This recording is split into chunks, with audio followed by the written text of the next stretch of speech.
What do you mean? What do you mean? Wait, they killed the guy that killed Charlie Kirk. Oh no. Oh, okay. I thought you were talking about something else. No, they did arrest the guy. Yeah. Oh, okay. All right, can you guys hear me now? Yeah, we hear you, bro. Can you hear us? Hey. Yeah, I can hear you guys. No. Yeah, we was able to hear you the whole time. Damn. Good thing I wasn't like doing something like weird or something in the shower or anything like that, you know?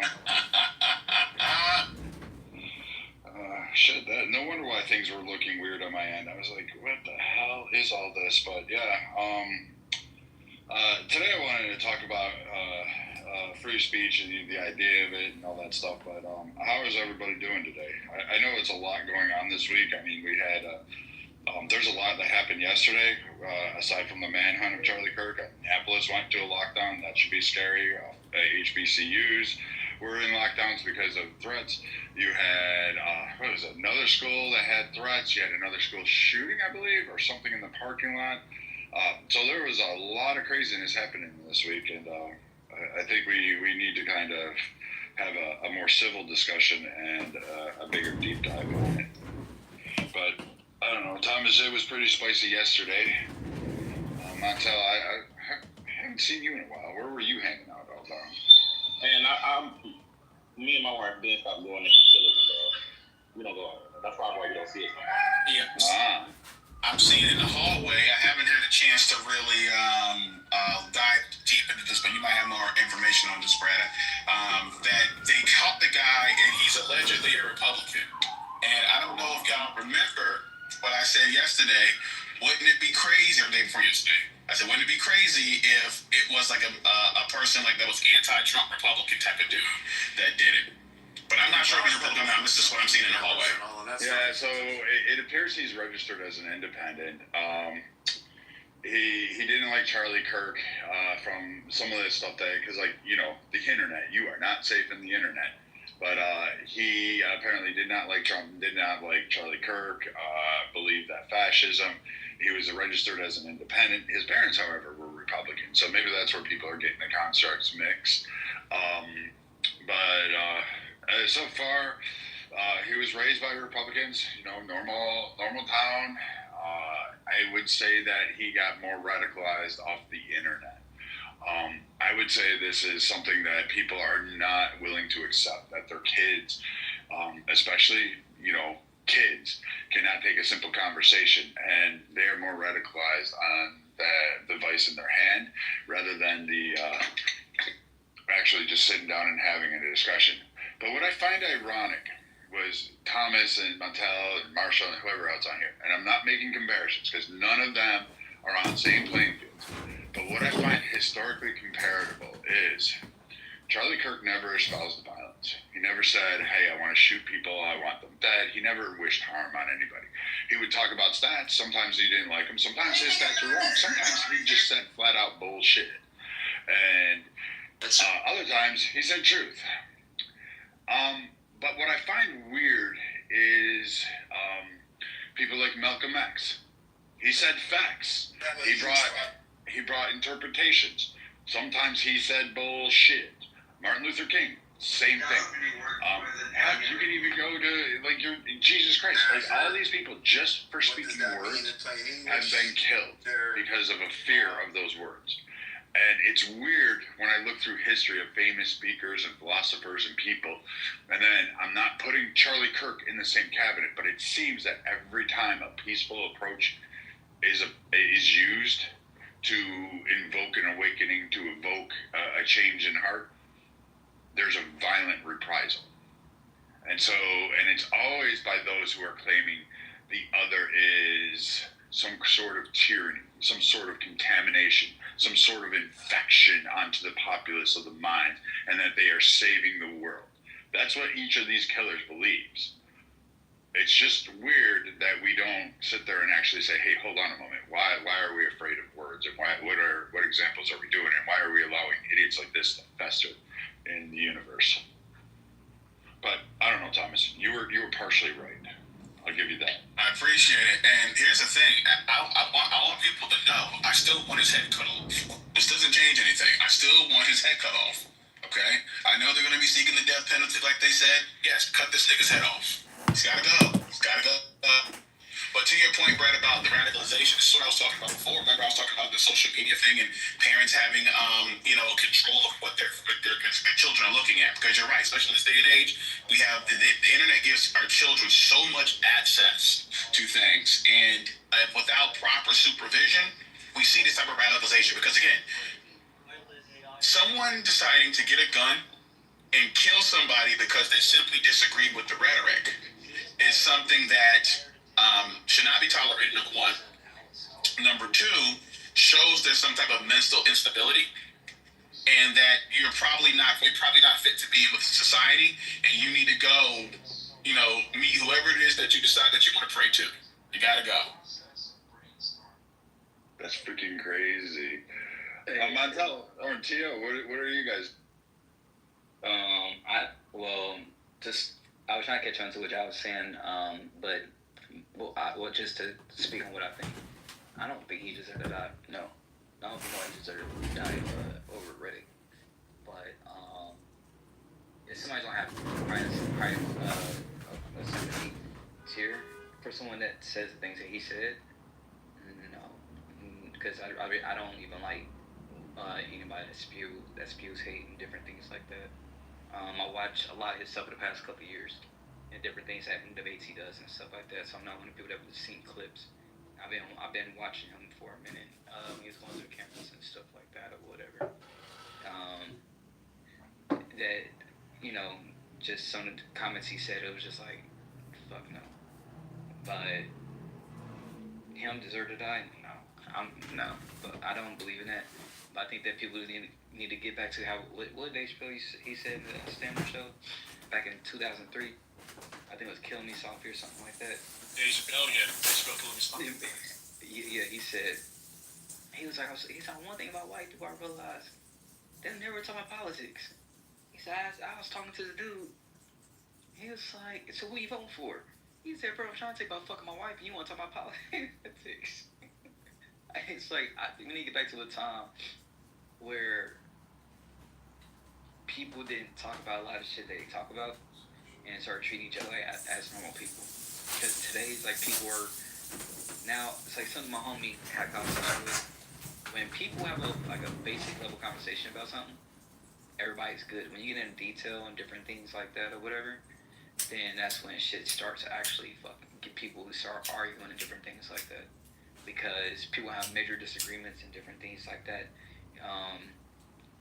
Definitely when it comes to politics and different political views and different things like that. But it's just not respect within what I was saying.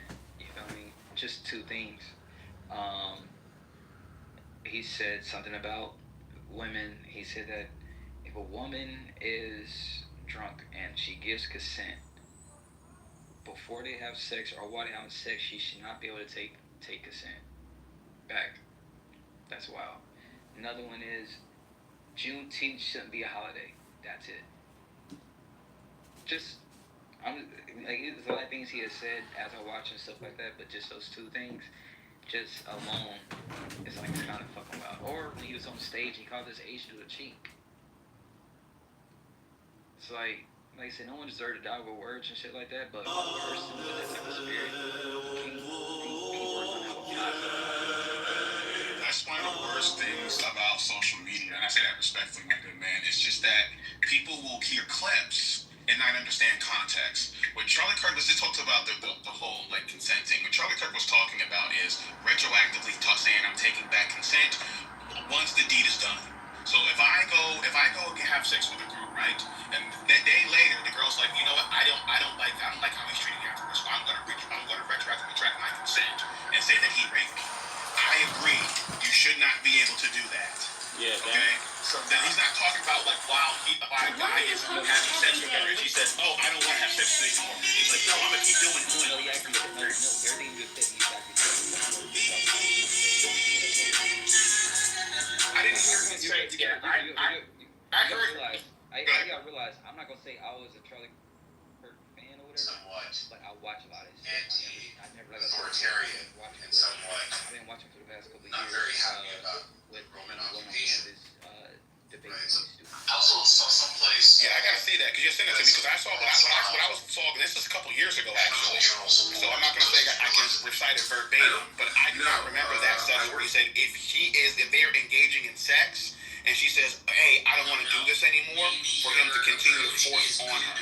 I don't remember him saying that. What I remember him saying was if she retroactively retracts consent after the sexual situation, then that is like, you shouldn't be able to do that.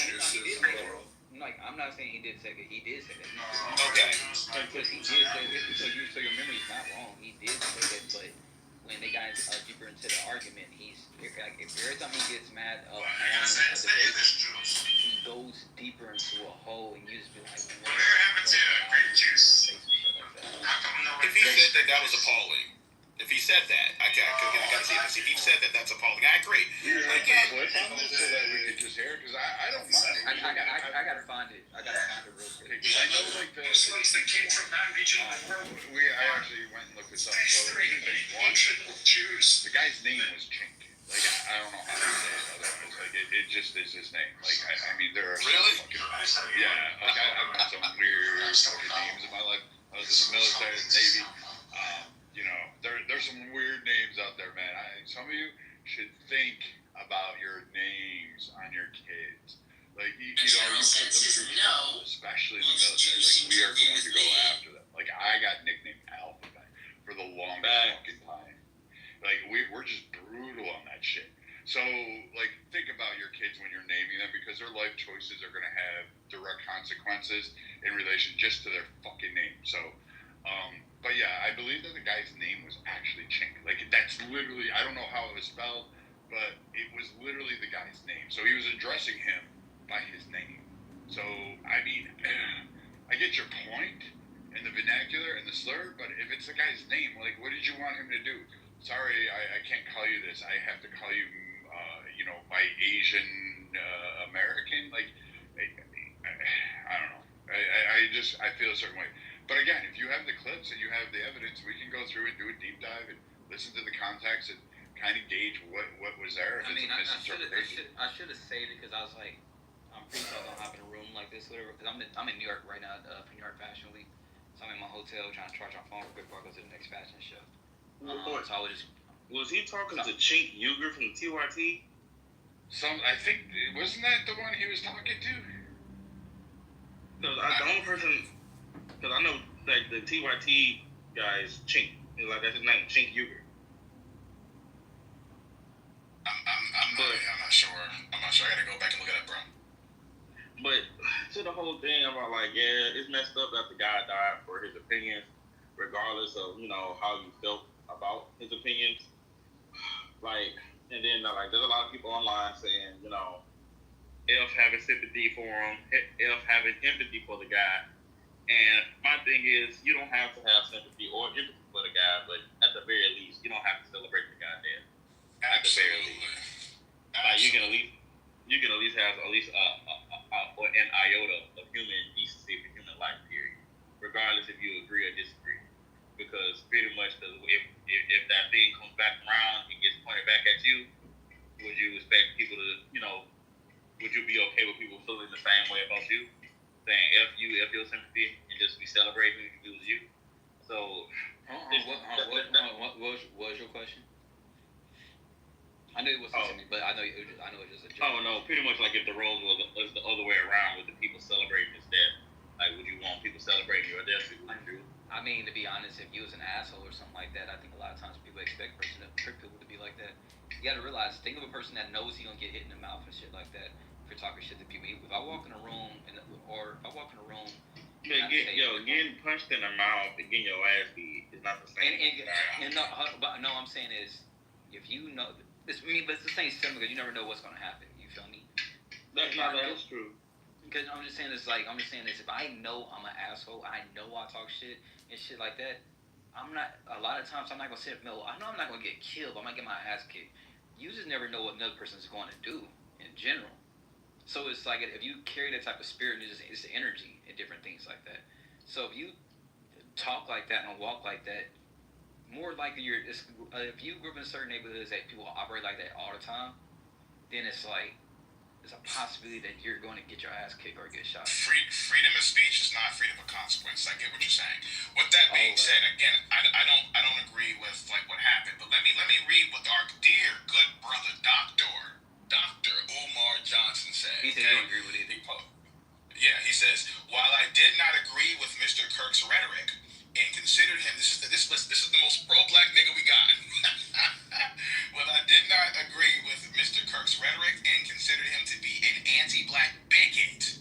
I will never rejoice at the loss of life of anyone who has not directly participated in the unaliving of a member of the black African race. I am ashamed to see members of my community celebrating this situation. I will never ask you to mourn the loss of an enemy of our race, but to celebrate an unaliving is completely unacceptable. We know all too well that the greatest recipients of political assassinations in this country have been our own people. Stop laughing at the misfortunes of others and get prepared. Political assassinations have returned to the United States of America courtesy of the deep state. So yeah, even this brother here, okay, the most militant pro-black brother we may have, okay, at least that has this type of clout, all right, is saying that he finds it disgusting to celebrate the destruction. You don't gotta like the nigga. But go ahead. I'm gonna say this before I'm about to walk down Times Square. So it might be loud as hell. I'm gonna say this though, right? Even black people are saying they don't agree with everything I just said. You feel me? Like they don't agree with him dying and shit like that or whatever. You feel me? Going to the comments, different things like that.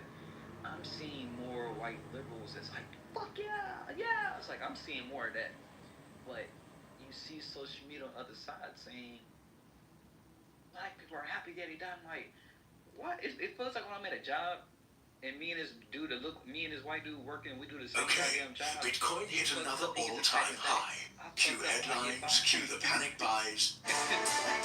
It's like, if they do indeed cut next week, and it seems highly likely But this is the will. thing, Do though. you You think may they're not sending their see message it. that You may not see it. yeah, we have a 2% inflation target? You may not have seen it, but I have seen it, and I'm like, in my opinion, that shit is. I remember I said I didn't say I didn't see it.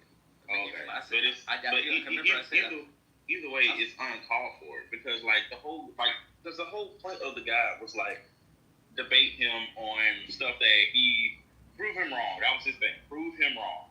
And in my opinion, at least when it came to racial topics, 99% of the time, his opinion, I feel like he had the thing that he is seeing is correct, but the other stuff was completely wrong, in my opinion. And I wish somebody who was more educated in these subjects had the opportunity to debate him on those subjects. Because, like, even like how Brad said earlier, sometimes the statistics he used was just flat out wrong. It's just straight up wrong. And the people that he's debating, they don't know this stuff because they're not, they're not real versed in this stuff. And I just wish he had the opportunity to debate somebody on those topics who actually know what they're talking about, and possibly, you know what I'm saying. And let's see where we go from there. And let's see if he's really, like, when you're recruited with facts, that's like proven facts to your face, will your mind really be changed, or you going to continue to say the things that just straight up not true? Yeah, but it also like this. Someone said that in another room. They said they're not blaming black people for shit. I'm like, shit. In OC right now, they marching saying, white man fight back. White man fight back. We didn't do the shooting. Another white man shot you. It's like, fight back. Who are you fighting back? The government. Who are you gonna fight back? I agree. That's crazy. That's crazy because we didn't do shit. We just sitting there like, hey, yo. So don't get mad at the person that pulled the trigger. But you gotta look at it like this though, man. Some people in this world are just hateful people, and when you have something like anger, hateful people, like those hateful people look for reasons to hate and to be hateful towards others. So for some people, this is just an excuse to do some of the things they wanted to do anyway. I ain't think of it like that, but yeah, you're right. You know what? I'll take it back. I'm always trying to think PG. So yeah, you're right. 100%. And I was going to add into that white man fight back. Yeah, I've heard about this a couple of times. It's been rising up through certain groups.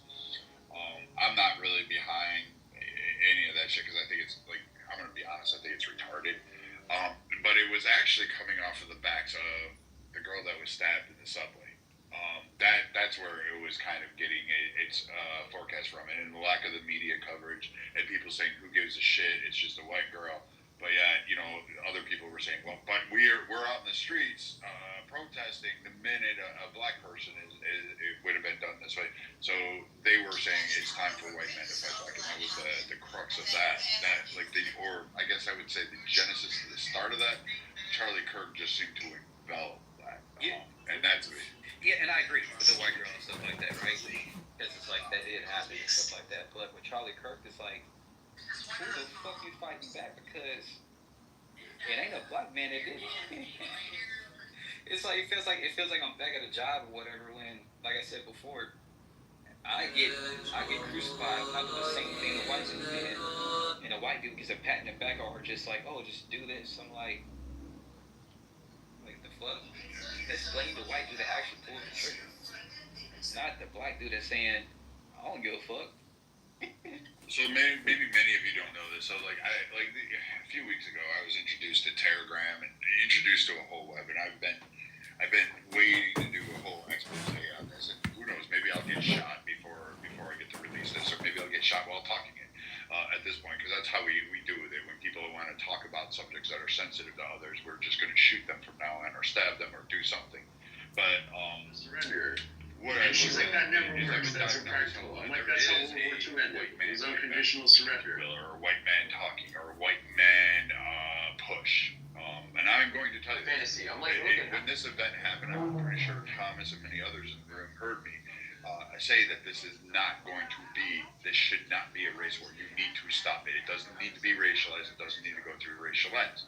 I did my little part. I'm nobody. I'm insignificant. Nobody matters. If I died tomorrow, nobody would remember my name. I am on a monument. Don't fucking A. I got that one in stone. But I'm telling you this, I could care less. I had a good life. But this part, motherfuckers are starting this and saying this, and they're getting angrier.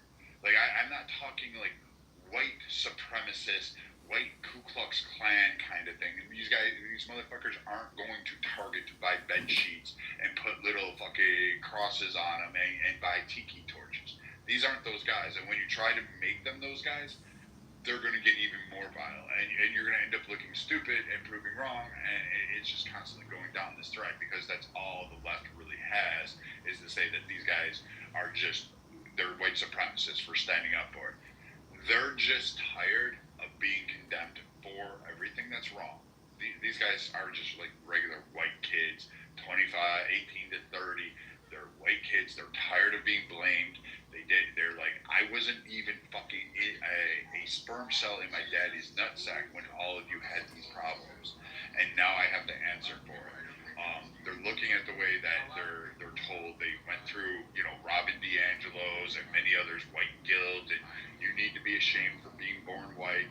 You have all this stuff, and they're looking at the struggles, their impoverishment, the fact that they're poor, the fact that they watch the greatest wealth transfer in an entire lifetime occur under the pandemic. They're watching that their families and their parents aren't leaving the world a better place. They don't have very much to go forward. And they're tired of the duplicitous media, which, you know what, black people had a right. There was fucking bias and resentment in there. But the same sense is, wait a minute, we're not doing this as white men, but now black men can go out here and create a riot and then avoid trouble.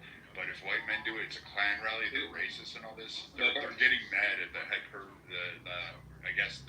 hypocrisy, because now you have a new generation of them. But Brad, see, that's where the misinformation comes from. I be hearing a white dude say that. They'll think a black dude do something, he gets off. No, people are going to jail. Dead ass. Or even the smallest shit, especially in LA. Any sees you see riots and shit like that, these people got charged a lot of times. The ones that did not get charged, just like my mentor, he did not get charged. He was doing a lot of crazy ass shit. He's a white dude. He got socked on the wrist.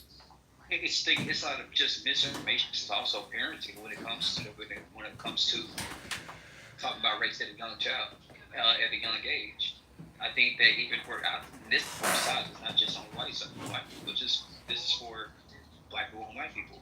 People, when they talk about race, I agree with you. I agree with you. There is an old man on here who goes by Alan D.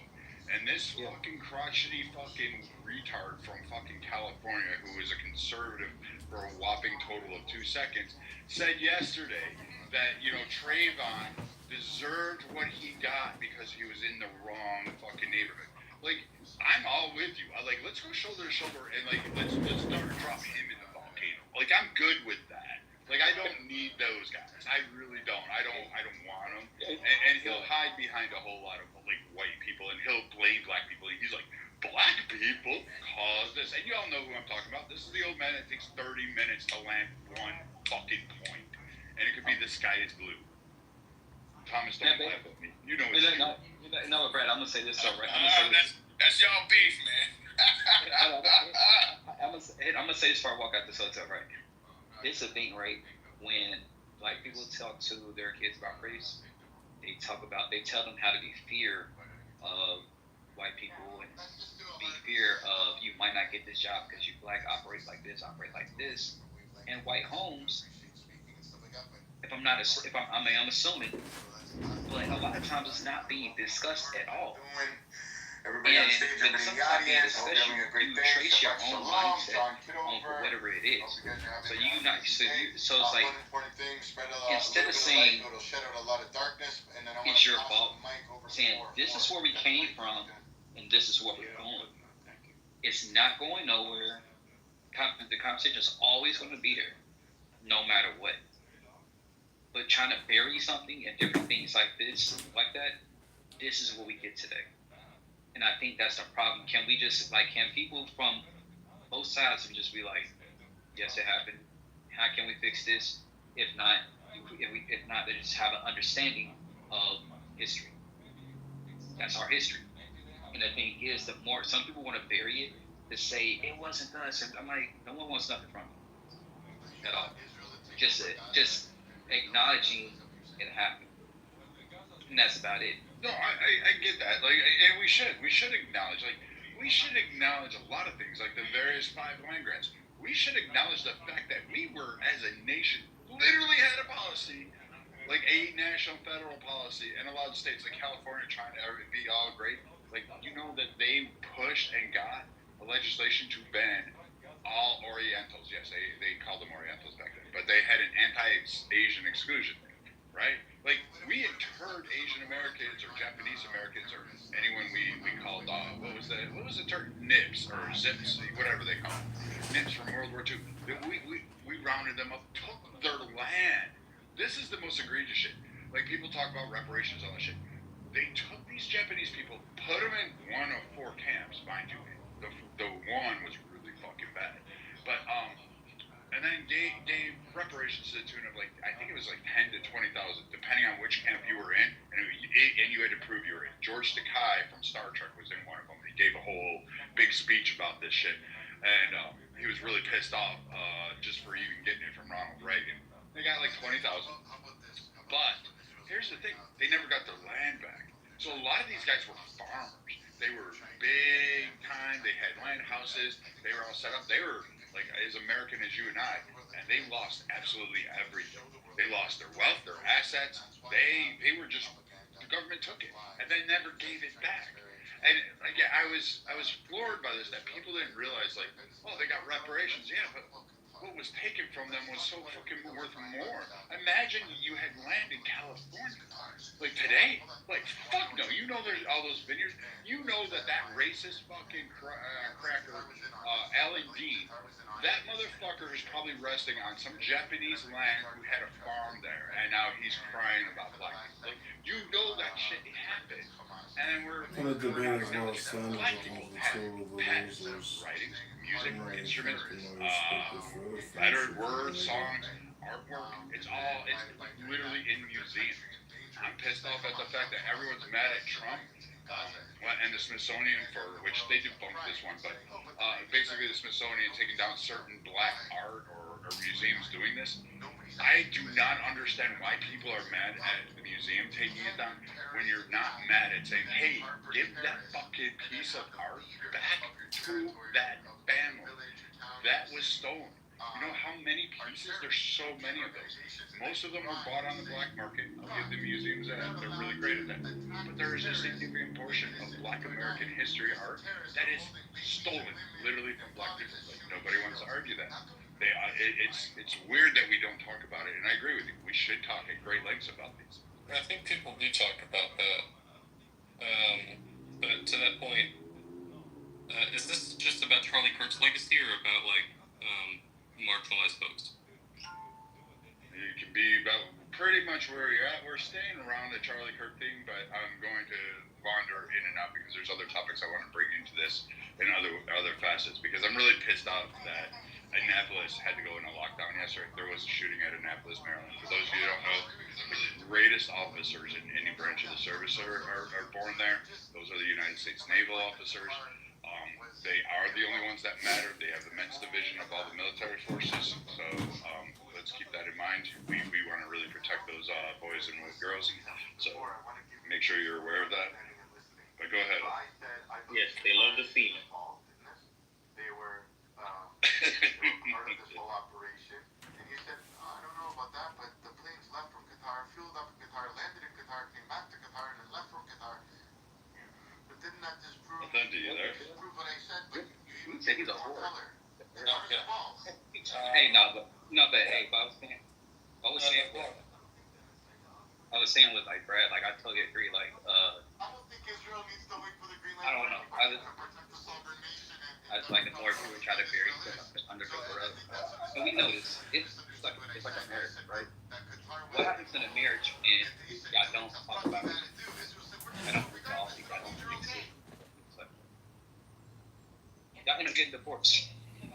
Divorce could be ugly or it could be whatever. But the thing is that it's like, wait, that Sugi people try to avoid conflict. Or try to other people's mindset on different things. And I just feel like if people don't get their mind right in our people, we're gonna have like a big whole effect.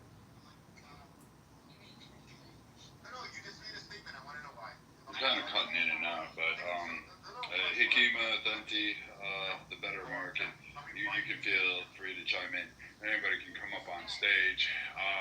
Yeah, I just wanted to talk a little bit about Charlie Kirk, just for a brief moment, even though he doesn't really need any of his name in my mouth, absolutely. But I just think that like this like left-right division of like how people are looking at this, it's not really nuanced at all. It's like the guy said some things that were, I mean, not just dog whistles, right? These are like things that actually like impact people's lives.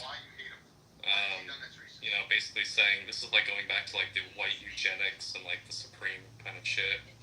And I think when that happens, and based on other things that he said about, you know, guns and stuff like that,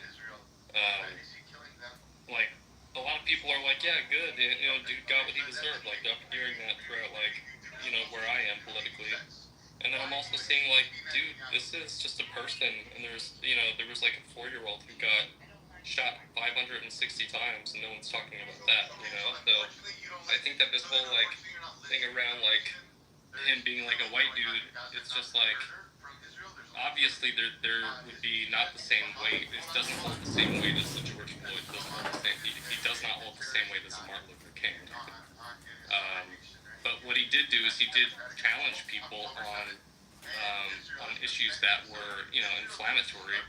And if that's what you wanted to make your money on, make your money on that. America is good for that. America has, you know, people who do that all the time. Alex Jones being one of them, you know.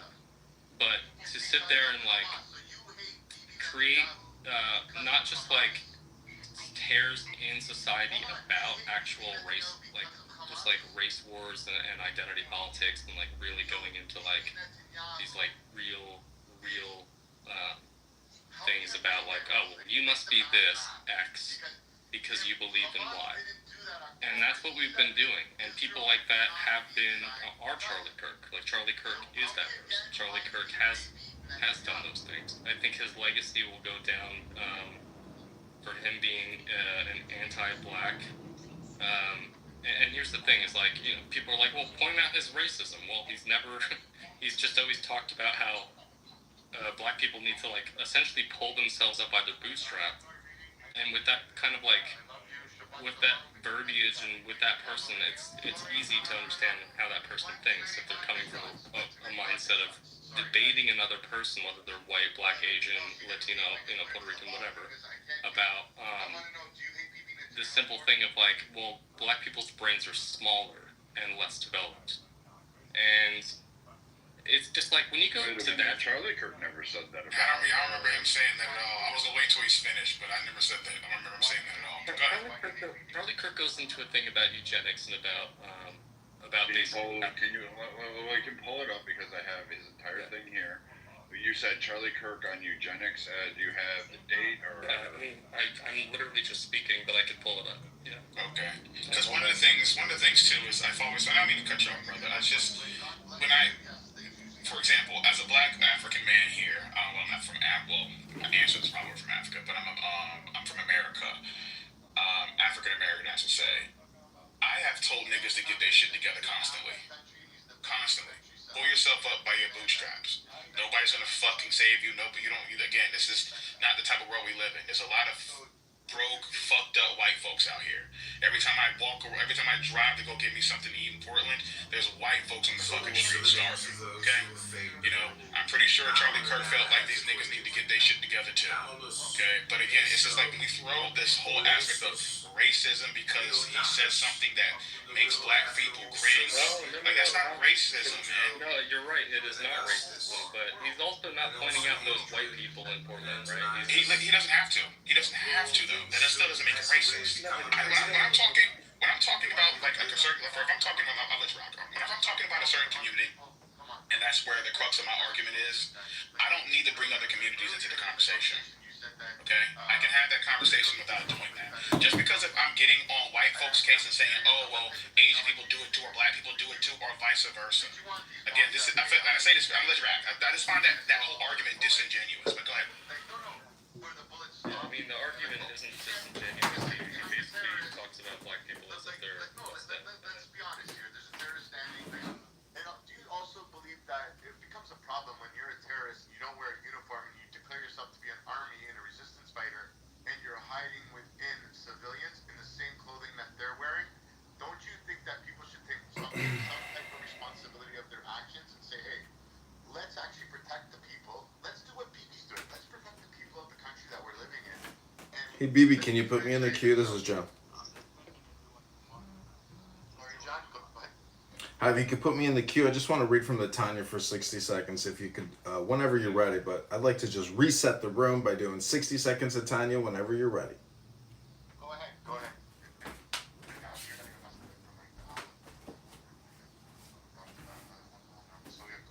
Okay, hold on. Now I gotta find the book. I put it in the chat. We'll give me.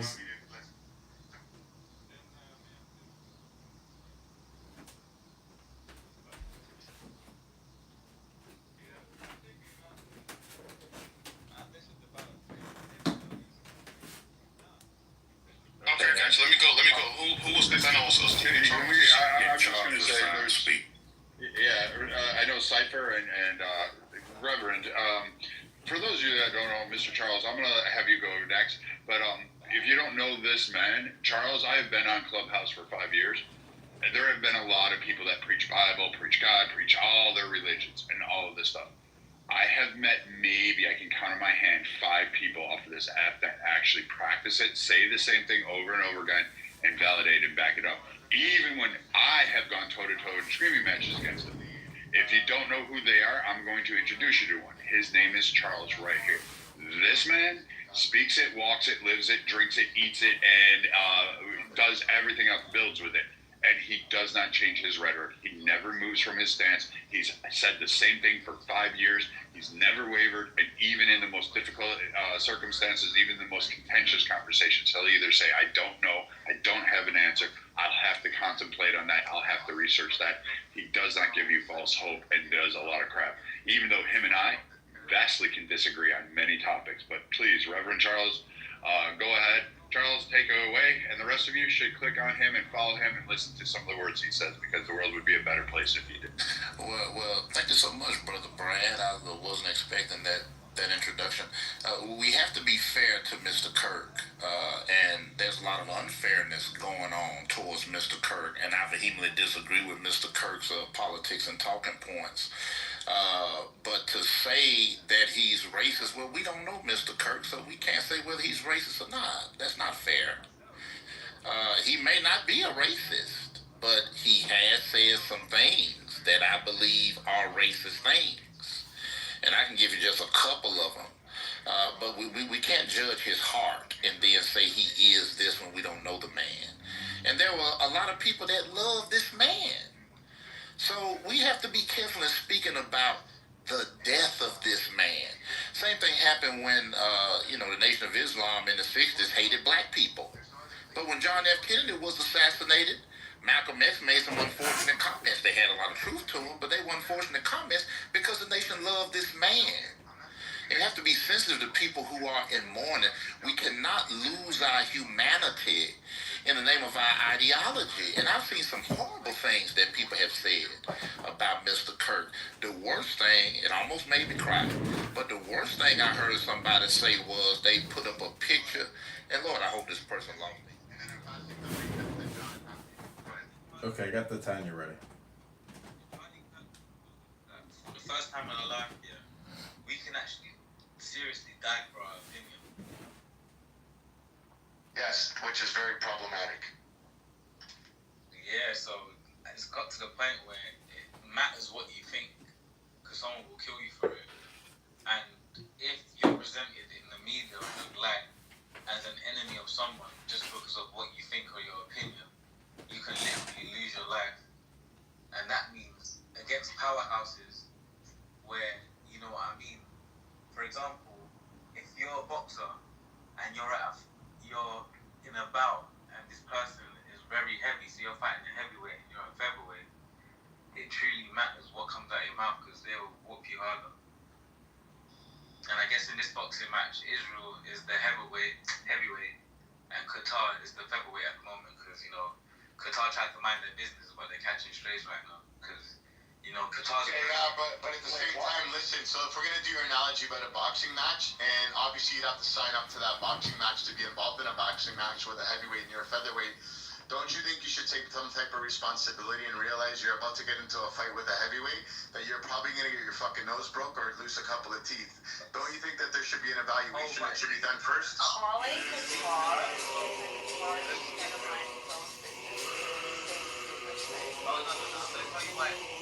No, you're not going to tell me why. That is the dumbest thing I've ever heard. Qatar is a fake state. It's not a real state. It's basically a U.S. military base that's stuck in between Iran and the Khalid states. And if you don't think for a minute that Qatar signed off on Israel hitting them, they're doing the dirty work. You have to be fucking retarded to think that the emir of Qatar and the family there didn't know what exactly was about to happen. I never said that. You did. That's you just cut me crazy off. Stupid, man. You just That's cut me off crazy and said all that stupid. stuff. I never said none of that. No, you did. You said You didn't that let me Qatar finish. was minding its own business. Which How is true. fucking retarded do you have to be to think that Qatar has any business? Qatar has never minded its own business. Qatar has... Oh, shut the fuck up. The only thing Qatar has done... Exactly. Alright. We'll go like this. Since you can't learn, since your mother raised a fucking animal in a farmyard, you're gonna have to sit down there and listen. Qatar has never not minded its own business. Qatar's entire existence is fucking in other people's foreign policy. This is the whole purpose of Qatar. It's a swing state stuck between the Shia and the Sunni. Put your fucking microphone back on. Put your microphone back on. Good boy. Put your microphone back on. There you go. Alright. You wanna play a game? No problem. retard. That's all. Sorry, go ahead, Derek.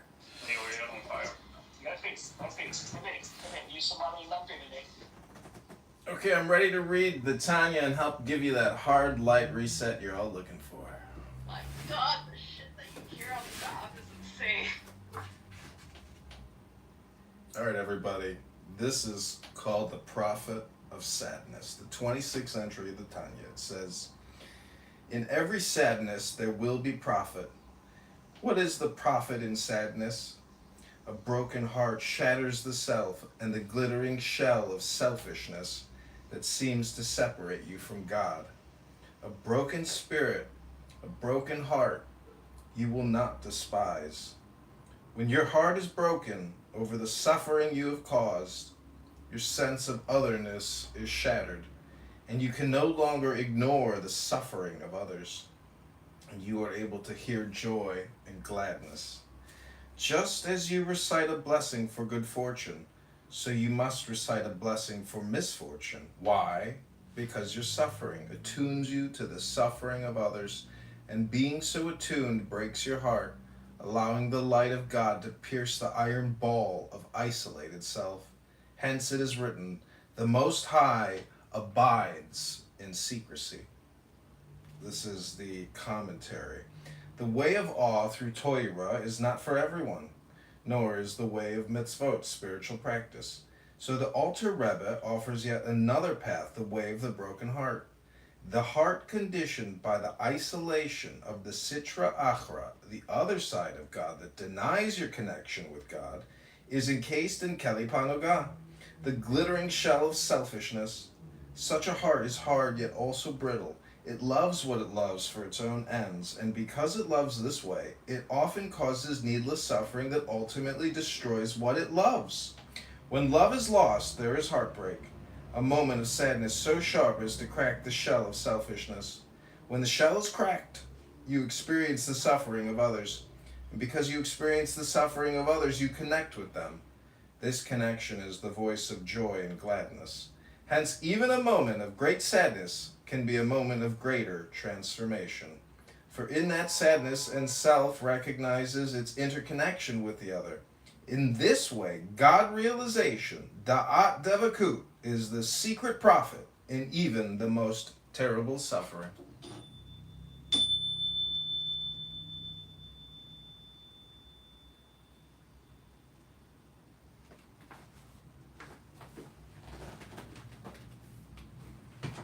Thank you. That was amazing. Thank you. Yeah, if I could finish what I was trying to say earlier, that would be nice. What was topic? What his judgment is between him and God, right? We have the ability as free living human beings to feel however we want to feel about the things that that man says, because it does have consequences. Words and wars always started with words, and words can produce war or peace. That man was not speaking about peace. That man was not shitting on white folks the way he was doing black people, right? So it's clear as to who he was. And I don't think that anything about that, if it's being fathered at home and reared at home with his children, well, then they could be subject to the same kind of ideology and reckless behavior. And I hope that they don't go down that route. I appreciate the submission. Couple things. I'm gonna give it to somebody to Sarah. I say this is not directed towards Cypher. I'm just talking about generally. I always find it hypocritical because he mentioned that Tupac was a good man. Tupac rapped about degeneracy. Okay, a lot of rappers, black rappers, rap about degeneracy, killing and causing absolute chaos. Again, when we hear these, I'm sorry, I could have sworn you said he was a good. You said Tupac, he was a good man. When you were doing your soliloquy, I could have sworn you said that. You didn't say that. I didn't say that. Okay, let's just say. Okay, I'll take that back. If you said you didn't say it, I won't say you said it. If you say you didn't say it, I could have sworn you said that. But let's just say you didn't say it. The overall aspect of it, again, I don't have a problem, me personally, and I think most people don't have a problem if you don't like Charlie Kirk and you're not saying, I mourn him, I don't care about him. That is perfectly fine. What people have an issue with is the celebration and mocking of the death. Because again, for example, Philando Castile and things like that, when we see black injustice, I know for a fact, and I'm not talking about Cypher because Cypher is an individual, but I'm pretty sure the black diaspora is not going to be okay if white America got up and started clowning people like Philando Castile and others, not saying that they didn't do it, but it was still frowned upon if they met an untimely demise. Okay? This is where the humanity aspect comes in. I think what Brother Charles was talking about. You don't have to like your enemy. Okay? You don't have to like them. You don't have to, mourn and cry online and carry on and so forth. You don't have to do all that. It's like, but most human beings are like, you know what? I didn't like this individual, but I don't wish anybody being executed like that in front of their family, bro. Death is a serious thing. It's not for play. There's no, extra men. You're out of here. You're out of here. That's right, okay? brother. And people take that. And again, I'm not that old, but the older that people get, people start to realize and start to understand that, hey, this is not a joke. Of course, when we're younger, we sit back and we joke around about death because we think we're invincible and that shit ain't gonna come for us. It comes for all of us. And sometimes it's not gonna be pretty. A lot of black people have gone out kicking and screaming and not in peaceful ways, and there have been white folks that have celebrated and mocked it, and it has not been good or fun to see or hear. And I know a lot of black people in general don't like that. But my thing is, in generally speaking, if you don't like that, don't do it to other people. Okay? People can be militant. I've been in those, again, I've said this before, I've been in those militant black groups. I've listened to these individuals speak on a multitude of occasions, whether it's Sinetta, Brother Polite, whether it's Young Pharaoh, or whoever it is that people want to talk about within those smaller circles of our community that espouse some very, very venomous and nasty rhetoric when it comes to other ethnicities and cultures. It is not just white folks that they're talking about. If you listen to a lot of what they're saying. So again, we hear these things that exist on both sides. If Charlie Kirk was spouting ignorance, the man was 31 years old. If he was spouting ignorance, that's just what it was. Ignorance. Everybody doesn't agree with that. Some people agree with what he was saying. So there's some black people that agree with what he was saying. People from all ethnicities may agree with what he's saying, not just white folks. Okay? And I don't believe Charlie Kirk looked at blacks in overall as the enemy. I understand that I may not have agreed with some of his takes. I thought that some of his takes may have been ignorant. That's bullshit. Okay, but I don't think that he looked at as black people as an overall enemy to his people. That's so okay, Thomas. Respectfully, I'm just saying if that's your point of view. Hey, wait. Hey, no, people don't interrupt you. I don't allow anybody to interrupt. I allow people to have their whole. I'm just saying that's super good. Well, that's your opinion. Thomas is entitled to his. Is he not? Isn't that what the whole point is? Yeah. That's why Charlie Kirk was shot, because people. Wait, hold on. Authentic. He was speaking his opinion. You can. It's disingenuous. No, it's not. He can have his opinion. You do not get to determine his opinion. No shit, Brad. I'm just saying I feel like he's being fucking disingenuous. Jesus. Okay, you can be disingenuous down there. I don't care what your view is. You can wait till he's done. Sarah's next, and then we're going to go to Bert. You can let Thomas land his opinion. Go ahead. I allow everybody to have it on the stage, regardless of which side you are. So don't condemn someone else for having an opinion. Because clearly, we just had a shooting, and somebody died because they had an opinion that's different from yours. And this is the problem that we're having a discussion about today. Because you can't take somebody's opinion and wait till they're done, and then you get irritated and then go disingenuous, or they need to be silenced. I need to interrupt them because I'm more important. You did that, not me. Go ahead. I appreciate that. Now listen, I don't mind people disagreeing. I want to have the back and forth. Let's have the dialogue. I don't mind that whatsoever. I would have definitely, been willing to hear why he felt like I was being disingenuous. But be that as it may, to Brad's point, again, we all have our opinions. I'm just coming from it, and again, I am appealing to morality. I absolutely am. Okay? And again, when I start based on what I'm saying, but I'm also trying to call out the hypocrisy because I know how sensitive my community can be, especially when it comes to their own. Even if they've been known criminals, okay? I've seen people, I have been around people that have murdered people, okay? Taken like Charlie Kirk hasn't murdered anybody. He's just said things people don't agree with or may not like. I've seen people in my community murder people that I've known personally, went to school with these motherfuckers, and people want to sit back and act as if, well, you know what? He was, he was a good guy. He was on his way to do whatever, okay, and so forth. And we don't want people talking, especially other groups, talking bad about them. I've seen it. You can't talk about him. I don't care if he was murdering niggas. You don't talk bad about him, okay? He was our people, et cetera, et cetera. So, I mean, again, I get it. I'm just saying here, let's just have a little bit of humanity, my guys. That's all in there. Go ahead, Sarah. Shit. Alright, thanks, Brad. Thomas, you hit some amazing points that I was going to bring up anyway. Something dawned on me today was that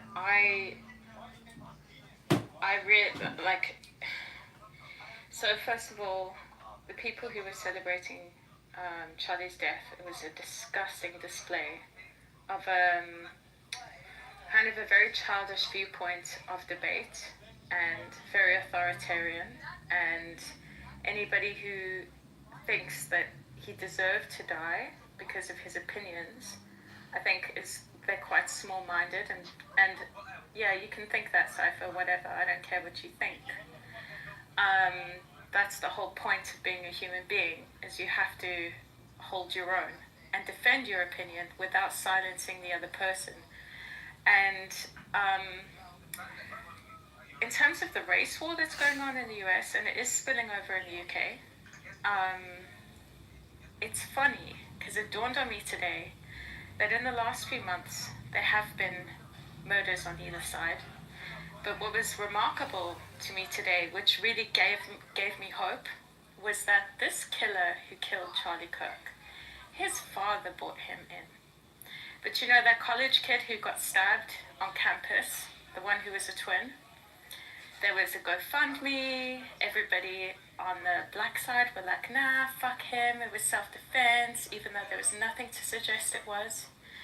And it's funny how one side can be accountable even to their own, and be straight up with it, but the other side celebrates and demonizes the other side. And I think that's a big problem. It's a brain rot, it's a virus of the mind, and it's a disgusting, disingenuous display of humanity, and I don't like it. But would I kill you? No, because I believe that you would have to atone to God, and if you celebrate somebody dying in front of their family and you think it's a good thing, then you're just showing that Christ isn't in your heart, and I feel sorry for you. Y'all literally celebrate and make Charlie Kirk a hero after he talked about all types of different groups of people, marginalized people. And now you want to act like you on some high horse, like, how dare someone feel this kind of way? That dude was a racist, a bigot. He was a piece of shit. And no one's saying he deserved to die. I never said. Lady, I'm still talking. Mute your mic. No one's saying he deserves to die. We just saying we're not surprised that someone wanted to kill him. That's all that's being said. Like dude spoke violent shit out of his mouth, wicked shit out of his mouth, and therefore, like, he got what the universe had for him. So don't be surprised. It wasn't the universe. It was another human. Sarah, can you just let him land? Let him land. And then after yours and Hakeem's exchange, I'm gonna go. Y'all literally celebrate him like he's Dr. King or like he's Malcolm X, like he's somebody that's preaching something positive. He's an evil, wicked dude, and he brought evil right into his home, right in front of his children. He brought it right there, and he didn't mind spewing his bullshit in front of other people's children. So who gives a fuck about that? Sarah, I'm gonna let you respond to that. I just want to say, I think a lot of people in our community as well. Here, first of all, let me make this very clear. I don't think when you say people are not, celebrating his death, respectfully, they are. That's number one. Number two, when you want to say that he was a piece of shit, that's fair. If you feel like he was a piece of shit, cool. If you don't like him, cool. Okay, I don't think people are upset that people don't like Charlie Kirk. When he was alive, a lot of people didn't like Charlie Kirk. So it's not a surprise. Like, people are, I think you guys are straw manning and missing the argument.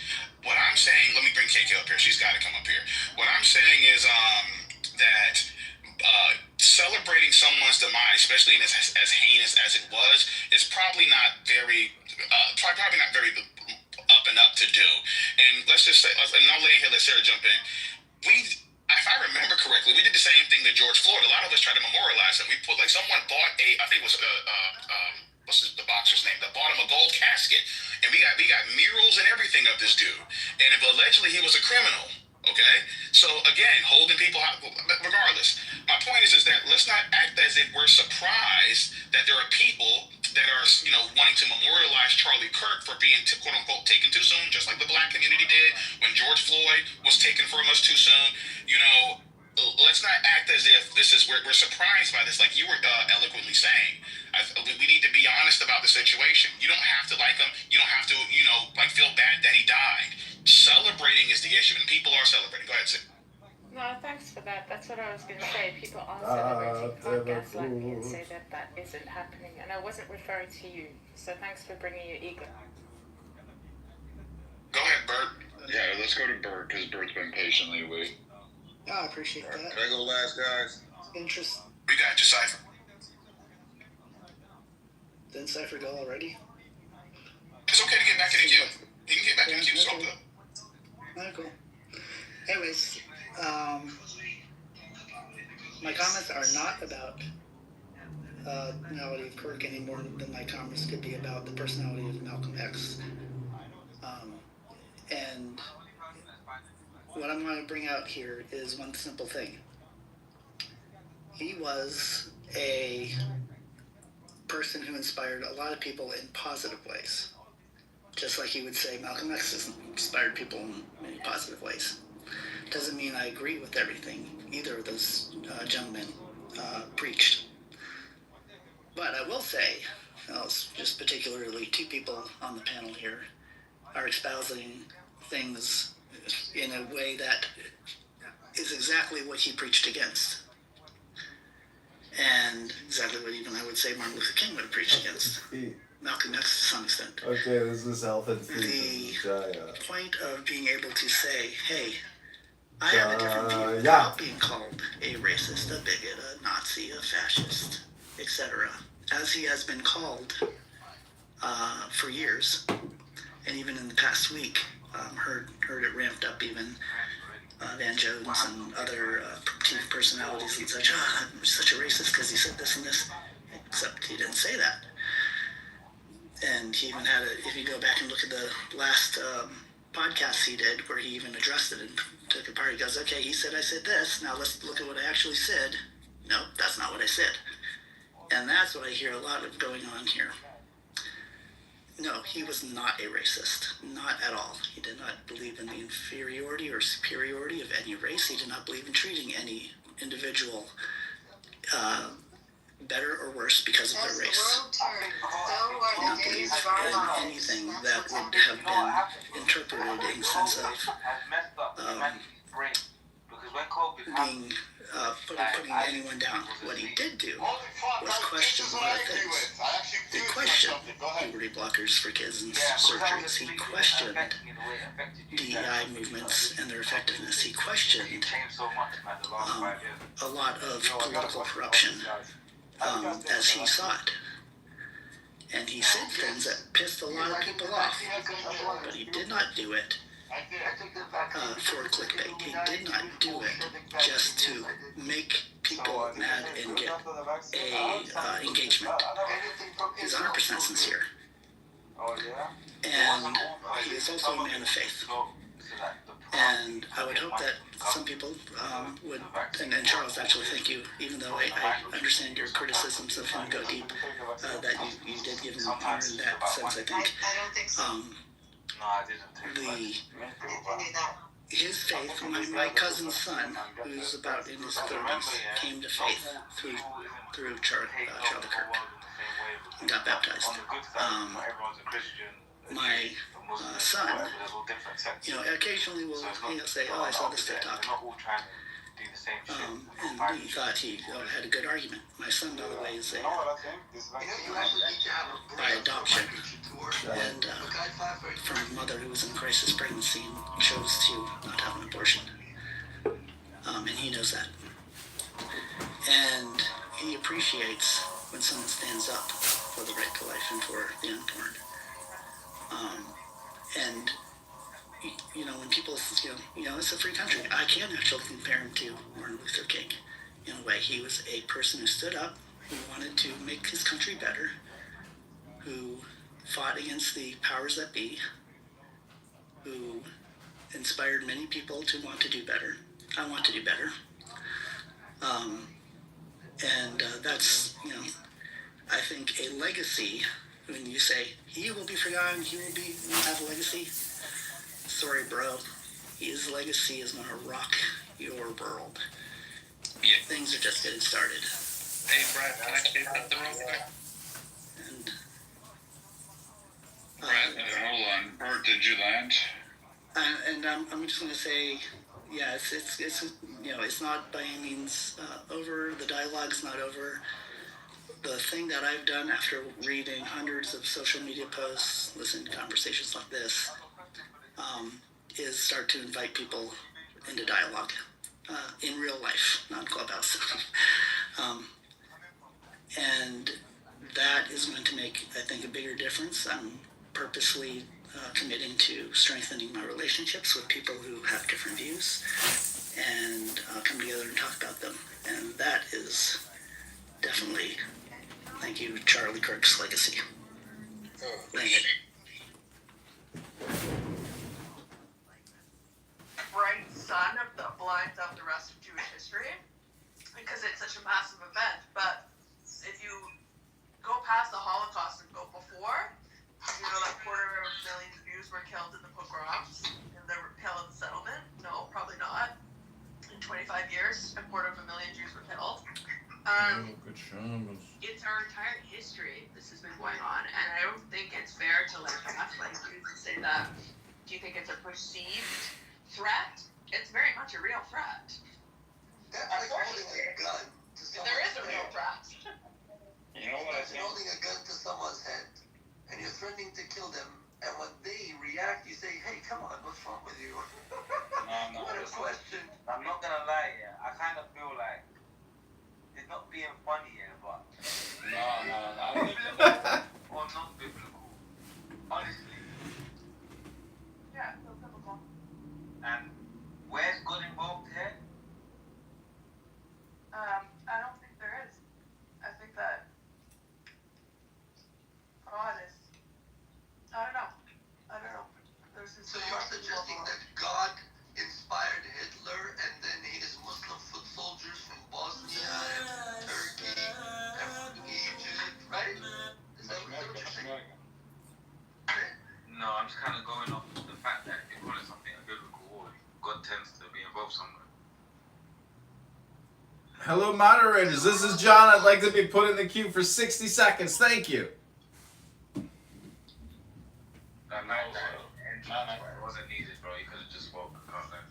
Yeah, read your chat, yeah. Like, you could have literally just spoke. Make it weird. Why do people I'm not trying to make it weird, but sometimes if you don't interject, people can talk for hours. Can I read moderators for 60 seconds? Thank you. Is this how you act in real life? On the train, he'd be like this. Hey guys, wait a minute. He spent 60 seconds to ask for 60 seconds. What's going on? Okay, I don't know. You Go ahead, John. Okay, this is the 21st entry of the Tanya God's speech. God's speech is not. Hey, mute up. Mute up. Mute your mic. Mute your mic. Mute your mic. Mute your mic. Mute your mic. Mute your mic.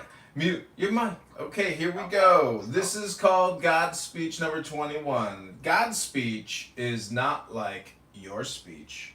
When you utter a word, the word seems outside of you. But there is nothing outside of God, and no place is empty of him. Even when God speaks and words become worlds, absolute union of God and creation is unbroken, and hence God has not changed. As breath is veiled in sound, becoming word to a listener, so God's light is veiled in form, becoming creation to the created. God perceives no other, for everything is God without distinction. This is what is meant when it is written that darkness and light are the same to God. Even the shells of self are not other than God. Just as a turtle's shell is not other than the turtle, thus it is written, Yahweh is Elohim. This is the commentary. Deuteronomy 4:35, Yahweh, the four-letter Hebrew name of God, represents the transcendent, and Elohim represents the immanent. Okay, that's 1 minute. Oh, you're good, man. Alright, we'll go back to your low IQ communication. Good Shabbos. Nah, listen, Johnny, I think that this is we're good right now. You told us about God, and that was really good. Understand. No, but John, that was really good. All jokes aside. To know one. But at the end of the day, this dude didn't show value to all people. So this dude is sitting here promoting racism. He's promoting white slave ownership. He wanted us to actually go back to slavery as the way of living. Like this, I don't know why some of y'all are bumping this dude up so high. Yeah, he's a smart dude, but at the end of the day, what he was promoting, you gotta remember this. I don't give a fuck what age you are right now, but our kids gotta fight what you leave behind. But he didn't. I'm sorry, but he didn't promote that. Let him finish. Let him finish. I think he's had long enough to reply to me, hasn't he? Yeah, but could you allow that man to land his plane though, respectfully? Okay, but he's replying to me. He's been landed like plane. Hey, so like Uncle, I'll get you to land your plane. I will opinions out there, but your statement is going to get challenged. I'm going to encourage you to stay on stage. Hold on a second. I encourage you that to either going to ask you to source. People are going to ask. I'm going to ask you to source some of these things that you stated. And where you're getting your opinions from, but like this room it is conservative bias. I make no pretenses about that. I don't hide it. I am a conservative. Most of my mods are Republicans or some facet of it. Most of them believe in Christianity. However, I do not tolerate any anti-religious slamming. I don't really care who you practice, preach to, or whatever. I don't have that inner dynamic. I really don't give a damn about race, but since this is a topic that's going to significantly seem to consistently draw, despite my best efforts never to allow it to go there, this is going to be about race. So, we can touch on these, we can go, and Charlie Kirk was speaking on race, so let's have this discussion. But, this is what we want, but Uncle, you finish your point, and then we're going to allow other people to touch on that and challenge what you stated, and I'm going to allow people to... Just remember I was in you, Brad. That's all. I got you, Cypher. Sorry, who's after him, please? I would love to join the queue. I could join the queue as well. I got you guys. Just go ahead, Uncle, and then we'll go from there. America, all right. So all I'm saying is, we can like him for him being a smart man, but just the narrative that he was pushing, it wasn't real, it wasn't logical, and it wasn't to improving this country's unity. It wasn't. He wanted certain people to be over certain people, and that's just not how it's going to go in this United States. And I'll land it right there. Okay. Cypher, I know you were supposed to be next after him. Did you want to hold your point? That was a reply to me. Yeah, I'd like to get it out because he was interrupted a billion times. I'll go as quick as I can to get out the way, right? I agree with at least 97.9% of everything that the brother said. I've struggled to find something I disagree with. But to people that are being jolted by this truth, you guys want us to listen to your side, right? But I see that you're struggling to listen to another side, which is lacking of empathy. And I also see a struggle with dissonance. There's a lot of people that are trying to water down what this man had been saying this whole time and justifying it and twisting his words into something that could never be, which is righteousness. Nothing about what he stood for and his character demonstrated anything Christ-like or Christian-like. Because if you're getting into that, he wouldn't be so focused on racism in the black community, considering what his people have caused to that particular community, which happens to be also the children of God. And I know that the reason why people are coming off a mic right now, the reason why a lot of people are coming off mic right now is because they're emotionally triggered. This is an indictment of people's character because they align themselves with these racial epithets and talking points. And this is also what's being taught at home, both in black communities and in white communities, because there's a polarization with our race relationships based off of events that have never been dealt with. And I have to charge white people with this. You are charged with the creation of racism, so it is your problem to fix. Black folks, it is our problem to heal from, right? We're responsible for how we deal with this.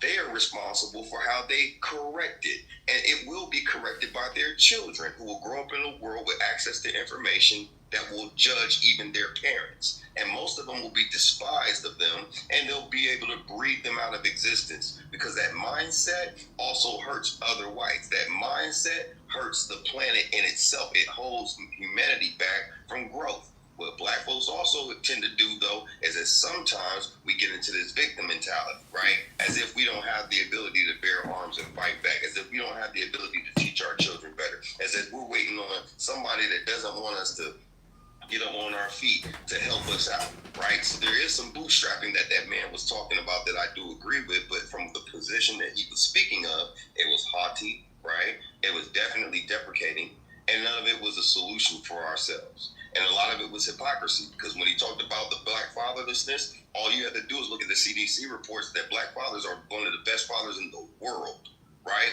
Also, most people that are deadbeat fathers happen to be white males, just like it is true that white males commit most of the crime and make up the majority of it. Cypher, you said this. Cypher, I'm circling back to it because I'm moving past it, Brad. I'm moving past it. Can I go after you? I'm moving past it because hold on, dude. I'm about to land it right now. Because for those that were not in the room, the reason why I'm bringing up those points was those were bullet points that I made earlier. And because you had talked about citing specific things, that's the reason why I went back and recapped it, okay? That's the only reason why I brought that up. But in a combination of things, regardless of his foolishness and how inaccurate he was, what he did do was stir a pot called a conversation.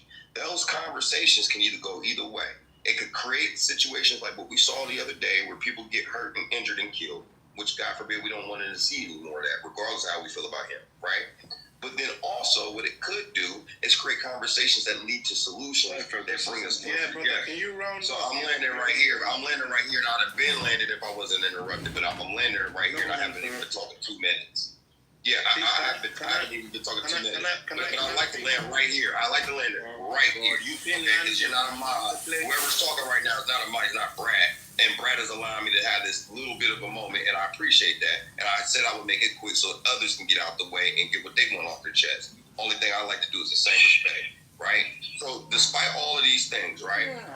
I agree with what's happening here in terms of the conversation. I know that it's a hard conversation for both people to deal with, black and white. There's just so happen to be a lot of black people, though, that I don't agree with, that are actually having empathy and expressing humanity for the same people that are saying, oh, things are just getting started, which sounds like a threat to me. When I say that man's ideology and the way we remember, shut the fuck up. When I say that man's ideology will be marred and remembered the way that it is, and another gentleman says that we're just getting started and making things like that, here's the thing. I'm entitled to my opinion.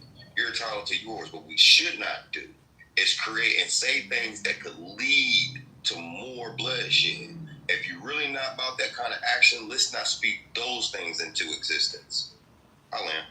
All right, thank you, Brad. Hold on, let me talk to Brad. Can I talk, please? Relax, bro. Relax. I got you. Let me speak to Brad real quick. Hey, Brad, what are your thoughts about? I thought that was a cue. There is it, bro. I'm on. Relax. Jesus Christ. Anyways, Brad, what I'm thinking, tell me how you feel about this, is when it comes to the aspect of having people give their, submission, do you think about maybe 45 seconds to 60 seconds to kind of keep things moving for a response? Yeah, we're going to do this. I also don't like having cues a whole bunch. I like having them back and forth. Yeah, absolutely. I thought that's what we were doing. I could have talked a long time ago.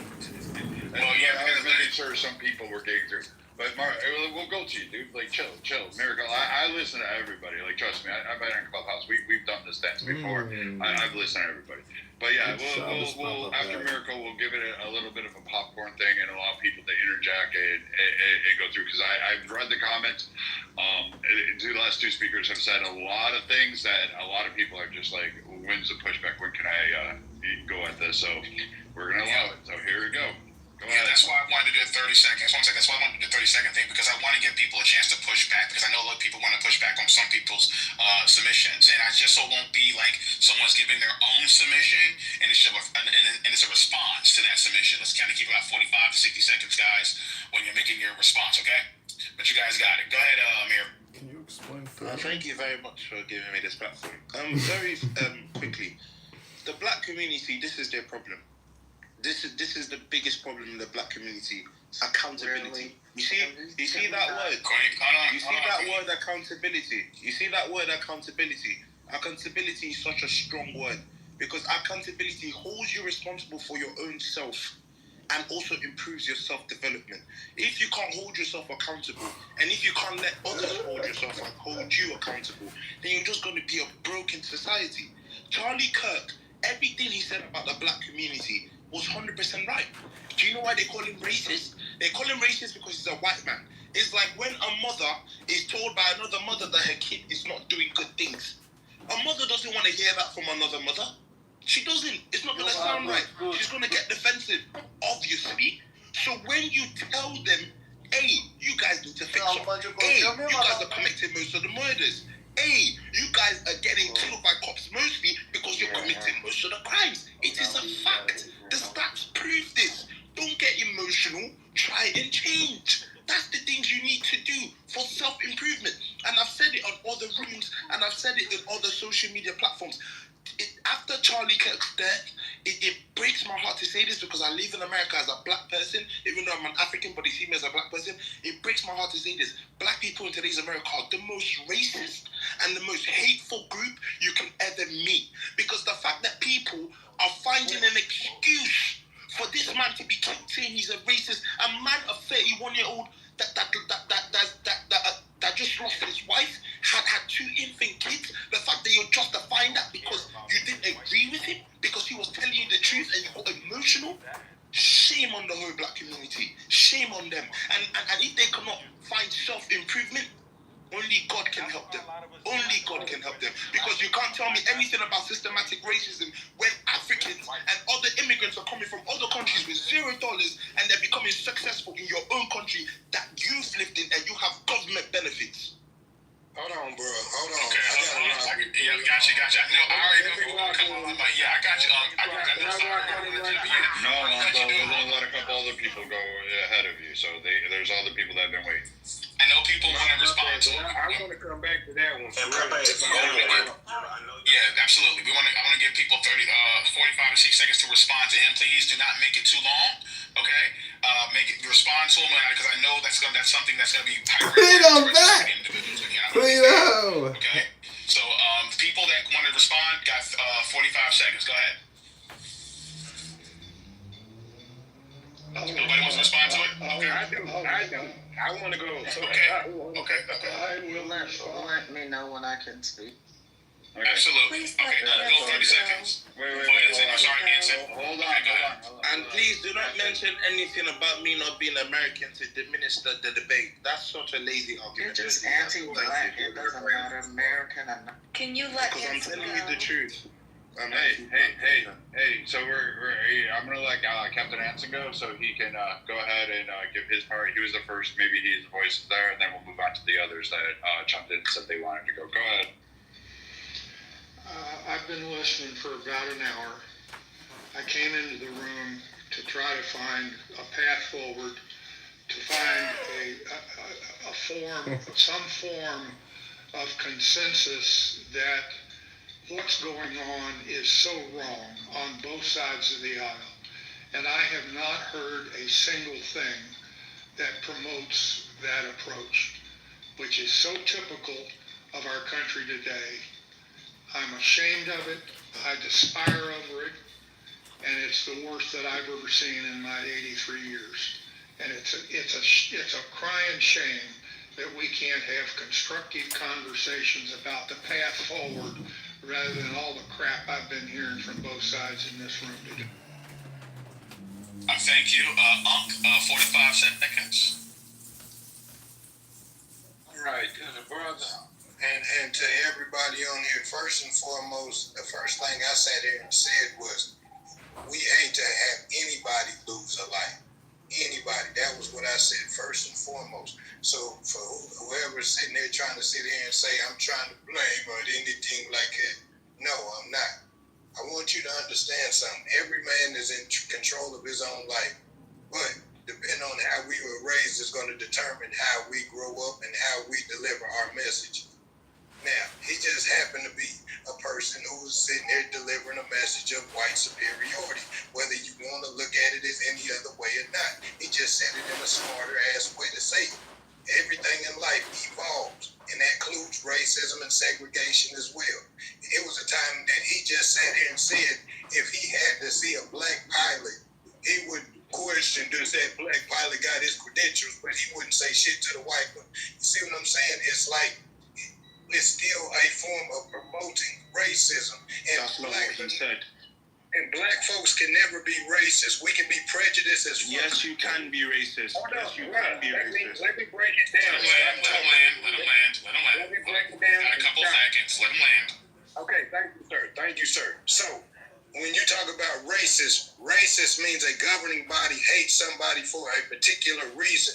Now, prejudice is when somebody does something to you that makes you hate them. It's a complete difference. We were hated just because of our fucking skin tone. We hated the people that beat on our people because they beat on our people. It's a difference, bro. Okay, thank you. We gotta wrap it up, my good man. Let me finish this. I'm just saying this part right quick. We can never be racist because we were never the governing body when this country became the United States of America. All right, thank you. Look at what you're saying, man. Look at what you're saying. Okay, so man, you have become. Hold on. Wait, Miracle. So what happened when Obama was president? Hold on, guys. I gotta go to queuing. Okay. I don't know if Brad wants to have the back and forth like that. I'm just trying to make sure there's some type of. If we can do it in an orderly, like you make your points concise. Like we had a couple long-winded speakers, and I'm long-winded. KK's more long-winded than I am, but what's going on, KK? Shut your face, Brad. Can I just give an update, guys? So murder charges have now been laid on the killer. Brad, I back-channeled you and put it in the chat. What happened? Charges? Yeah, murder. Yeah, they've now officially laid charges. Yeah, the charges are now aggravated murder, so they can seek death penalty. Utah, ironically, has death by firing squad, so that's actually an option on the table right now. So that's kind of ironic in a weird sort of way. I mean, you may get it. This individual is going to be probably put to death. There's cut his head off. Cut his fucking head off. Go ahead. Can I ask one request, Thomas and the mods, real quick? This is one request. It's not. I don't even want to host that section. Yeah. So the gentleman that spoke earlier about the stats, I think he said killing stats. That's all I asked. Yeah. So again, I don't know why people have to keep reiterating sentiments about assassination. What I see people talking about is the fact that what he'll be remembered for definitely varies, right? Because he was divisive, and he did not. It's not like he even served the country. It wasn't like he was in the military. He didn't do great things. What he did was he introduced the same type of tropes about minority groups that were said a generation ago to a new generation. There is nothing new he communicated to the world. All of these criticisms that he issued against women, issued against gay folks, issued against, quote unquote, the black community. These are all the same tropes that were said by his grandparents a generation and a half ago, when black people were finally becoming able to participate in this economy fully and participate with their full citizenship rights in this country, period. As it relates to birth and your child finding Christ, I just want people to understand that the Knights of the Ku Klux Klan was a Protestant Christian organization. Hey, stop there. Like, Man, I get really... People cannot believe... You can't believe... Miracles, man. Hold on. I feel a certain type of way when kids and spouses get brought up. This room's not really about that. So if you're going to say about his son being converted to Christianity, I'm happy for him. If that's what his son wants or his child, and he's happy, and you have no words you need to say on that. I don't care what your opinion is. I don't care where you're going about the Knights of Columbus and the KKK and whatever fucking dogma you're about to go down. I don't care. His kid has nothing to do with that. So don't make the correlation there, because then I'll just move you down to the audience and you'll stay there for the rest of the day. Because I'm not about that. I feel a certain type of way about that shit. Everybody knows that. All right, just stating facts and history, so that we don't forget that professing Christ, but then advocating for again, you're coming close. I don't care how you're going to passively try to tightrope it. I don't play those games. I'm not about that. I would suggest just stopping, changing course, and leaving it there. Right. So then I'll shift. Then we will remember him. We will remember him saying that when Paul Pelosi was attacked, that a real patriot would bail his attacker out of jail. We will remember all of those things, because these are all of the things he said. You know, this is not a uniter. This person was a divider. And even to his last breath, the thing that was in the forefront of his mind that he wanted young people to know is the same tropes that were said about Black people a generation ago. And I think that's the reason why people aren't really playing his words, because they know that this is what he'll be remembered for. Again, nobody's talking about the fact that he was killed. Nobody deserves to be shot. As a matter of fact, I'm like, well, maybe the answer for school shootings is people need to put cameras in classrooms so that they can see what their children are being subjected to when people bust into their classrooms and shoot them in the head, right? Because maybe then people will feel as passionate about the risks we continue to choose to put our children under as they're feeling for this internet influencer who is very well paid to divide people. And I'll land it. I thank you for your submission. I'm gonna let you. I just want to respond to her as well. So I'm glad you asked the question. People get the chance to respond. We can have a conversation. My thing is that I always again when I hear these things, I always find it fascinating. Someone can say something, and then people get two different interpretations for it. And we remember the game telephone. It's when people will sit back and pass around clips, and then they'll when they start to regurgitate those clips, it's not what was the original soundbite. And I'm not directing that at anybody in particular. It's just always find it fascinating. Like people can listen to one thing and then take two different things away from it. And I wonder if there's anything we can do about that at all. But I'm gonna let Miracle jump in here. I feel like Chris Rock said it. Chris Rock said it best. Hold on, Miracle. Let me respond to Thomas. He actually passed the mic to Miracle. I feel like you should wait for me, then respond. Yeah, you should let Miracle go, then we'll go to you, King.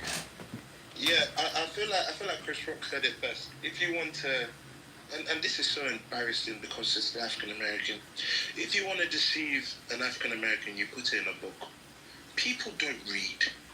People don't actually genuinely sit down to listen to a debate, genuinely without emotion, to listen to both sides, hear concise arguments, and make conclusions for themselves. People don't do that. Because if I ask any of these people that have said he's divisive, that have said he's racist, tell me specifically, word for word, what he said was racist what he said that was divisive. I promise you, it will come down to, like what Summer said, your interpretation, your own personal emotion, and you're now generalizing it to the whole black community, poisoning the water. Stop it. Do you want me to answer? I agree. That's actually, I've been thinking the same thing. These are good words. You guys have to stop this. You have to stop making personal problems general problems. Stop spreading this hate. Please, I beg you. You're gonna cause us Let me know when I can answer. Let me know when I can answer, Brad. Can I respond to this person? Can you answer in the hallway? So one example that I found truly ridiculous. Again, these were not in the context of a debate. These were in the context of his actual show, because we know that he had several platforms. Give us specifics. Can you let her talk? Sure. So, one of the Tuskegee Airmen, an 80-year-old, 90-year-old black man, was given honors for leading the Tuskegee Airmen and as a pilot.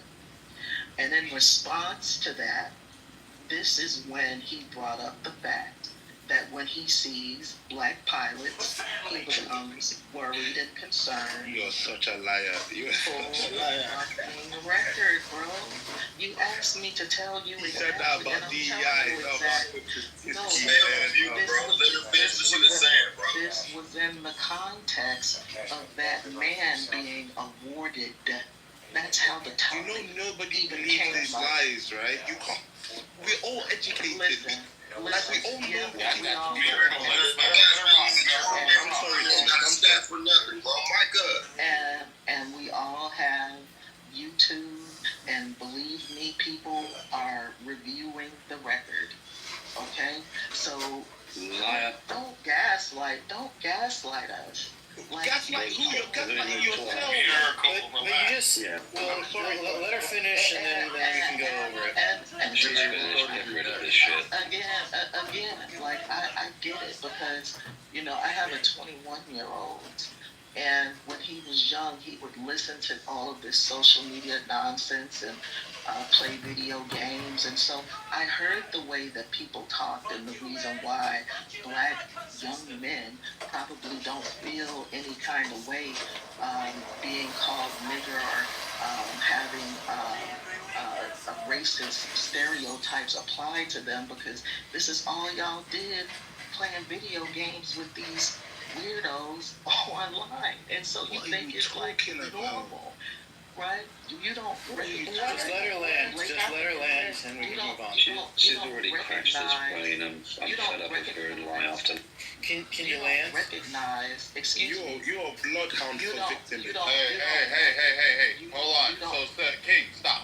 Like your quick responses are going on, and you're pancaking points. So obviously there's a lot of animosity based off of what you said. So I'm going to stop you there, and I'm going to allow some of the gentlemen. No, people. It's not that people don't have trigger. I just don't need your sermon on the mount to continue on, and then you can have a discussion. That's the problem. Is that you brought in a lot of things that I'm even going to say are incorrect. Again, like, why are you talking? You have this problem in every room. Every moderator has the same problem with you. It is a you problem. It is not a race problem. It is not a female problem. It is a you. Okay, here we go. Then we're going to have this. Now we're going to settle that way. It is a you problem. Every room you go into, you have a problem when somebody wants to push back or hold a room and have a debate or a discussion back and forth. You will go on long narratives, you will have pancake points, and then you get angry and upset and talk over everybody else who's trying to interject on the points you made or get clarification on anything. Even the people that are on your side can't sit there and help you because you don't. You get mad at them and go through. I am just telling you, shut up, let them respond to it, and stop reacting, because you are not the main fucking character today. It is not your day. It is Charlie Kirk's day. We're going to give it to him. We're going to give it to the high schoolers. We're going to give it to Irina, who was stabbed on a fucking train because we couldn't fucking put away some degenerate who got 14 times arrested for assault and a variety of other shit. We have problems. There was a school shooting yesterday, and that fucking guy was radicalized on fucking line. That guy should be dragged behind horses until his skin falls off his body. But we have a lot. You are not the main character today. So Julie was next. Miracle, you're Tuna, you can go. Excuse me. Yeah, I just wanted to give a little bit of clarity and maybe which is becoming really dangerous in this type of conversation is people only hearing what they want to hear within their own echo chambers without actually going outside of their own walls and environment to really understand what the actual context was.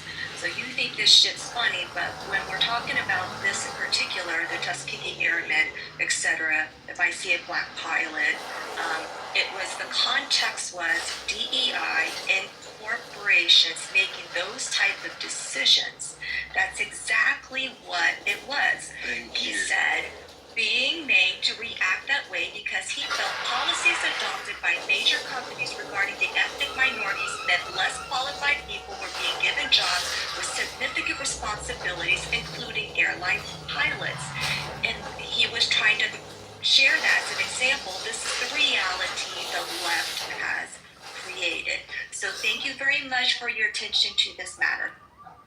Funny enough, I was actually going to say almost the exact same thing, but I'll start off by going back to Miracle's point, because I do think it is a very valuable thing, which is I think people are trying to, like, the debate, the reason why there's so many people saying, oh, he was such a bad guy, is because there's an attempt to, I think, I don't want to say rewrite history, right? People have different narratives, and rather than have the debate about all the different things that were brought up that Charlie Kirk would talk about, if you can paint him as just like a racist, homophobist, whatever it is, to just you essentially can successfully now write him out of the conversation entirely. I'm in the middle. I'm real quiet. I don't interrupt people. I think there's an attempt to write him completely out of history, right? Because if you can, is Tim in some way, shape, or form? Well, obviously he physically can't respond anymore, and historically, right? We don't have in society have a place for that, right? We do write those people out, and so if you just proclaim it, then everything that he was associated with is gone. But to Miracle's point, I think a lot of it is just declarative without actually addressing the ideas. And I don't know if what we just saw was Amon Bailey. I don't know if it technically counts as Amon Bailey, but it felt like it, which was, again, Miracle said, give me an actual thing. And then someone brought up this, said, oh, well, what about the Tuskegee Airline thing? And the Tuskegee Airline, I don't know who just said that, it was not the issue at all. He never said anything disparaging about Tuskegee Airline, Tuskegee pilot. It had nothing to do with that. He was bringing up issues of DEI and jobs and pilots. And look, you might even disagree with him on that. That's fine, right? But to bring it up as a topic of conversation doesn't, I don't think, immediately make you an ist, right? This is the problem I have, is ultimately Charlie Kirk was a milquetoast conservative. He was the I'm going to debate you bro, right? He was the I'm going to come to a college campus and talk to people. And if you can't tolerate that, then we have a real problem. Because, again, that's like the vanilla version of conservative ideas being spread, right? In fact, one great quote from him that I saw, which I wish was getting spread more. I see a lot of people on the left talking about his stance on guns or whatever. But somebody asked him, hey, why do you do this? Why do you come to college campuses to have debates? And his response was, because, I'm paraphrasing essentially, he said, when people stop listening to each other, bad things happen. He said, in a marriage, if two people stop talking, bad things happen. That leads to divorce. And in a society, when people stop humanizing each other, when they stop looking each other face to face and having difficult conversations, bad things happen. Essentially, what he's saying is debate and conversation is what guarantees, or not guarantees, but what stops violence from happening. And so I think it's really ironic then that the response is, again, violence and by the way, shut up, he should have, he had it coming anyways, right? The whole point is, if you can't have conversation is the step before violence. It's how you mediate things without violence. And that was his brand. And I think it's really weird that brand... I think it's really weird that brand, the idea that the conversationalist celebrating the idea that is the brand that is gone, then you're just sort of acknowledging and admitting, actually, no, we do want the violence. The end. Okay, you want to respond? There you go. You want to respond, or you just want to make noise, bro? No, I'll respond to one. Like, all right, go ahead. Well, you can't live on division and hatred and expect love and peace. What did he say that was divisive? Everything he said. Again, let's go into a specific one. Everything he said. This goes back to Miracle's point. You can't just declare it. You gotta give an example. Doc, there's no education amongst it. I think you're divisive now, right? I mean, it's like you can't just declare it. They don't know. Like, they just say stuff for emotion and think it will hold on, or people will be. I think they believe it. I think they believe it. That's the problem. Nobody's scared of the word racism anymore. Nobody's scared of it. All you've been doing is saying shit with no motherfucking back. I just quoted him. I gave you a quote of what he said. I'll give you another one. I'll give you another quote. No, I'll give you another quote that I saw recently. I'll give you one more. An LGBT person went up to the stage and said, "For the record, do you hate LGBT people?" And he said, and there's a video of this, he said, "No, I don't hate any group of people." This was almost verbatim what I'm quoting. He said, "I don't hate people." He said, "I may disagree with your lifestyle choices. I do believe that, marriage is between a man and a woman, and I don't agree with your lifestyle choices, but I do not hate any group of people." That is a quote that he said in public in front of 1,000 people. In the debate. I'll play it right now. I'll play some shit right now. All right, real shit. All right. I want to hear him say, "I hate black people." No, you're gonna hear what. It's like half of all prisoners are black. So blacks commit more crimes than whites do. They commit more murders, they commit more arsons, they commit more kidnappings. For example, blacks are 13% of the population and they commit 15% of all the murders. Okay, so you have let's talk about it. These are obviously racist claims, but I will respond to them as if Charlie Kirk were a reasonable person. Black Americans. Well, no, stop right there. Now someone else is talking, right? Yeah, just 38% of the population is black. We gave you facts and. Okay. What about that? That was a projection. Hold on. Why was I getting me wrong? Because, one, someone else started talking. It was an analysis, and then the question is, it's literally hold on. Let me tell you what's happening. It's literally somebody with the data and the stats right there debunking line for line everything they said. It's less than two. No, I do know. Even if you got the data wrong. Wait. Even if you got it wrong. Stop. I'll even grant you that he's wrong on it. Go ahead. The mod is talking. Go ahead. Yeah, relax. I hear what is being brought up. I'm going to hear it one at a time. I'm going to just say this and y'all can get back at it. Even if he got the data wrong, that does not mean he's a racist. That just means he's ignorant. That's all. But again, y'all carry on. Exactly what I was going to say. Even if he's wrong on it. This is what racism is. Racism is a personification of ignorance and fear. Okay? And this is what he is. He was ignorant and he was fearfully wrong. And he was not just wrong on a small thing, he was wrong about a big margin. Because if you look it up, which Miracle did not challenge Miracle earlier to produce the facts about black Americans being in jail and everything else. It's 37 African Americans. Wait, KK is speaking. Everybody quiet. I'm just saying. KK, go ahead. So, I don't want to interrupt the conversation. I just want to make a point out. What your definition is racism isn't a whole, all, true, all to everything. So what you're consuming, what you're hearing, is not in fact. Okay, great. Let me. So the point of what I was saying is literally that I challenged Miracle earlier in his submission. His first submission.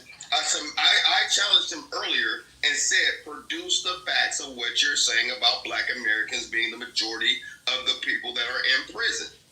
Okay, let me ask you a question now. I accept your. No, can you answer the question first? No, you're not gonna tell me how to accept. But can you answer? No, this were your statements. I'm asking if you even knew it. Is it that you accept my exception or you don't accept my exception? No, I don't accept anything other than the answer to the question I just asked. Right, so you're not ready for a cordial conversation. No. I'm ready for a cordial conversation, which would start with you answering the question I asked earlier. So, do you have the facts? Are you gonna listen? No. Do you have the facts? I will only listen to the facts. And I'm about to give you the facts.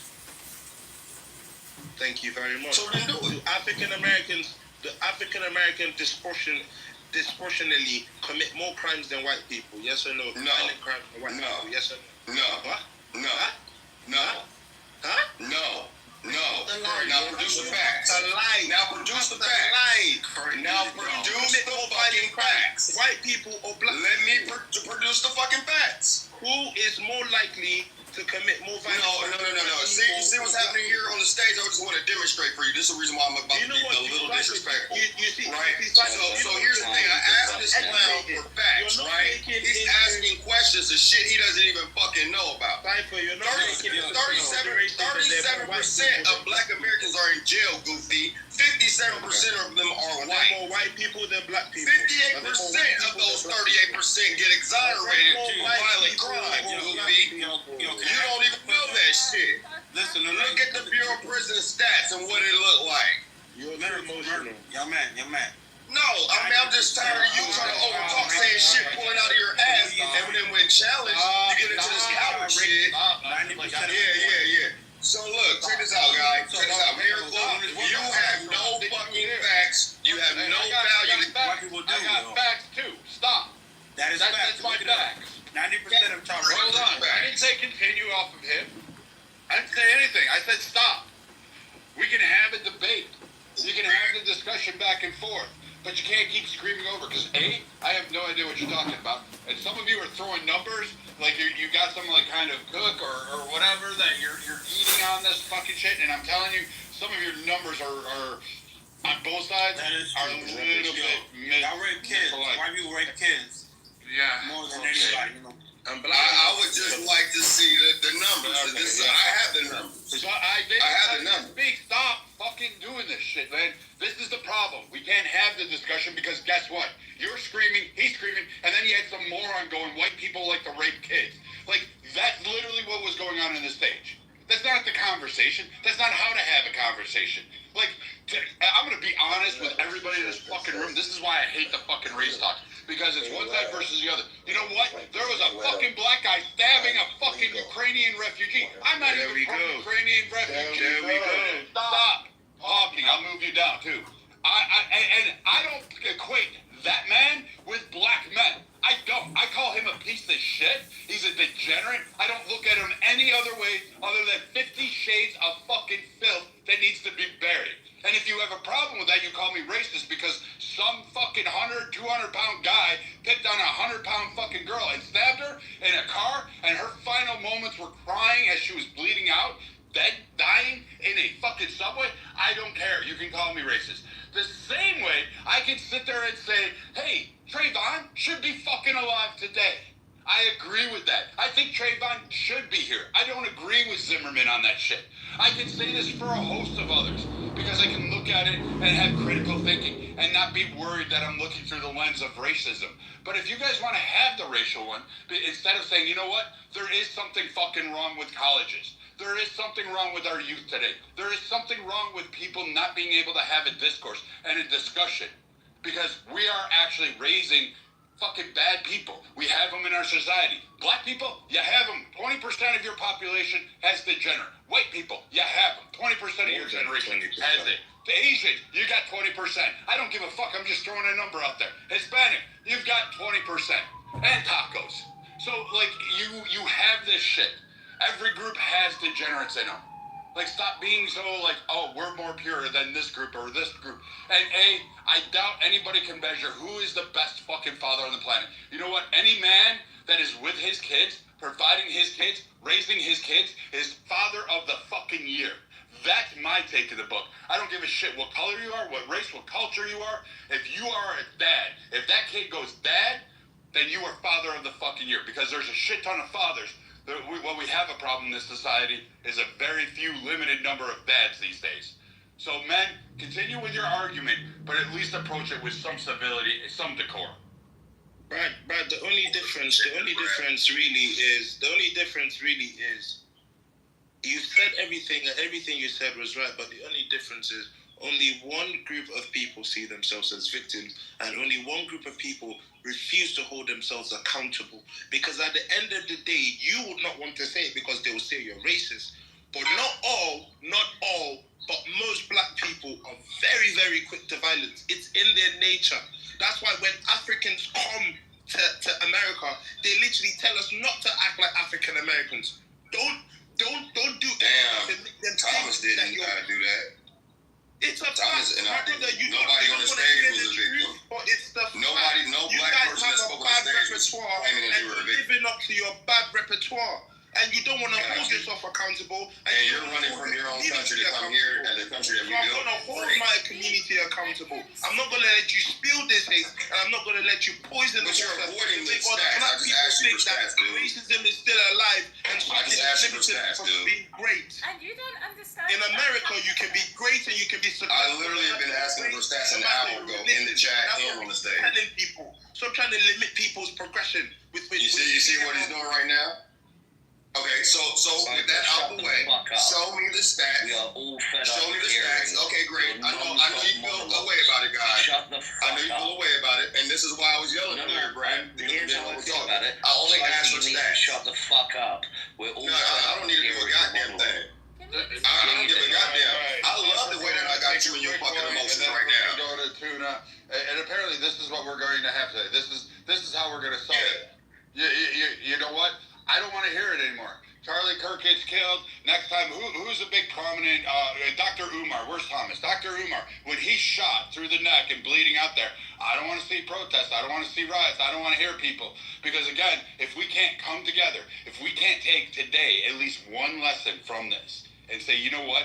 Hold on a moment. There's a whole lot of killings. Like, you guys don't even know about what's going on overseas. Do you know Nepal, they burnt the fucking president's wife last night? Did you know that? There's a revolution going on in there. Jakarta, they're doing the same fucking thing. You should probably pay attention. Oh, France is having fucking a meltdown over the prime minister in the elections. You're aware of that, right? You guys know that shit's coming, right? England is on fire. Ireland's on fire. Scotland's on fire. Spain's on fire. Oh, you want to talk about the 22 countries in Africa that are basically on verge of killing each other? How about South America? We've got Marines sitting off of Venezuela. Venezuela's sitting there going, hey, we're going to launch fucking fishing boats at the United States Navy and have a war kickoff, which is, I feel a particular type of way about that, but, go ahead. Yeah, Israel just shot Qatar, which basically that's going to be nothing. But you still have Iran doing their sable rattling. You have that going on. And now you have prominent speakers sitting there going, man, am I going to be next? Because they shot at Trump. They killed Charlie Kirk. They've shot at other people. Remember, there was a softball game. There was 2 senators up in Minnesota. Those were killed. So if you don't vote or if you don't speak the way I want to, are we just at that type of society? That's something you guys should really think about as you're giving out your stats. No, but Brad, I honestly want to hold you accountable as well, because Brad, you said something that's very big. You said a young Ukrainian refugee was stabbed in the neck by a black man. And nobody wants to say that black man, while he was recorded saying, I got that white bitch. And no white person is out there protesting none of this. You guys also need to start standing up and having some courage and fighting for yourselves. Because if it was the other way around, man, we'll be having lootings already in Charlotte. So you guys really need to start having some cojones and stand up for yourself. Because they did it in England here. They did a national British march and all of that. You guys also need to have a bit of bravery as well. Because if they can do it, you can do it as well. Because the man literally said, I got that white bitch. He said, I got that white girl. He didn't call her. Yeah, so I just want to go back to the question, Brad. White girl, white bitch. That can show you that it was racially motivated. It was racially motivated. And that should be protested. You hear, I asked him 100 times to produce. He wasn't done speaking. Shut up.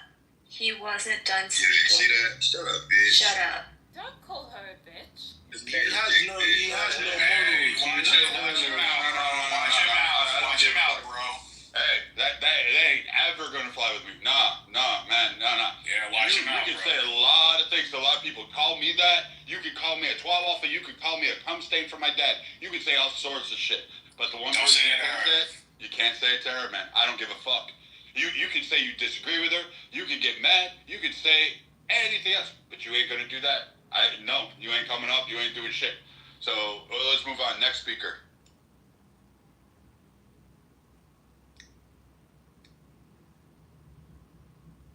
I was just in the other room, and found myself in a interesting, like, I guess, spot on this. Because, of course, it's sad the man died. He's got a family, wife, kids, all of that. So in that instance, you know, you never want to see it. But then there was like this, I don't know if it was a quote of his or just like an interpretation, but something along the lines of, some people are going to end up dying for us to have our like Second Amendment rights. So like, there's a weird level of irony that I think like if you're like staunchly like for the guy or just leave a sad thing, you may take that viewpoint of like, well, he did say it, so like I don't know how I'm supposed to feel. You know what I mean? People may take that as like you're saying you're glad that the man died. You know what I mean? I think that's hard for like people who are very towards either end of the spectrum on this to understand that that is a viewpoint. You know what I mean? Like, I get it. Like, he may have said some bad things about groups of people, including my group of people. But it's always sad when people die. You know, one of those staunch believers that people can always change until they die. No one has that chance. And like, I do think in some of his ideations kind of seemed extreme to me. And like, the last thing I personally feel like this country needs is like a martyr for like extreme ideas. But Kirkle, I was in one of your rooms recently, and you had another speaker, and I'm not going to release that one. But he wasn't the extreme idea guy. Like, he is not the Nick Fuentes, like, that people are trying to make him out. Exactly. He was the most moderate. Yeah, he's not Candace Owens, who is further than he is. Like I in the conservative world, there are certain players, certain individuals who reach out and touch other people, not in that way, but they have conversations. Charlie Kirk, it's been said, I think Thomas said it and other people, he was milquetoast conservative. He was a conservative by Christian nature. He had conservative principles. But if you asked him on economic policies, he got a little wonky on that. He wasn't as well versed on it. It's all right. Economics is a huge problem. It's a huge discussion. Most of his was on social conservatism and his religious faith, and that's what he based his arguments on. But what he was able to do was put thousands of chapters across the country, build programs, education programs, help kids understand politics, provide fundraising, help promote for causes for children, fund games, fund the ability to have areas to go to. His program did a lot. Turning Point USA is a lot bigger than people think. And he wasn't even the most radical. Even the people that are the more radicals, the ones that you think are gone away, like the Milo Yiannopoulos, the Ali Alexanders, the Candace Owens, Nick Fuentes, all these guys are still out there. And it was the Charlie Kirk that was able to kind of separate them and actually have a discussion on it. And like I heard in your room, person saying, "Oh, Charlie Kirk will not have any effect." It's having a major effect. It's having a major, even poll effect right now. You're seeing it, and it's having a cultural backlash in ways that I don't think people are really anticipating and realizing what could possibly go off and how it could be handled. Because you're seeing it online, and social media is banning it very fast. Go ahead. I mean, but what could be fanned here? Excuse me, can you, I'm sorry, Kirkle, I'll let you go right after me, but I just want to make this point because I have to go shortly. The most important part about Charlie Kirk and how he's important to people that are not Republican or conservative or moderate or on the left or progressive is he gave them the opportunity to share their viewpoints to an audience that are completely opposite. He gave those students an opportunity to try to expand and try to give their perspective to people that did not agree with them. In turn with that, there are people that were on the right side of the aisle saying, okay, well, maybe that person has a point or not. Now, you tell me which conservative is going to go out there and actually allow that conversation to be had to the capacity that Charlie Kirk did. If anything, it muffled the voices of the left, of the young minds that wanted to ask questions, that felt so strong in their belief that they felt that they could talk to him about it. No one's going to do that now. That's what the left lost, unfortunately. And with that, that means everyone lost. Everyone lost the ability to hear both perspectives and share it together. That is the problem. And the fact that if you think that that only one side lost, you're part of the problem. Everyone lost. KK, you're 100% right. As somebody said to me earlier today, if a day and a half after an assassination, you're trying the victim of the assassination for their murder, there's something pretty yucky about that. Putting him on trial a day and a half after he was killed, there's something particularly slight. Hey, Marshall, them same people did it. No, excuse me. Did it across the board. I knew that. No, yeah. They did. Yeah. You mute up, and because Kirko was next, and I made it very clear. I'll try to be fast. If I could finish this one thing. Akiva, just because one side decided to jump off the bridge doesn't mean the other side decided to jump off the bridge. And in fixing the problem we're in, each side is going to have to swallow shit, because that's how you get to a place where you can agree. They're going to have to give shit up, and it's going to be policy, and it's going to be points of pride. And if we really want to change things, we really want to live in a better country, then we need to see the gray more than ever right now. Because when we go into our corners, we harden ourselves and go down the path where violence is inevitable. I'll give one example, and then I will throw the mic to Kirko. After Sherman did his burning of the South, if there was large-scale political violence in America, for example, it took 100 years for the South to get back to pre-Civil War industrial parity. Imagine that. Not Bessemer presses, not fantastic ideas, technology from the 1840s and 50s.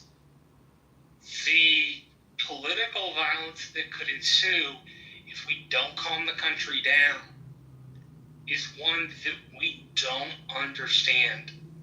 The deaths would be immense. The destruction would be unfathomable, because we haven't gone through this since a Civil War.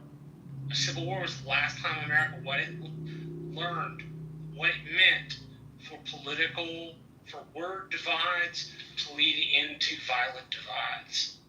And we owe it to our country, if we believe this is the place we want to live in, to swallow some of our pride, make those connections, say, well, Charlie Kirk didn't necessarily say all the stuff I liked, but the dude doesn't deserve to be shot down in the street like a dog, in the same way that Minnesota Speaker of the House didn't deserve to be shot by a dog.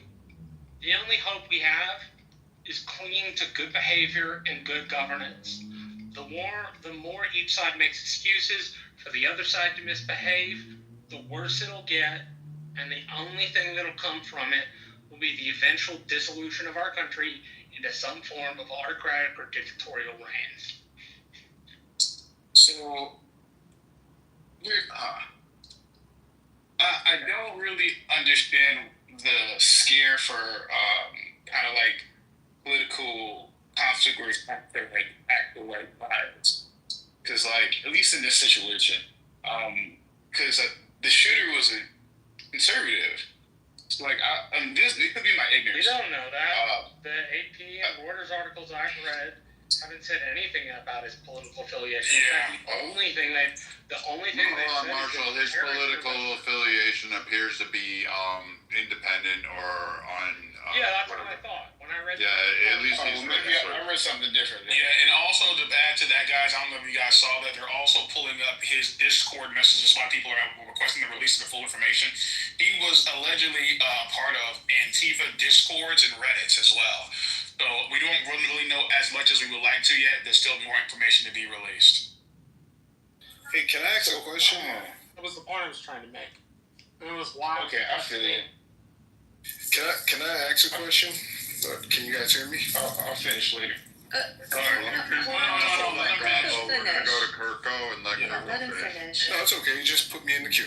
Yeah, you're after Kirko. That'd be fine. So I guess that's my thing, because I think I was at work when I saw an article that stated that, but then again, with like the time between when this all occurred and now, like who knows like what's really what until the end of the day. I do think it's sad, right?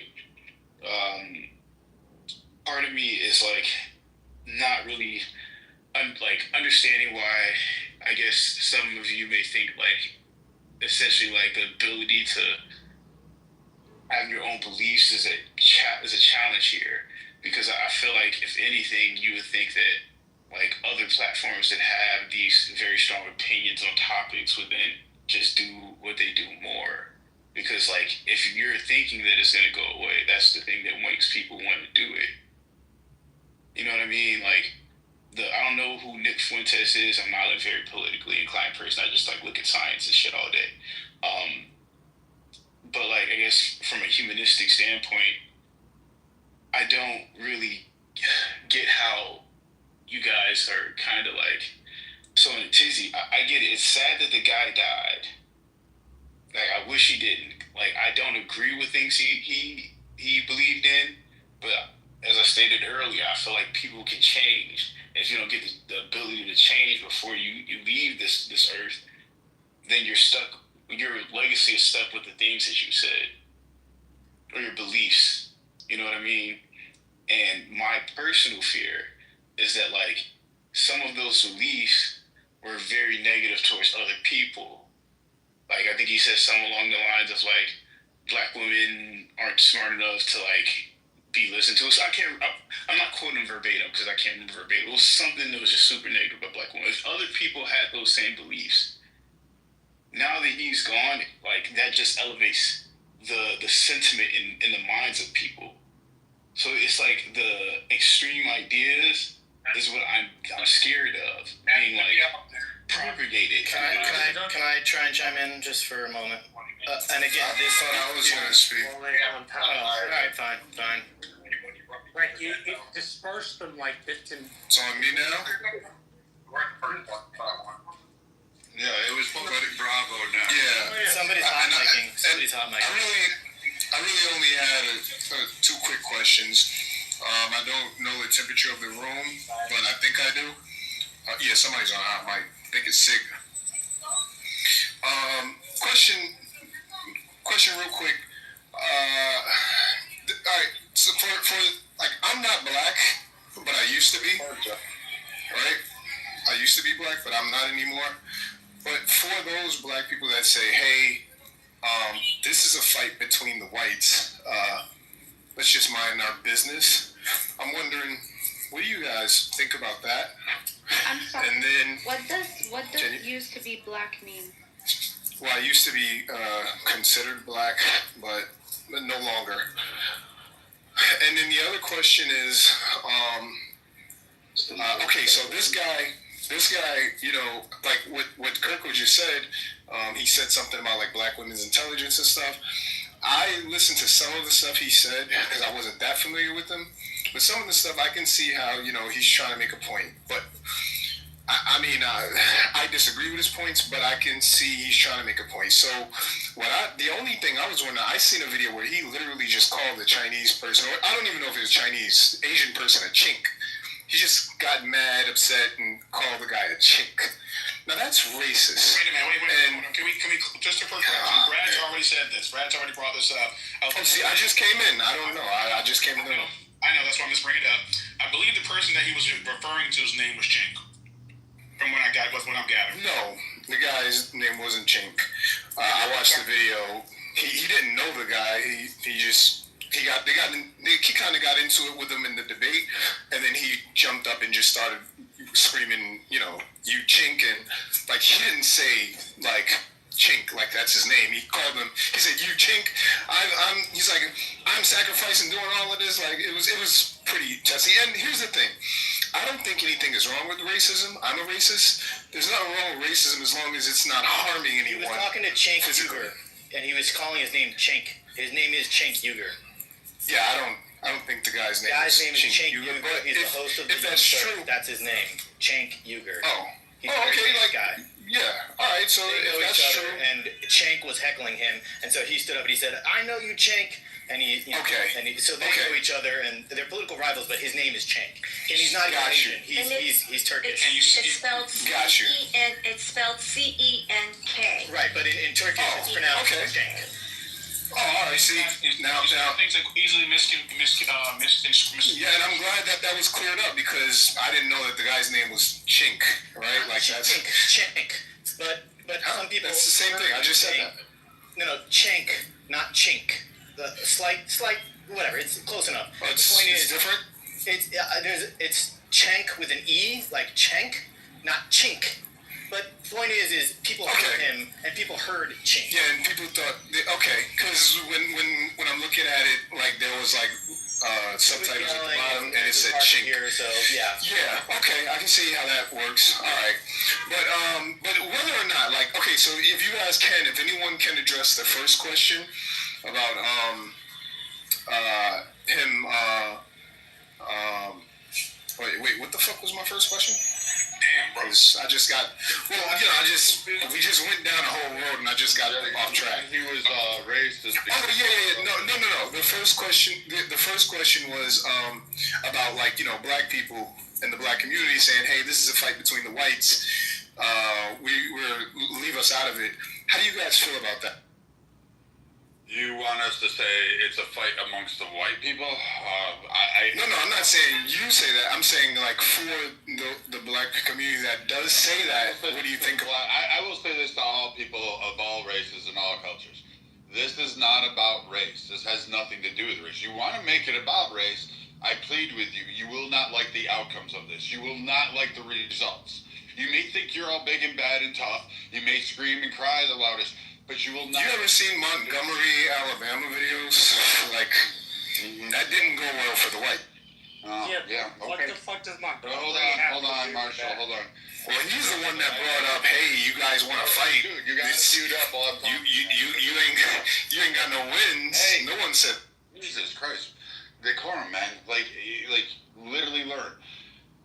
You don't want this. There are more white people. There are more powers. There are more people that'll sit there. You already have a problem in communities with black fatigue. That is a real fucking thing that is sweeping across. And it's not just white people. It's Hispanic and it's Asians. You have a melting pot of people that are already fed up with a lot of the narratives and the BS.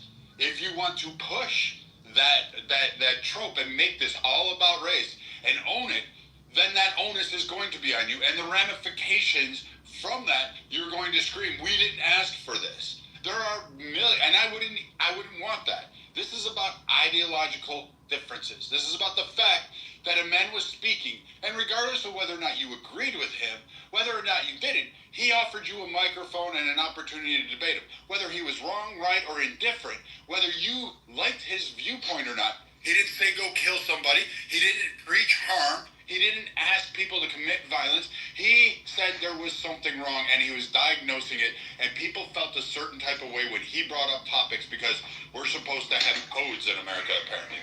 And guess what? Somebody shot him for that. But if you want that race thing, I'm going to warn you, it's probably not going to go the way you want it to. All right. Okay, is anyone going to speak to the question? Because he's talking about something I'm not even talking. I'll say this. I don't think most people care, bro. That's the thing. I don't think people care about black people saying that's white folks' business. I don't think most people care. I don't think they really do, to answer your question. And honestly, for those in the chat that just said that we ain't scared. You are fucking scared because you know what? Every day on this app, every day on social media, what is the first thing? Pay us our reparations. Pay me this. Oh, the white man's oppressing me. The white man does this. I hear it. Everybody's heard it. For 5 years on this app, I have heard it. Everything about the white man keeps you down. Everything about this. The white man blocks this. I can't get wealth. I can't do this. I've heard it. Every single person that's on this stage has heard it for fucking years. You see it on social media. Like, literally, You think all of a sudden you're not, you're all this and a bag of chips? Like, fuck no, you're really not. You're bitching about the laws, the systemic racism, the white superiority. If you are already saying that that exists, you are too weak to actually stand up to anybody else. 1,000%. So if you've had that in your past, why are they threatening do it. That's fucked up because I agree with this guy. I actually agree. Hold on. To this point, as a black man, I've heard this argument before, which is why I agree with Brad. Don't do it because again, if the white community bands together, they'll turn us into glass in 24 hours, and all we'll hear is screaming and gnashing his teeth. The niggas in the comments, while we about that, we was Quick question, Thomas. What kind of black are you? Like, are you Why is this immigrant becoming black a racial or conversation? which one are? I'm not gonna answer that. Anyway, with that being said, the reality is, and I'll land here. The reality is that blacks do not own or manufacture their own weapons, tanks, planes, or don't have it in the military. Okay? But they can whip ass though. That's a fact. You're right. Yeah, we can scrap in the streets, absolutely. But I'll land there. Why are they threatening People shouldn't.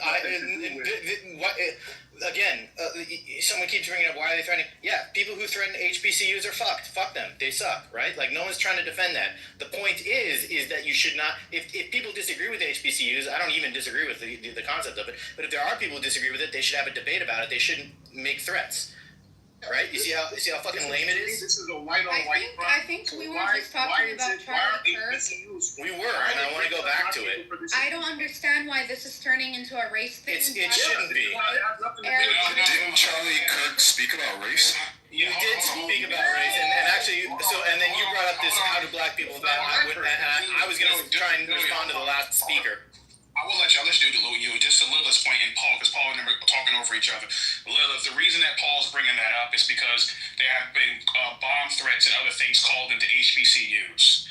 That's why they're saying, because of the situation that happened with Charlie Kirk, they're saying that people are basically kind of losing it and willing to, because again, people, I don't understand, I mean, I do understand, but I don't like to believe or like to kind of entertain the aspects of people seeing what took place at Charlie Kirk and wanting to go out and do more damage. But what's happening is when people look at social media, and it's not just black people doing this, make that clear. It is not just black people doing this. It's a bunch of especially white women out there sitting back and drag and drop Charlie Kirk on their social media platforms, okay? Dude, but they're I understand what you're saying. The white women are the worst.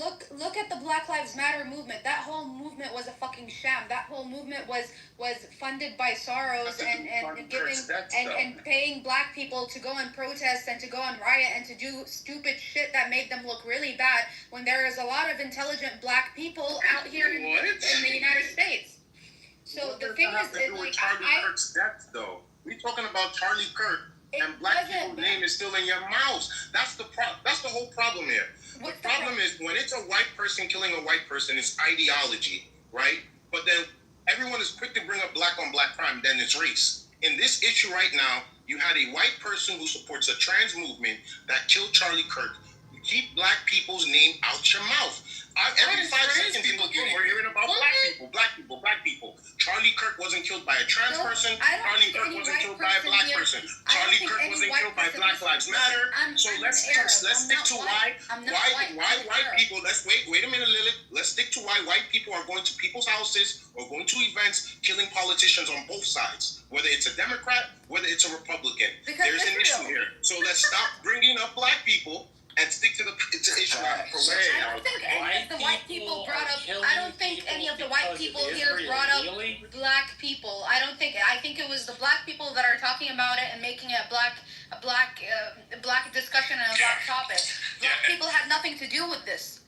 Yeah, well, to Paul. Just respond to the last. Yes, I'll let you respond to the last. The thing is about to Paul's point. The reason why people keep bringing up black folks is, again, black folks like to insert themselves in this. And I'm not going to act like they have not. They have. Black people have made rooms. Black people have got on the social media. And black people have made it their business to sit back and comment on what happened to a white guy that got blown from his children. So if black people want to collectively say, this is not this is white folks' business, stay the fuck out of their business then. Don't sit back here and get upset when white people start getting upset that black people, you see black folks going and trying to sit back and give the 2 cents. He was racist. He deserved this shit. We're gonna dance on his grave. I can be burning. That is, again, like I said, it's not just black folks. Black folks inserted themselves into this as well. Let's just be honest. I don't see anything At the negative same from time, like, but how can I you don't know. expect? He made his whole platform on demonizing like black people. So why would he like? Then don't complain.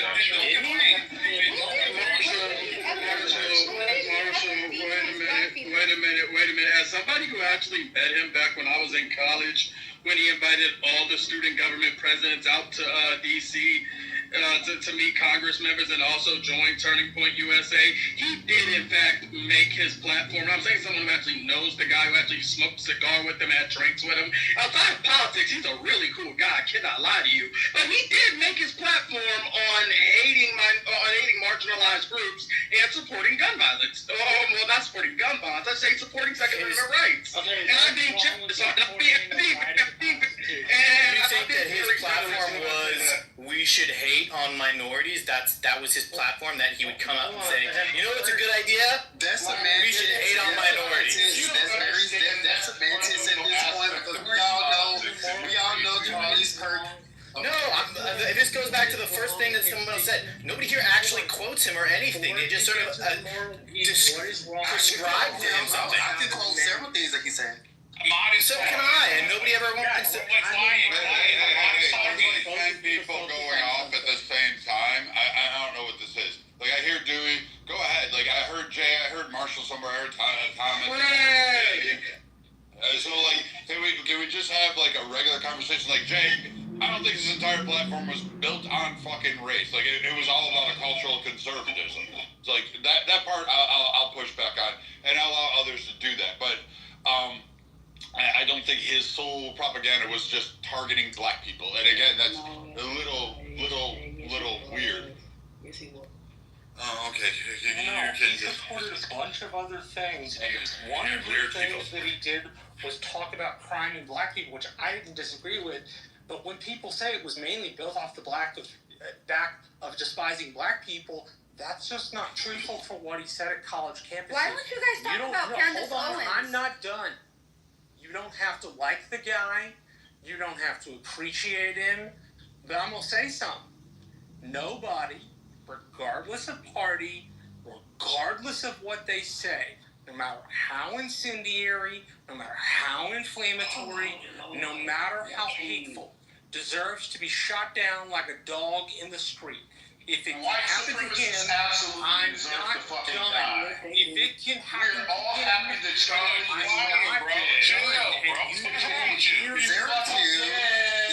not done, and you can hear me talking. If it can happen to him, and it can happen to those Democratic lawmakers in Minnesota, then it can happen to other people. It's wrong because it's wrong. Trying to equivocate, say somehow his view by the populace in the United States in the court of public opinion makes him therefore guilty. There is something slimy and disgusting about trying a man for his own murder a day and a half after it happened. It's low class, it's slimy, and when white people do it, it's bad, and when people that don't look like white people do it, it's bad. It's just bad in general. And we're not going to get anywhere. Hey, stop ad-libbing, Amy. Hey, man, this nigga. I would definitely agree with Marshall on that. On either way, on either side is bad. I just wish that our president of what is supposed to be the United States of America will also have the same sentiment as Marshall had. Because when a Minnesota government officials was shot with her husband and both of them were killed, our president did not even attend the funeral. He didn't even send a motherfucking letter. Also, with that being said, when he was asked if he was going to go visit the governor of that state, he said, why the fuck waste time? I mean, he didn't say the fuck, but he was like, why waste time? He's a wacko. So with that being said, at this point in time, we need the president of the United States of America. We don't need a president of the conservative party, right? Because that's what we're getting right now. Even though it's been proven that now apparently they have the killer. The killer is not a Democrat, But we have a president that is spewing decisive and harmful rhetoric solely to a certain demographic of people who happen to be Democrats. So with that being said, I definitely agree with Marshall. I just wish that our president had the same sentiment. Bro, this is why people can't take you guys seriously. You guys are the biggest fucking hypocrites. Wait, was that directed to me? Was that directed to me? I'm talking. Was that directed to me though? Well, if you shut the fuck up and listen, you'll figure it out. Absolutely, I would love to that. I love that. Fuck faggot. All right, so. Oh, so now I'm a bad guy. Oh, okay. You done, ma'am? I can continue if you want me to. I think the faggot thing was unnecessary, dude. Right, exactly. Right. And that's what they do. That's what they do when they don't know how anything else to say to do insults. That's what they do. That's what they do. All right, so again, I was talking. You decided to come off your mic to disrespect person. I did not disrespect you. I just said what they do. Shut up. Okay, well, shut up. Said you can't.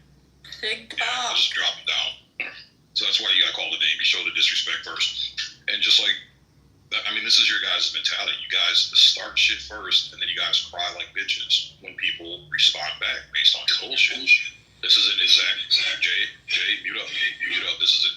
Mute up. Thank you. So again, where is your proof that President Trump said hell nah, or whatever you said, that he wasn't going to show up, that he actually did it? Because we just had a gentleman up here to say that he was Charlie Kirk, calling someone a chink, didn't realize the man's name was Chink. So this is just proof and prime example of how you guys get things misconstrued, and you guys spin these narratives, and they end up becoming dangerous because you guys talk. So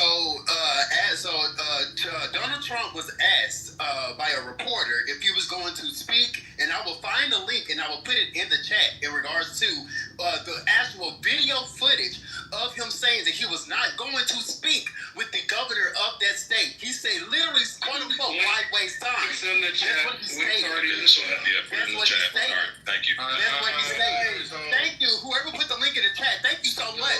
Because usually we have people like him that love to run that motherfucker mouth without doing their research first. Jesus Christ, hold on. So first off, Donald Trump had cited, he went on TV. This is part of like what I hate too. And Coco, you should know better than this. You do know better than this. His first statement was that political violence and violence of any kind attributed in this way to any people will not be tolerated in the United States of America. People should not be living this way. However, you are correct. When he was asked if he would reach out to Minnesota Governor Tim Walz, Trump dismissed the idea and said, Walz is kind of whacked out, and anything I do or say, in his words are, it would be a waste of time for me to really speak with him. It received backlash. But the issue isn't the fact that he had to call Walz. Walz had nothing to do with the senators. And in fact, it wasn't a Republican that went through and did all that shit. Especially if you start looking at the evidence in the car and all that stuff, you're kind of like, this is a deranged appointee that was promoted up, which, again, like, everybody wants mental health checks on guns, but they didn't want mental health in our fucking politics. But this guy managed to get in there, had no King's protest papers all over his shit, hated Donald Trump and all this stuff, and killed these two individuals for what? Voting against the way he didn't like. So this was angered across the spaces. The problem is that a lot of people on the left at the time of this came out and said it's the Republicans' fault. Now, I remember having these discussions and saying it's because of you Republican tards and all this, you Trump, you maggots, and all of this stuff. It was not them. I don't hold any of that shit. I think it's despicable that those two couldn't vote in representative of their delegates and how they felt was the best way to represent their delegation, and they got killed for it by some fucking piece of shit. I also think Charlie Kirk getting shot by this piece of shit is still, that guy's a piece of shit. These things can both be true. Should Trump have called Walz? Maybe, I don't know. Walz said a lot of fucking heinous shit about Trump, and Trump, for all facts and figures, he's kind of petty about that shit. He holds a grudge a little bit. So him not calling Walz over this particular issue, yeah, I can see him not doing it. I can see him dismissing, especially after Waltz, just up until the week before, was at a campaign rally saying that Donald Trump was a dictator-in-chief, a fascist, and was bringing an end to democracy and calling him all sorts of evil things. So, yes, Governor Waltz, these two just don't like each other, and Donald Trump did comment on that shooting.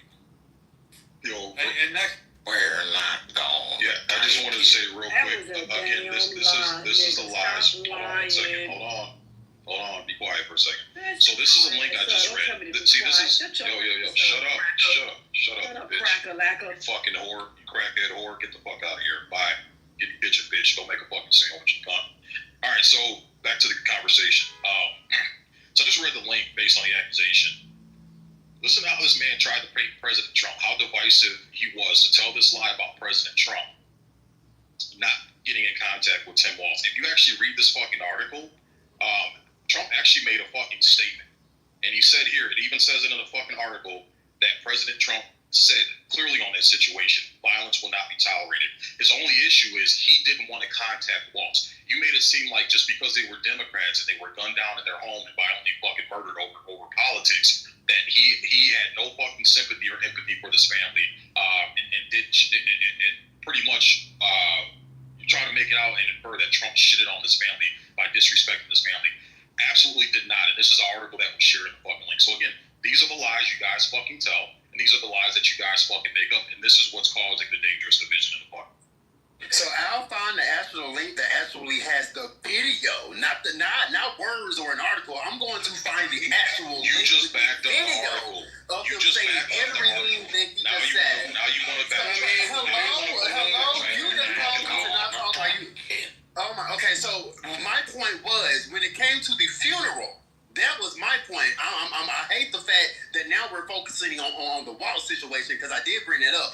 But my point in bringing anything up was the funeral that Trump did not attend.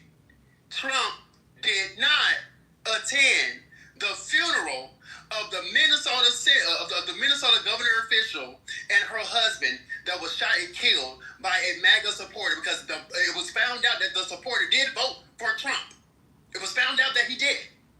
So when I make that statement and everything that Trump is talking about now in regards of Charlie Kirk and him being oh my goodness, he was a saint, and oh my goodness, he touched the hand of God, and all of that we need to order. I'm ordering all the flags to be flown, have a mass because this innocent God-given person was shot. None of that was done when an actual government official was shot and killed.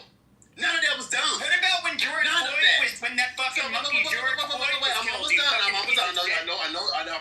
almost done. I'm going to land here. Please, I'm raising up my voice.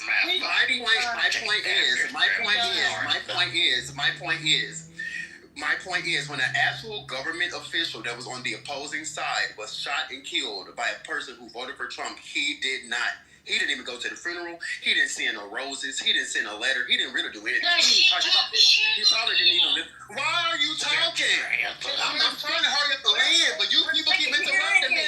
Why are you talking? Why are you talking? Why are you talking? Why are you talking? Why are you talking? Why are you talking? Hello? I'm trying to hurry up the land, but your bitch ass keep talking. Stop being. Let me hurry up the land, and then you can say whatever you want to say. I was literally almost done until you got off mute. Go. This is the fucking problem. You turn obnoxious. Why can't he finish? Fucking calm down. Hey, Lilith, hold on. He's been talking forever. Joe, stop. Just let him finish, and then I'll let whoever goes afterwards. The problem is he doesn't finish, Brad. He just keeps talking. He couldn't finish if y'all shut up. Hey, stop. Hey, I don't need your help. I got this. I know how to mount a room. I've been doing it for a while. I'm an old man. I got this shit. I'll let Coco go. I know Coco. He goes on a little bit. He's wrong. He has points that his own opinions. He's allowed to do that. That's what political compass is. And it was between Sig and him. And Sig will check him if he wants to. And Sig will back his points up. Sig's a big fucking guy. I mean, he's shorter than me, and he's only a Marine. So, I mean, he's half a man to compare to a sailor. But still, he can fucking hold his own. I'm pretty sure Coco and him can sort it out. Doesn't need a cheerleading section. Let the two grown men fucking duke it out. I'm okay with it. I'm gonna bring Coco up, let him land his fucking point. Say, go ahead and do your thing with him, and then we'll move on to whoever else afterwards. It's okay. Yeah, everybody shut up. Let the man fucking say his piece. Coco, you up on stage? Can you invite him up because I'm out of invites or something like that? Yeah, let me find him. Okay, there he is. And Coco, sorry to move you down. I don't know how to mute all. KK usually handles that for me, and she wasn't in the room, so I just moved down the loudest people right away. And usually I try to gain control of the room that way, so I apologize. But please, land your plane, and then Stig's going to rebut that. I'm going to rebut, and then we can move on. Let other people talk. Go ahead, Coco. You got. Okay, the only reason I brought up my point was because something that Marshall said. I agree with Marshall's sentiment in regards of it should not be happening on either side. And so I was like, well, I wish our president did that. I wish our president would do the same thing that he's doing now, but he didn't do the same thing when an actual government official was shot and her husband was shot and killed. He didn't go to the funeral. He didn't send a letter. He didn't do anything. And so that's the only reason why I even stated what I stated was because I was agreeing with Marshall and hoping that, hey, I wish our president would do the same thing.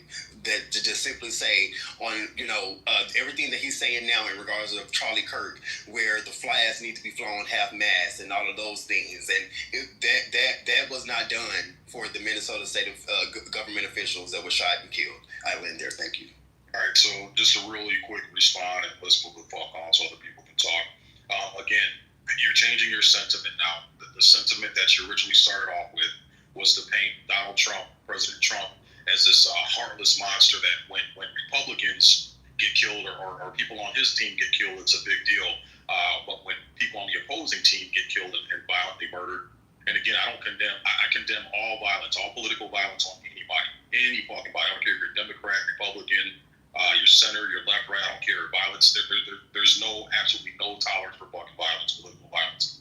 But the way that you painted your original narrative, and I see that you're backtracking now, Coco, is that you tried to paint President Trump into this picture, and then when an article link was dropped, you backed that link up, and I'm looking at that exact fucking link. It says President Trump made a statement on that issue. So he released an official statement on that issue, quote, saying horrific violence will not be tolerated. Now, whether that man wants to go to someone's funeral or not, that's his fucking choice. Whether he wants to call Tim Walsh or not, that's his fucking choice. But he did release an official statement and condemn the violence on those senators. So, wait, did you say he did condemn it? The article, I'll read it to you, quote. This article, the Yahoo News article that was linked up, it says, quote, right here, the president released a statement on Saturday that said horrific violence will not be tolerated, end quote. But he has kept taking jabs at Waltz. So he has a problem with Waltz. Would you expect him to call Waltz if he's got a problem? And Waltz has nothing to do with that. He can still release a statement. He can still get in touch with the family. He can still pay his condolences without getting Governor Waltz involved. Right, and I think you missed what I'm saying here, but okay, we could really just move on. I'm just going to find the link that I was talking about, and I'm going to put it in the chat. Thank you so much. Is it an open floor now? Can I go? Yeah, go ahead. Yes, why Trump might have not have been present or as available during the period of time when that happened in Minnesota. It was the Army's 250th anniversary, and also including his 79th birthday. It was quite a big event, and it was well planned in advance.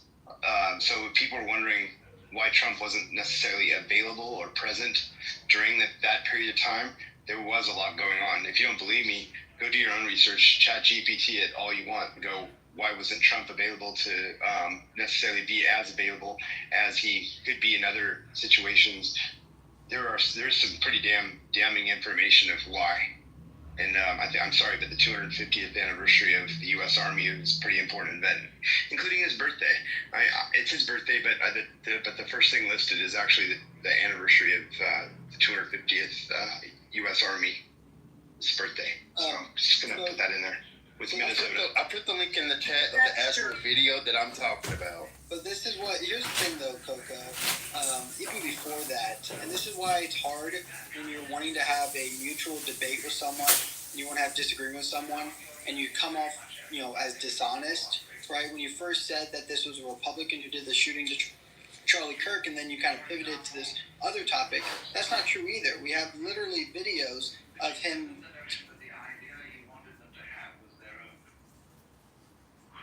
Oh, wait, did he go out? Yeah, I think he went out.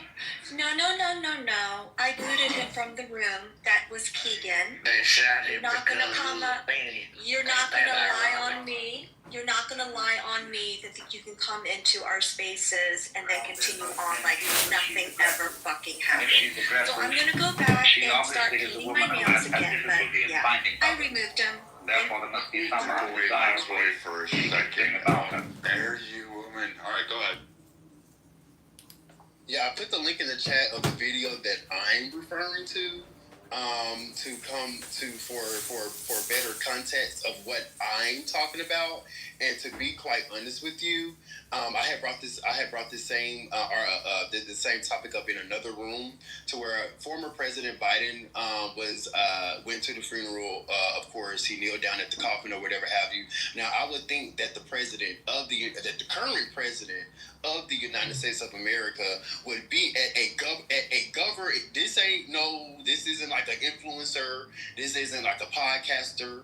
This isn't just a regular person. This is an actual government official, a senator that was shot and killed by someone who by a MAGA. So he was a MAGA supporter. He did vote for Trump.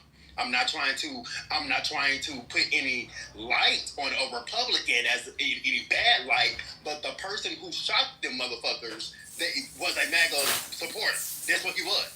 I'm not trying to shine a bad light on MAGA, but I'm just stating the fact that he was a MAGA supporter and he shot and killed their ass. So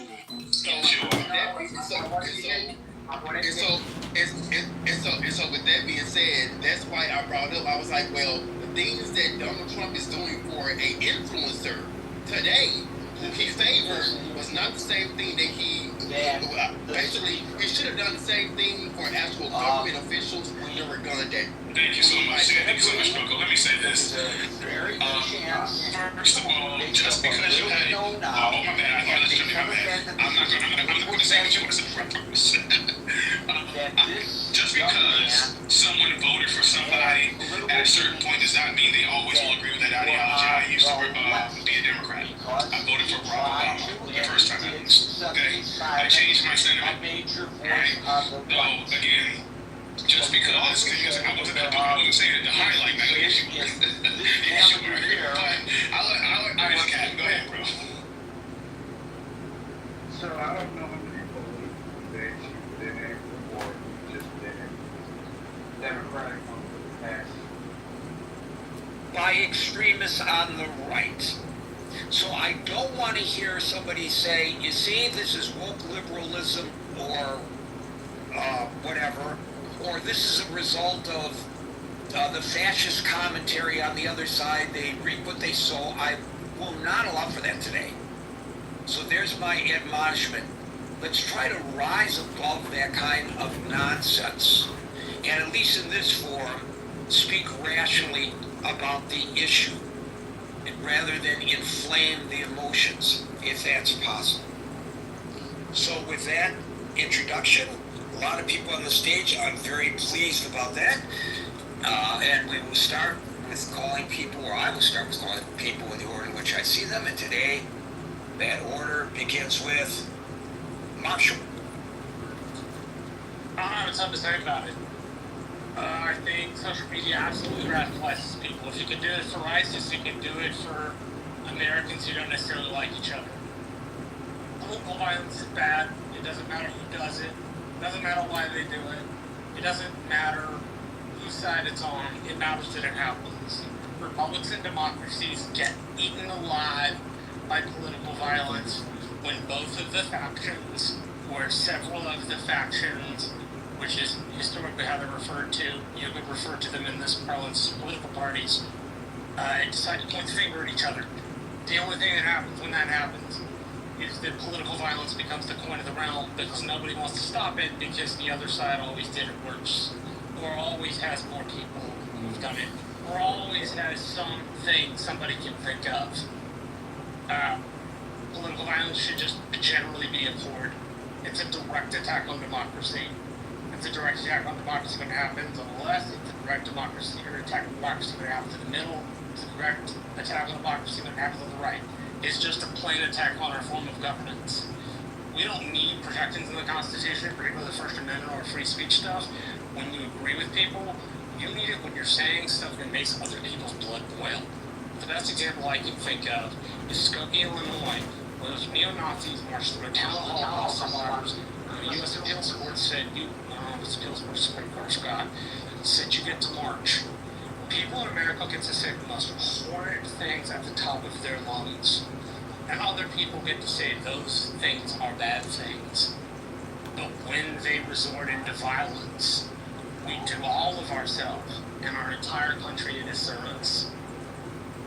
The idea that political violence becomes the point of the realm is how Rome fell. It's how other great democracies and republics fell apart. And it fell apart because it got so radicalized and so ugly that the good people stopped participating.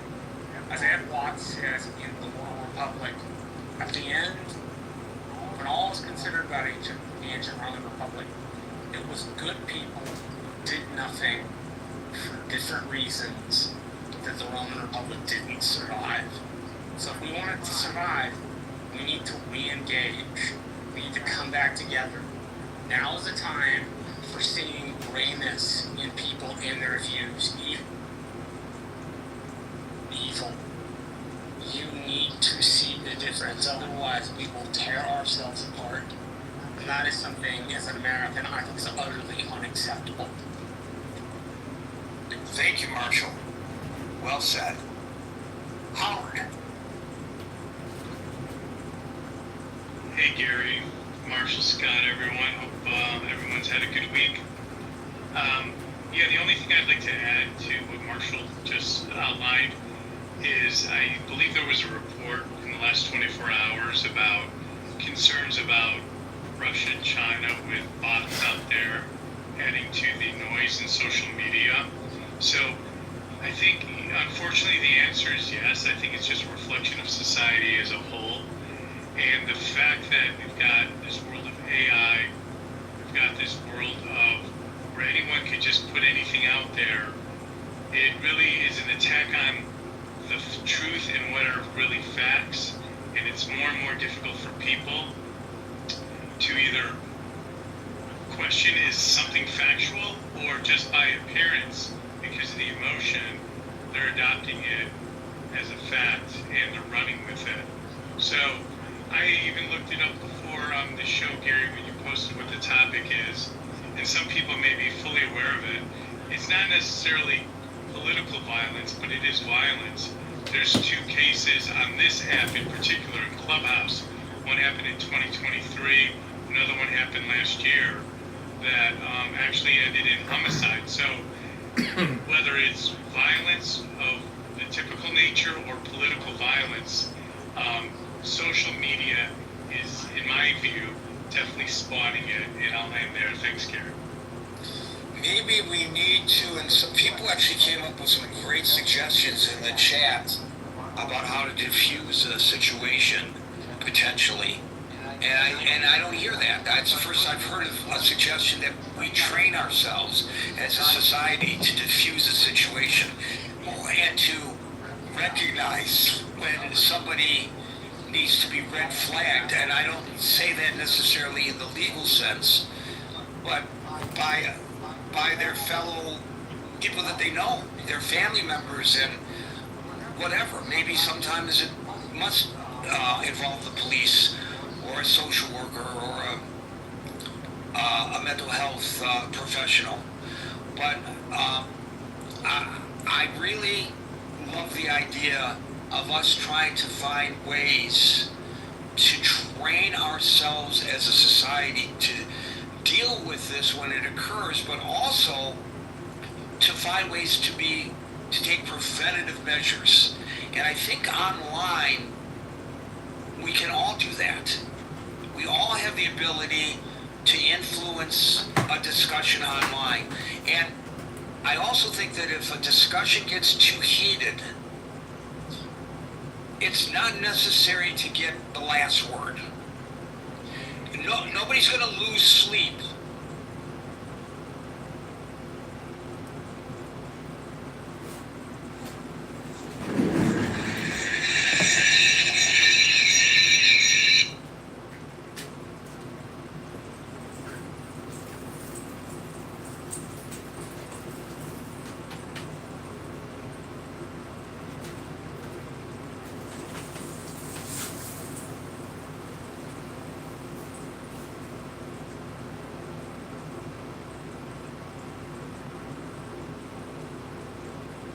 Okay, this is candidate John onboarding. This is for petition signatures and run.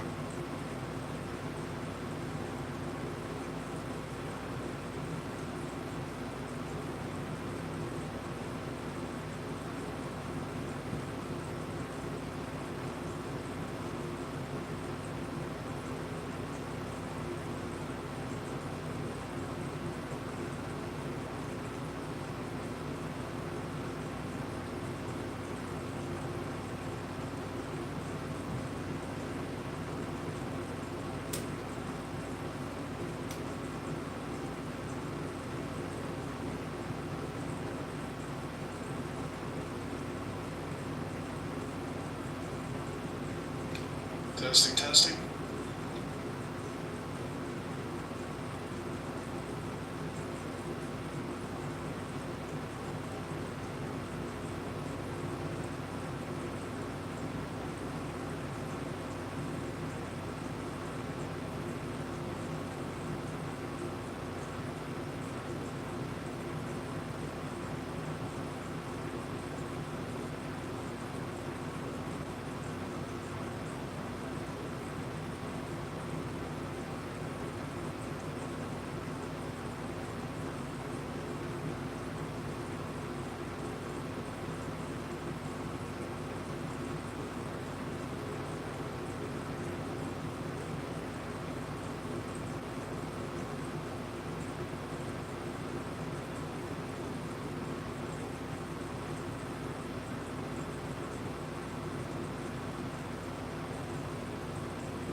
Hey, Tony.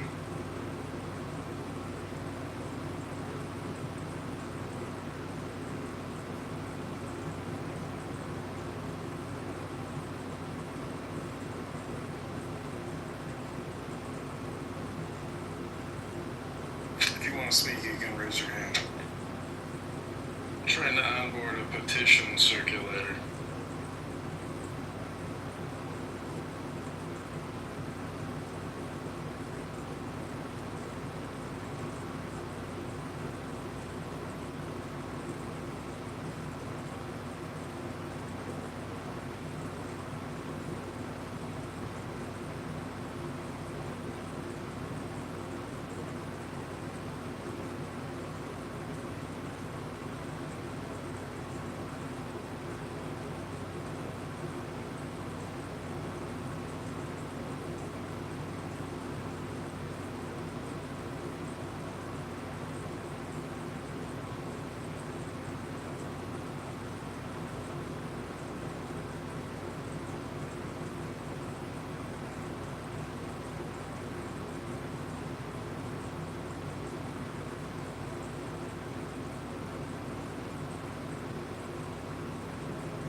Okay, we'll give it another 6 minutes, and then we'll call it.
to change the individual. I mean, there's been the political revolution, the economic revolution, in the time of the Reformation, the religious revolution. All these aimed, as I say, not directly at the human being, but at his surroundings, so that by modifying the surroundings you did achieve at one remove an effect upon the human being. Today, we are faced, I think, with the approach of what may be called the ultimate revolution, the final revolution, where a man can act directly on the mind-body of his fellows. Well, needless to say, some kind of direct action on human mind-bodies has been going on since the beginning of time. But this has generally been of a violent nature. The techniques of terrorism have been known from time immemorial, and people have employed them with more or less ingenuity, sometimes with the utmost crudity, sometimes with a good deal of skill acquired by a process of trial and error, finding out what the best ways of using torture, imprisonment, constraints of various kinds. But as I think it was Metternich said many years ago, you can do everything with bayonets except sit on them. That if you are going to control any population for any length of time, you must have some measure of consent. It's exceedingly difficult to see how pure terrorism can function indefinitely. It can function for a fairly long time, but I think sooner or later you have to bring in an element of persuasion, an element of getting people to consent to what is happening to them. Well, it seems to me that the nature of the ultimate revolution with which we are now faced is precisely this, that we are in process of developing a whole series of techniques which will enable the controlling oligarchy, who have always existed and presumably always will exist, to get people actually to love their servitude. This seems to me the ultimate in malevolent revolution, shall we say. And this is a problem which has interested me for many years, and about which I wrote 30 years ago a fable, The Brave New World, which is essentially the account of a society making use of all the devices at that time available, and some of the devices which I've imagined to be possible, making use of them in order to, first of all, to standardize the population, to iron out inconvenient human differences, to create, so to say, mass-produced models of human beings arranged in some kind of a scientific caste system. And since then I have continued to be extremely interested in this problem, and I have noticed with increasing dismay that a number of the predictions which were purely fantastic when I made them 30 years ago have come true or seem in process of coming true, that a number of techniques about which I talked seem to be here already, and that there seems to be a general movement in the direction of this kind of ultimate revolution, this method of control by which people can be made to enjoy a state of affairs which, by any decent standard, they ought not to enjoy. This, I mean, the enjoyment of servitude. Well,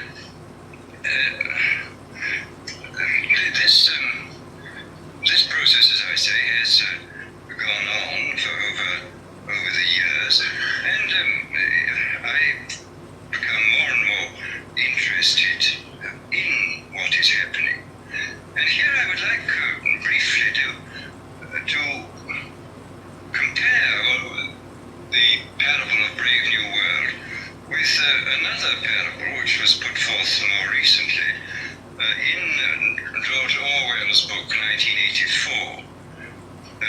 Orwell wrote his book between 45 and 48, at the time when the Stalinist terror regime was still in full swing, and just after the collapse of the Hitlerian terror regime.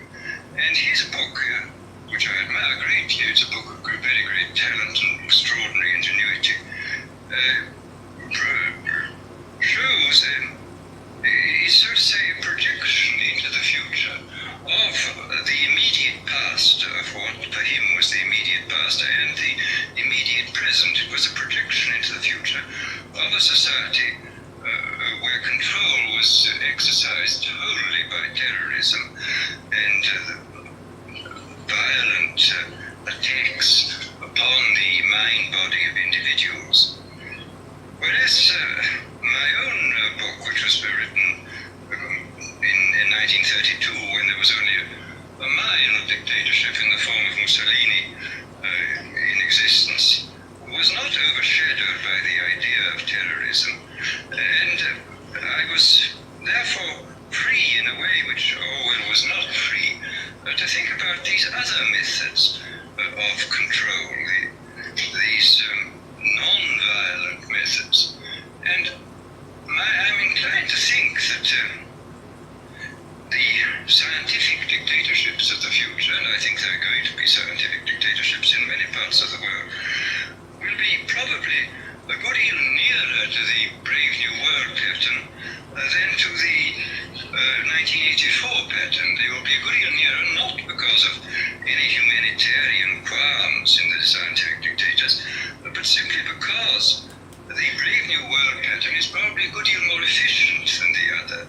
That if you can get people to consent to the state of affairs in which they are living, the state of servitude, the state of being, having their differences ironed out and being made amenable to mass production methods on the social level, if you can do this, then you are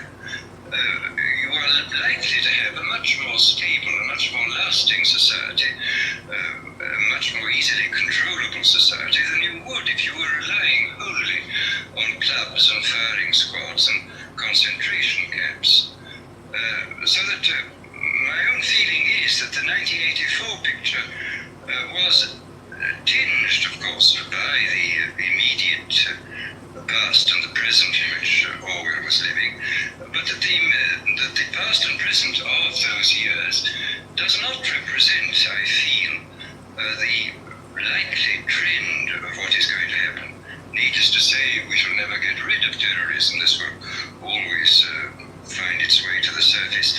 But I think that insofar as dictators become more and more scientific, more and more concerned with a technically perfectly running society, they will be more and more interested in the kind of techniques which I imagined and described from existing realities in Brave New World. So that it seems to me then that this ultimate revolution is really not very far away, that we've already a number of the techniques for bringing about this kind of control are here, and it remains to be seen when and where and by whom they will first be applied in any large scale. And first, let me talk about a little bit about the improvement even in the techniques of terrorism. I think there have been improvements. Pavlov, after all, made some extremely profound observations both on animals and on human beings, and he found, among other things, that conditioning techniques applied to animals or humans in a state either of psychological or physical stress sank in, so to say, very deeply into the mind body of the creature, and were extremely difficult to get rid of, that they seem to be impeded more deeply than other forms of conditioning. And this, of course, this fact, I think, was discovered empirically in the past. People did make use of many of these techniques, but the difference between the old empirical intuitive methods and our own methods is the difference between a sort of hit and miss craftsman's point of view and the genuinely scientific point of view. I mean, I think there is a real difference between ourselves and, say, the inquisitors of the 16th century. We know much more precisely what we are doing than they knew, and we can extend, because of our theoretical knowledge, we can extend what we are doing over a wider area with a greater assurance of being producing something which really works. In this context, I would like to mention the extremely interesting chapters in Dr. William Sargent's Battle for the Mind, where he points out how intuitively some of the great religious teachers, leaders of the past, hit on the Pavlovian method. He speaks specifically of Wesley's method of producing conversions, which were essentially based upon a technique of heightening psychological stress to the limit by talking about hellfire, and so making people extremely vulnerable to suggestion, and then suddenly releasing this stress by offering hopes of heaven. And this is a very interesting chapter of showing how completely, on purely intuitive and empirical grounds, a skilled natural psychologist, as Wesley was, could discover these Pavlovian methods. Well, as I say, we now know the reason why these techniques worked, and there's no doubt at all that we can, if we want to, carry them much further than was possible in the past. And of course, in the recent history of brainwashing, both as applied to prisoners of war and to the lower personnel within the Communist Party in China, we see that the Pavlovian methods have been applied systematically and evidently with extraordinary efficacy. I mean, I think there can be no doubt that by the application of these methods, a very large army of totally devoted people has been created. The conditioning has been driven in, so to say, by kind of psychological iontophoresis into the very depths of the people's being, and has got so deep that it's very difficult for it ever to be rooted out.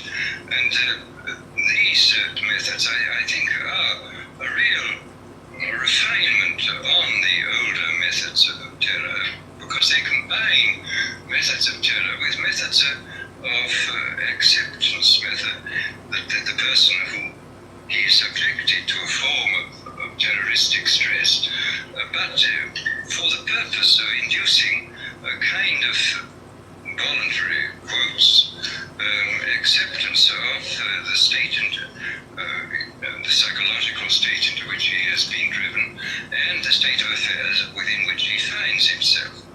So that, as I say, there has been, I think, a definite improvement, shall we say, even in the techniques of terrorism. But then we come to the consideration of other techniques, of non-terroristic techniques for inducing consent and for inducing people to love their servitude. Here, I mean, I think we can, I don't think I can possibly go into all of them because I don't know all of them, but I mean, I can mention a few of the more obvious methods which can now be used and which are based upon recent scientific findings. First of all, there are the methods connected with street suggestion and hypnosis. I think we know much more about this subject than was known in the past. People, of course, have always known about suggestion, and although they didn't know the word hypnosis, they certainly practiced it in various ways. But we have, I think, a much greater knowledge of the subject than in the past, and we can make use of our knowledge in ways which I think the past was probably never able to make use of it. For example, one of the things we now know for certain is that there is, of course, an enormous, this has been always known, a very great difference between individuals in regard to their suggestibility. But we now, I think, know pretty clearly the sort of statistical structure of a population in regard to its suggestibility.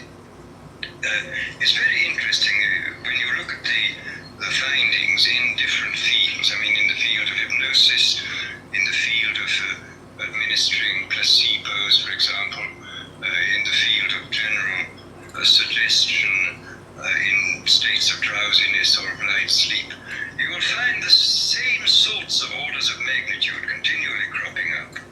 You will find, for example, that the experienced hypnotists will tell one that the percentage of people who can be hypnotized with the utmost facility, just like that, is about 20%.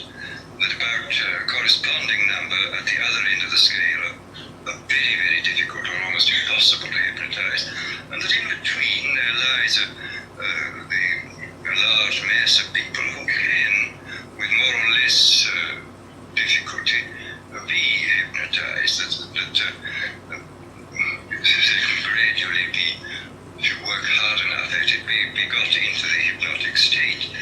And in the same way, the same sort of figures crop up again, for example, in relation to the administration of placebos. A big experiment was carried out 3 or 4 years ago in the General Hospital in Boston on post-operative cases where several hundred men and women suffering comparable kinds of pain after serious operations were given injections whenever they asked for them, whenever the pain got bad, and the injections 50% of the time were of morphine, 50% of the time were of distilled water. And about 20% of those who went through the experiment, about 20% of them got just as much relief from the distilled water as from the morphine. About 20% got no relief from the distilled water, and in between were those who got some relief or got relief occasionally. So here again we see the same sort of distribution. And similarly with regard to what in Brave New World I call hypnopedia, which is the sleep teaching. I was talking not long ago to a man who manufactures records which people can listen to during the light part of sleep. These are records for getting rich, for sexual satisfaction, for confidence in salesmanship, and so on. And he said it's very interesting that these records are sold on a money-back basis, and he says that there is regularly between 15 and 20% of people who write indignantly saying the records don't work at all, and he sends the money back at once. On the other hand, there are some, over 20% who write enthusiastically saying they're now much richer, their sexual life is much better, etc., etc. And these, of course, are the dream clients, and they buy more of these records. And then in between are those who complain they're not getting much results, and they have letters written to them saying, well, go persist, my dear, go on, and you'll get there. They generally do get results in the long run. Well, as I say, on the basis of this, I think we see quite clearly that the human populations can be categorized according to their suggestibility fairly clearly. I suspect very strongly that this 20% is the same in all these cases. And I suspect also that it would not be at all difficult to recognize in very early childhood who were those who were extremely suggestible, who were those who were extremely unsuggestible, and who were those who occupy the intermediate space. Quite clearly, if everybody were extremely unsuggestible, organized society would be quite impossible. And if everybody were extremely suggestible, then dictatorship would be absolutely inevitable. I mean, it's very fortunate we have people who are moderately suggestible in the majority, and who therefore preserve us from dictatorship, but do permit organized society to be formed. But once given the fact that there are these 20% of highly suggestible people, it becomes quite clear that this is a matter of enormous political importance.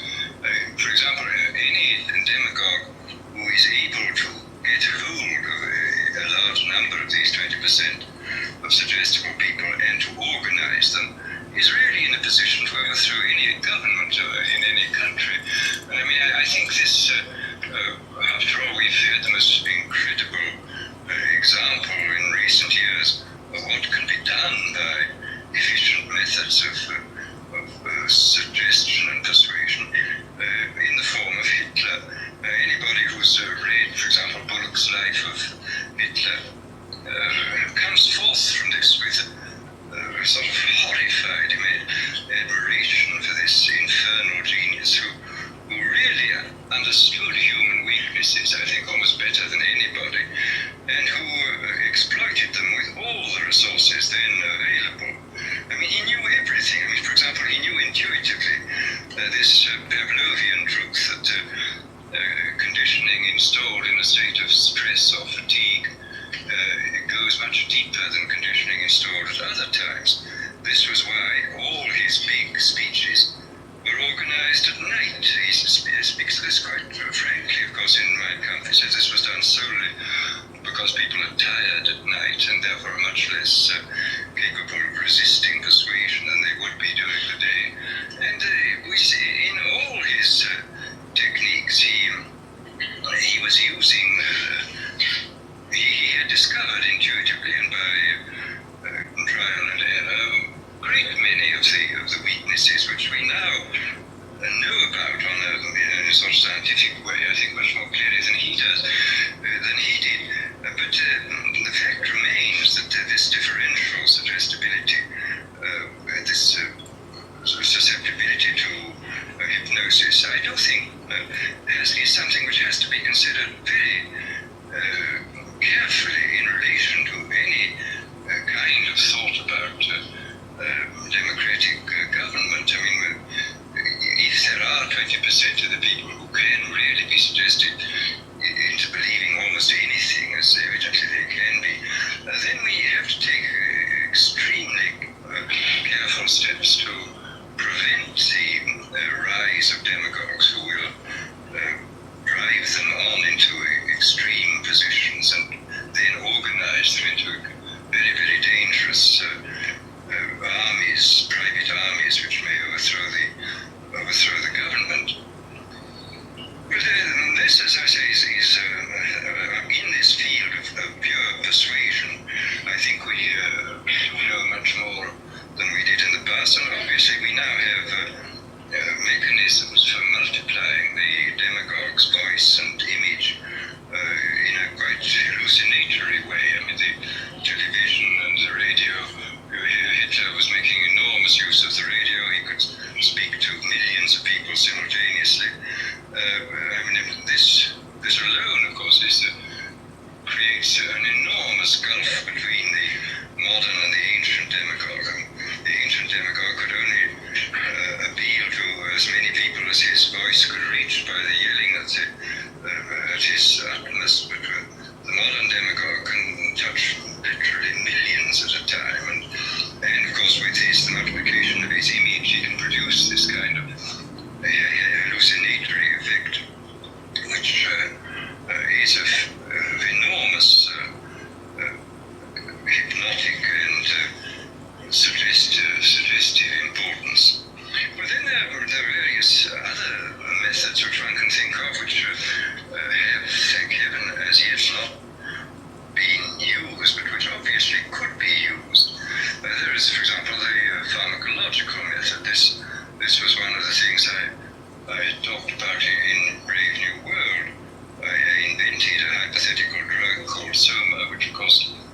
not exist as it stood there because it was simultaneously a stimulant, a narcotic, and a hallucinogen, which seems unlikely in one substance.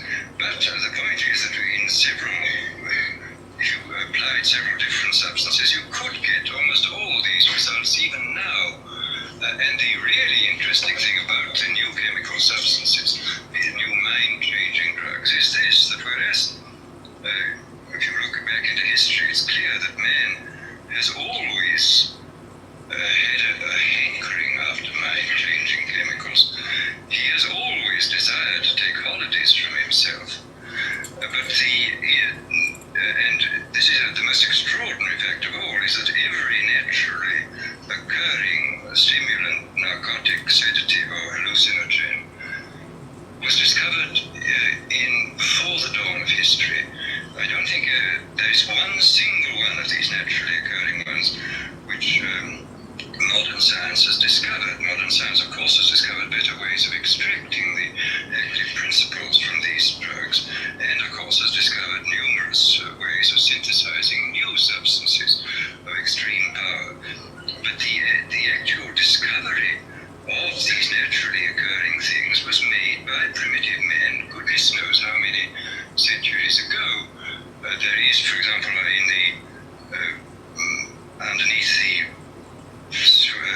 lake dwellings of the early Neolithic lake dwellings, which have been dug up in Switzerland, we find poppy heads, which looks as though people were already using this most ancient and powerful and most dangerous of narcotics, even in the days before the rise of agriculture, so that man was apparently a dope addict before he was a farmer, which is a very, very curious comment on human nature. But the difference, as I say, between the ancient mind changers, the traditional mind changers, and these new substances is that they were extremely harmful, and the new ones are not. I mean, even the permissible mind changer, alcohol, is not entirely harmless, as people may have noticed. And the other ones, the non-permissible ones, such as opium and cocaine, opium and all its derivatives, are very harmful indeed. That they rapidly produce addiction and in some cases lead at an extraordinary rate to physical degeneration and death. Whereas these new substances, this is really very extraordinary that a number of these new mind-changing substances can produce enormous revolutions within the mental side of our being, and yet do almost nothing to the physiological side. I mean, you can have an enormous revolution, for example, with LSD-25, or with the newly synthesized drug psilocybin, which is the active principle of the Mexican sacred mushroom. You can have this enormous mental revolution with no more physiological revolution than you would get from drinking 2 cocktails. And this is really a most extraordinary fact. And it is, of course, true that pharmacologists are producing a great many wonder drugs, which where the cure is almost worse than the disease. Every new edition of medical textbooks contains a longer and longer chapter on what are called iatrogenic diseases, that is to say, diseases caused by doctors.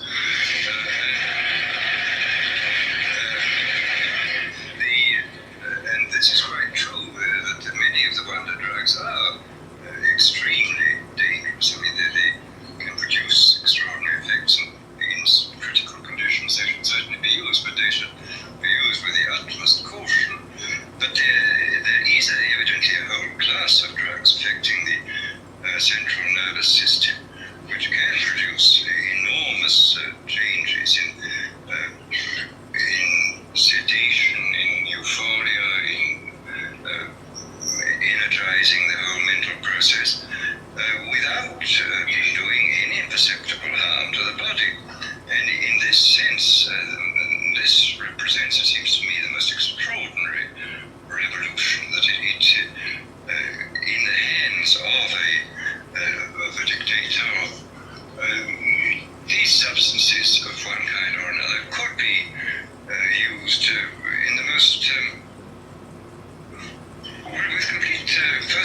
complete harmlessness.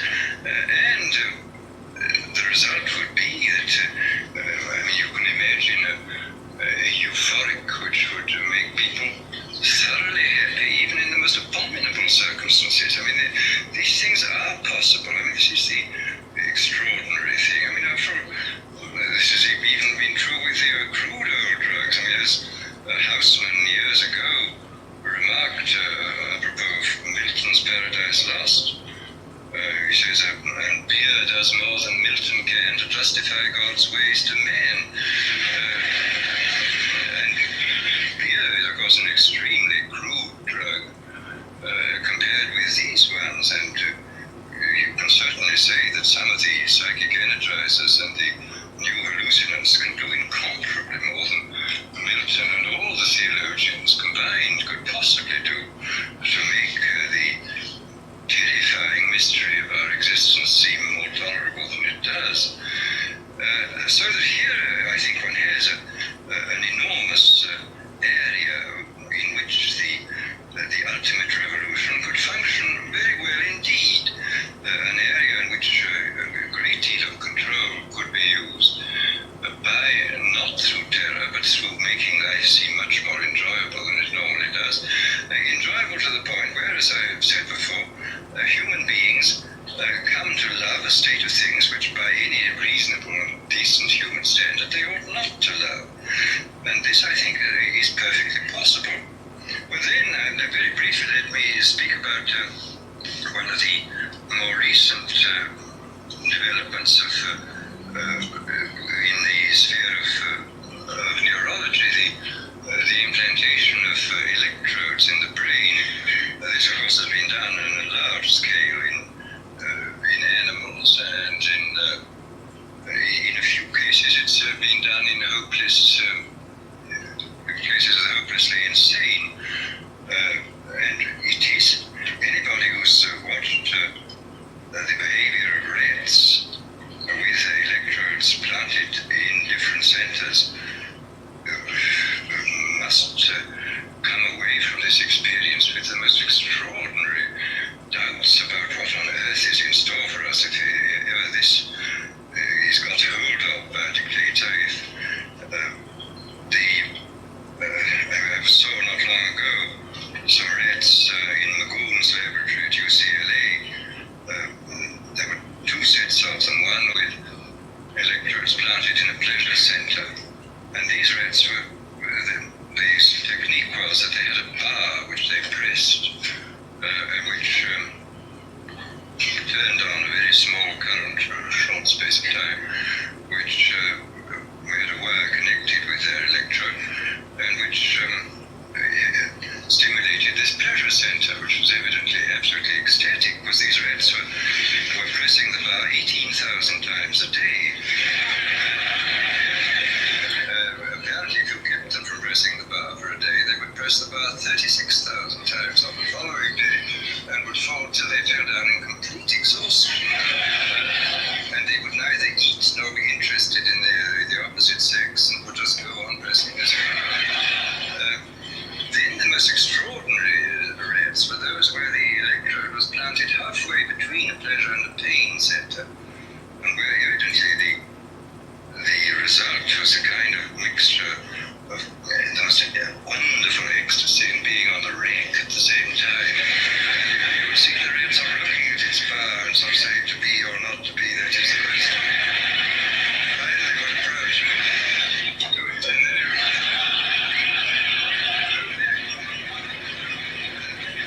with this awful, if I can humanize or anthropomorphize, he was feeling something terribly mixed, and he would wait for quite a long time before pressing the bar again, but he would always press it again. This was the extraordinary thing. I noticed in this most recent issue of Scientific American, there's a very interesting article on electrodes in the brains of chickens, where the technique is very ingenious. You sink into their brains a little socket with a screw on it, and the electrode then can be screwed deeper and deeper into the brain stem, and you can test at any moment according to the depth of the which goes in fractions of a millimeter, of what you're stimulating. And these creatures are not merely stimulated by wire. They're fitted with a miniaturized radio receiver weighing less than an ounce, which is attached to them, so that they can be communicated with at a distance. I mean, they can run about in the barnyard, and you can press the button. And this particular area of the brain to which the electrode's been screwed down to will be stimulated, and you will get these fantastic phenomena that a sleepy chicken will suddenly get up and rush about, or an active chicken will suddenly sit down and go to sleep, or a hen will suddenly start sitting as though it were hatching out an egg, or a rooster will start fighting, or will suddenly go into a state of extreme depression. The whole picture of the absolute control of the drives is terrifying.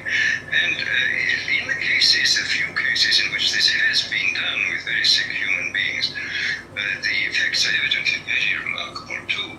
I was talking last summer in England to Grey Walter, who is the most eminent exponent of the electroencephalogram techniques in England, and he was telling me that he's seen hopeless inmates of asylums with these things in their heads, and that these people were suffering from the uncontrollable depression, and they'd had the electrodes inserted into something resembling evidently the pleasure center of the rat. Anyhow, when they felt too bad, they just pressed a button, the battery in their pocket, and he said the result was fantastic. The mouse would go down, would suddenly turn up, and they would evidently feel, I don't know for how long at a time, very cheerful and happy. So that here again one sees the most extraordinary, revolutionary techniques which are now available to us. Now, I think what is obviously perfectly clear is that for the present these techniques are not being much used except in a purely experimental way. But I think it is extraordinarily important for us to realize, first of all, to realize what is happening, to make ourselves acquainted with what has already happened, and then to use a certain amount of imagination to extrapolate into the future the sort of things that might happen. I mean, what might happen if these fantastically powerful techniques were used by unscrupulous people in authority? What on earth would happen? What sort of society would we get? And I think this is peculiarly important because as one sees looking back over history, we have allowed in the past all those advances in technology which have profoundly changed social and individual life. We've allowed them to take us by surprise. I mean, it seems to me that during the late 18th century, early 19th century, when the new machines were making possible the factory system, it was not beyond the wit of man to see to look at what was happening and to predict into the future, and maybe to forestall the really dreadful consequences which plagued England and most of Western Europe and most of this country for about 50 or 60 years. The horrible abuses of the factory system. I mean, if a certain amount of forethought had been devoted to the problem at that time, if people had first of all found out what was happening and then used their imagination to see what might happen, and then had gone on to work out means by which the worst applications of the new techniques should not take place, then I think Western humanity might have been spared about 3 generations of utter misery which was imposed upon the poor at that time. And similarly with various technological advances now, I mean, it's quite clear we have to start thinking very, very hard about the problems of automation. And again, I think we have to think enterprise in relation to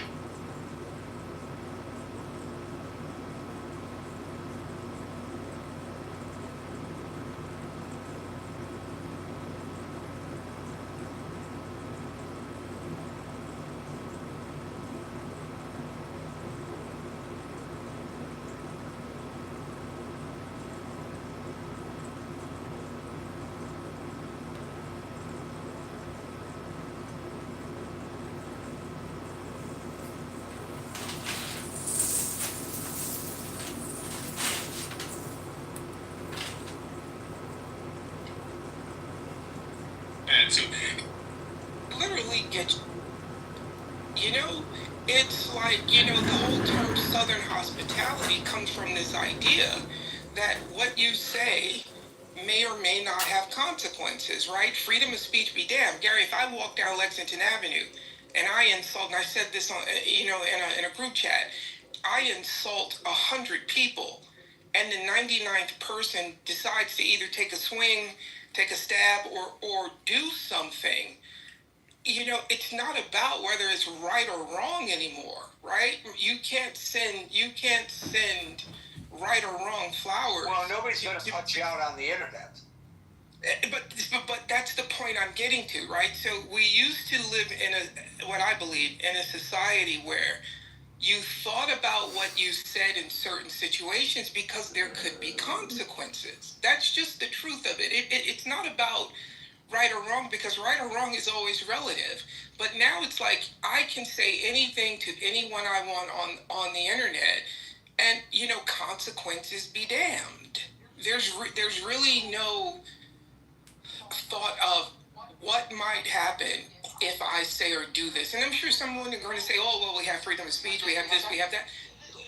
Listen, human beings are going to human being. You can pass every law that you want about freedom of this, freedom of that. But in a given situation, if I say something or incite something to a person who may be like mentally incapacitated or doesn't have like mental acumen or whatever you want to call it, there could be consequences. And I think the internet has taken away, I'm just going to say it, the fear of getting punched in the mouth or getting punched in the face.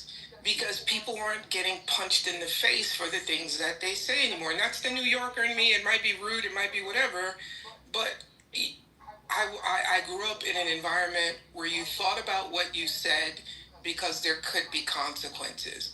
And now anyone can say whatever they want to say, and without fear of quote unquote jeopardy. And the last thing I'm going to say is not going to be very popular, right?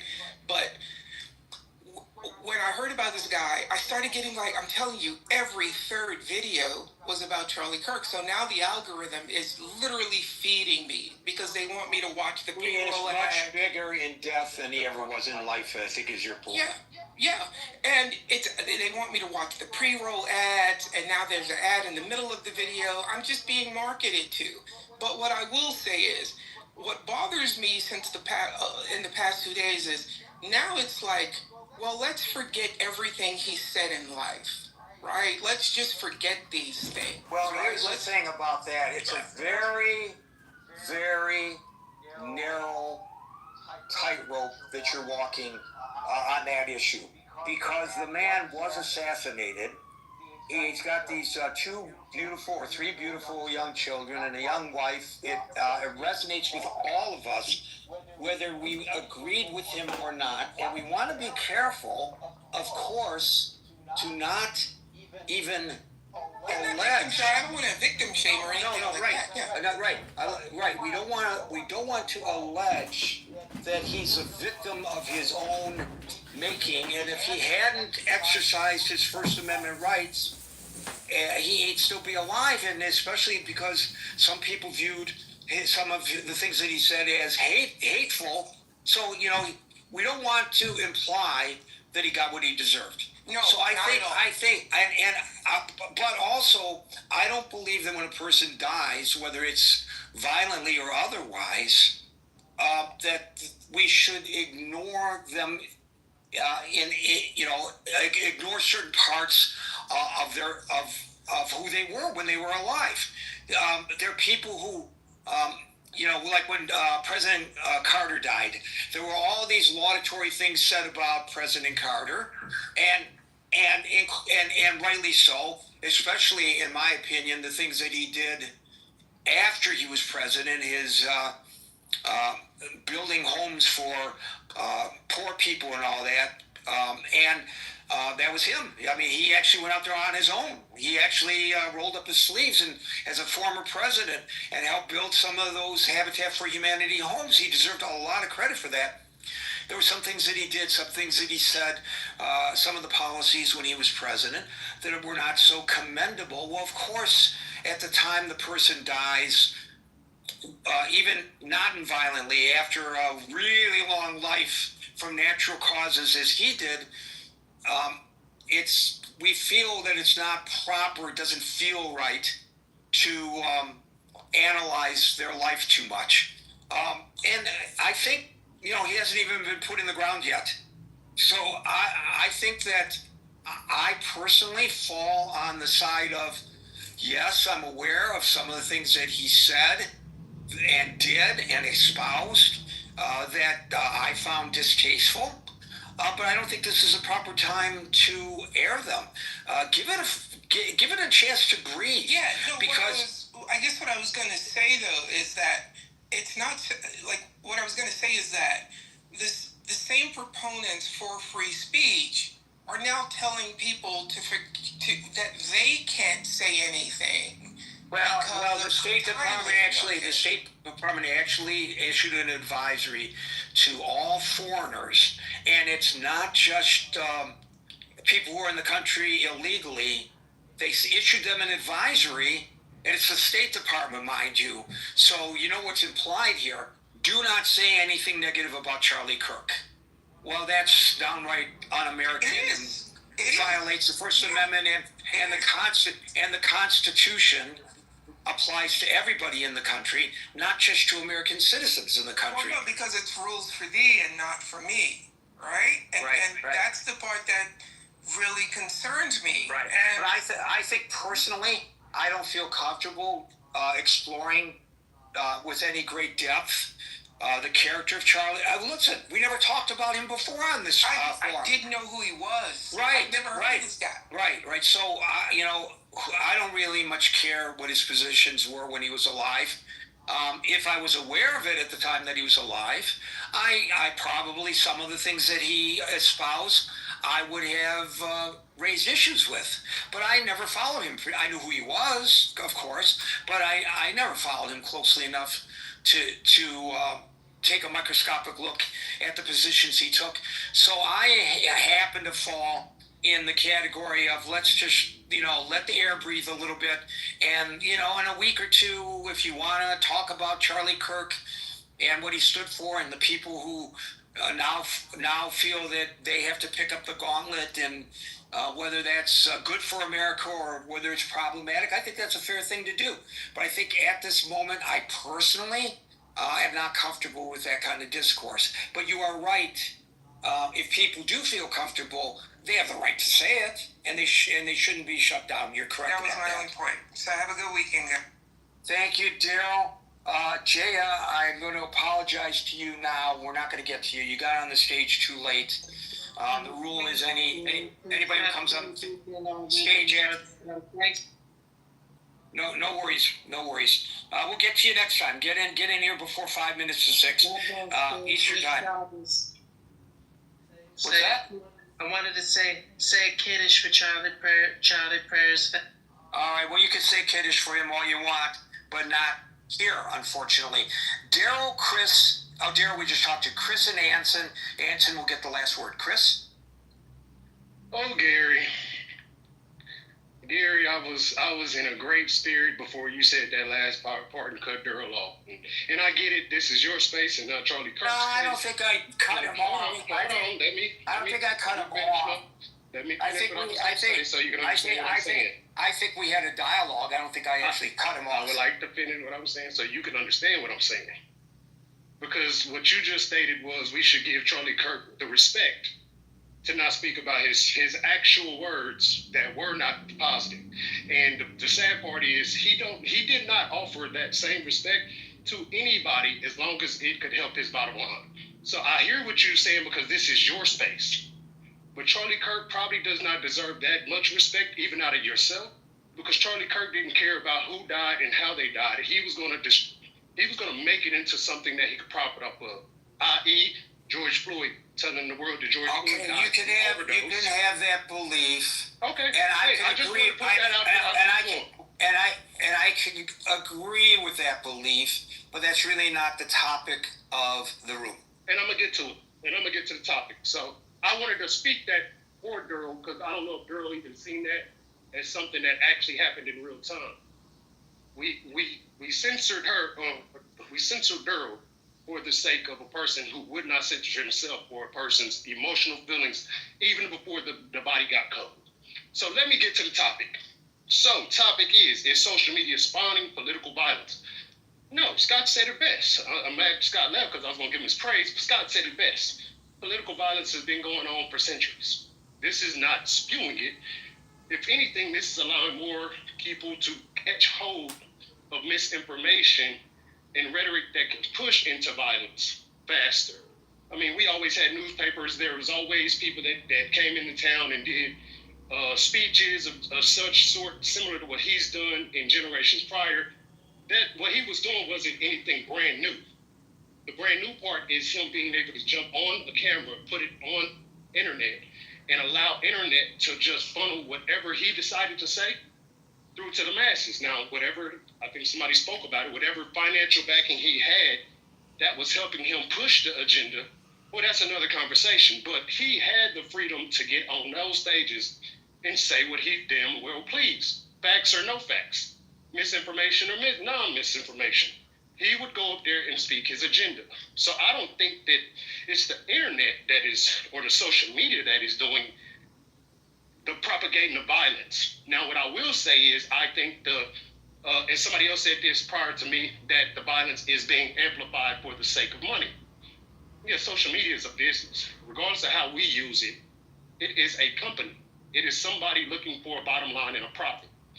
So sure, if fight videos on YouTube or the ones that are moving the ticker, more fight videos for you on your algorithm if you watch one fight video. Same goes for the Charlie Kirk video, as Daryl just stated, adding to the algorithms that they were watching.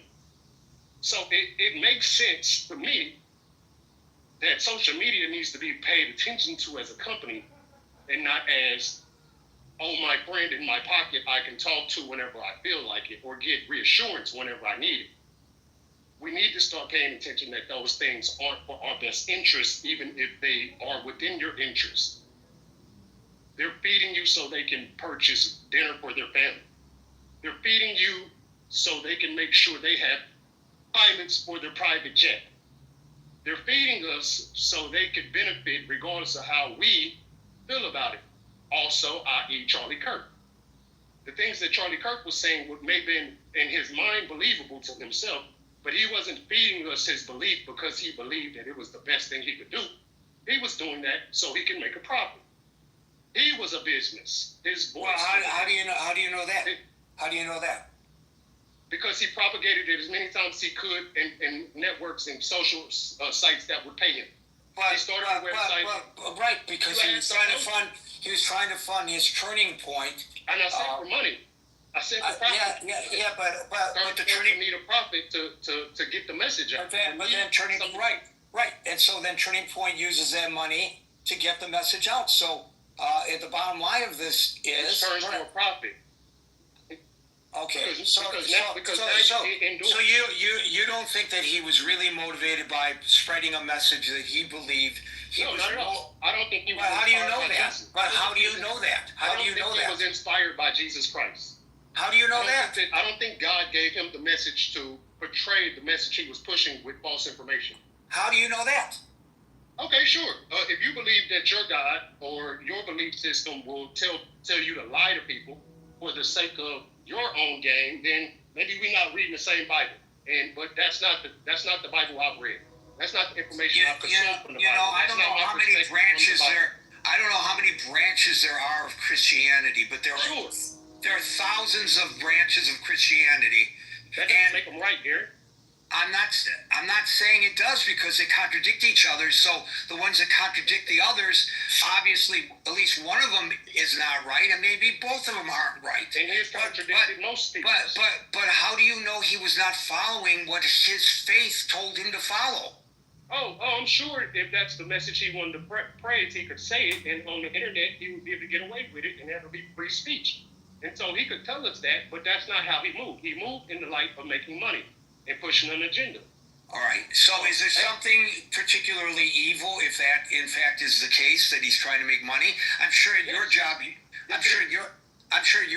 you're attempting to make money. No, it's evil if I have to misinform you to do it. It's evil if I decide that I may know the truth, but you don't. So I'll tell you what I want you to believe. But maybe he believed. it. Ask, Gary. I'm telling you, because you're gonna keep saying maybe, and we'll never get those answers. He's dead. Let's be real. Right, and he's not here to. You're absolutely right. He's not here. He's not here to defend himself against your accusations. We have eyes also. We are human also with intent in our own bodies, similar to the man that was alive, because we are all human. So me seeing him go for this thing for about 10 to 15 years I'm not new to this. I've actually known who Charlie Kirk was, and I thought he was a scary guy because he talks to the children, the underprivileged, and the people that don't get talked to. And I don't mean underprivileged by not owning or having anything. I mean underprivileged by not having a voice. Underprivileged by being told to just go to school and shut up and get an education and become something.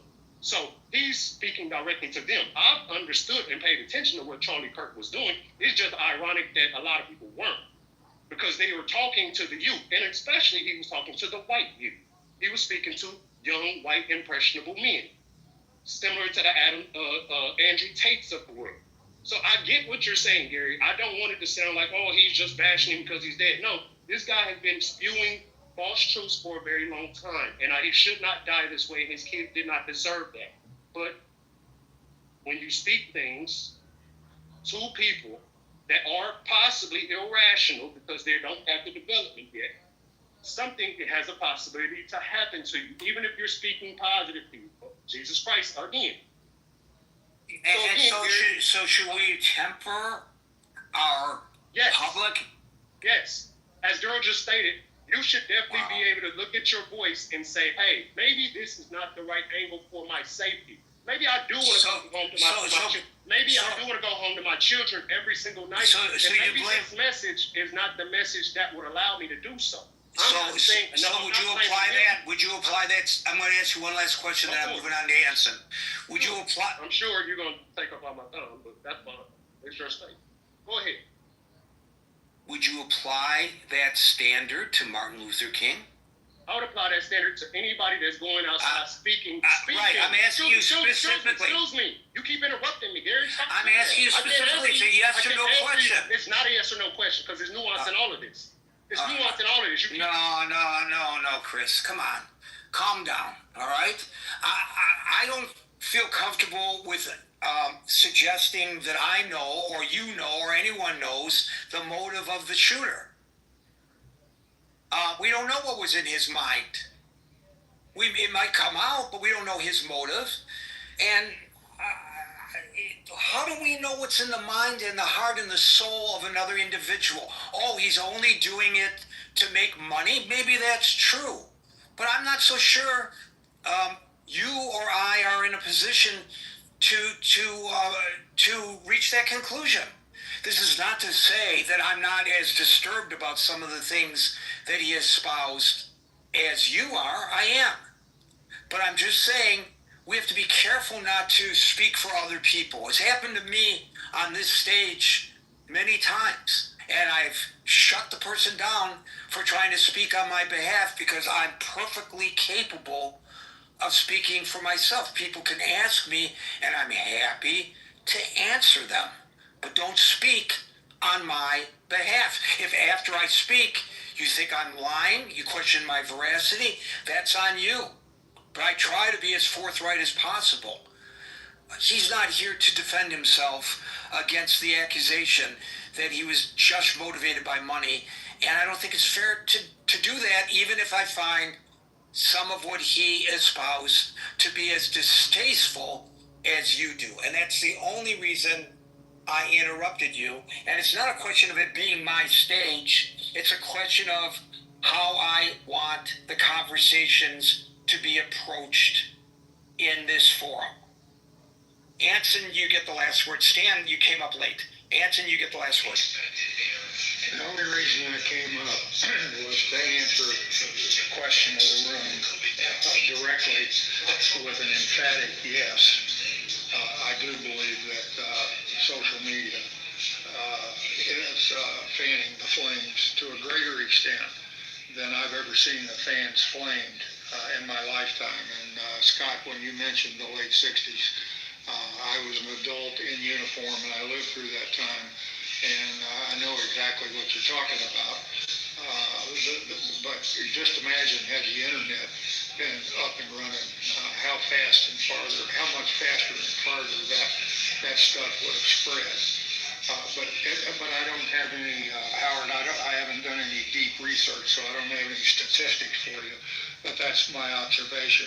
And the example I was going to provide was just yesterday there was a shutdown at my alma mater, the Naval Academy, because of allegations of an active shooter. And I finally found out this morning what went on, and I didn't find out from the Washington Post or online or anything. I found out by a direct quote that was forwarded to me by a classmate who happens to live in Annapolis that came from the Commandant of Midshipmen. And the thing started with a midshipman that had been discharged from the Naval Academy for some reason. I don't know what. He was outside of it, but he took his computer with him and he went back home somewhere into the Midwest. He manipulated his IP address so that it looked like the computer was broadcasting from the grounds of the Naval Academy, and he raised allegations of an active shooter, which immediately, the immediate response was to shut down the academy.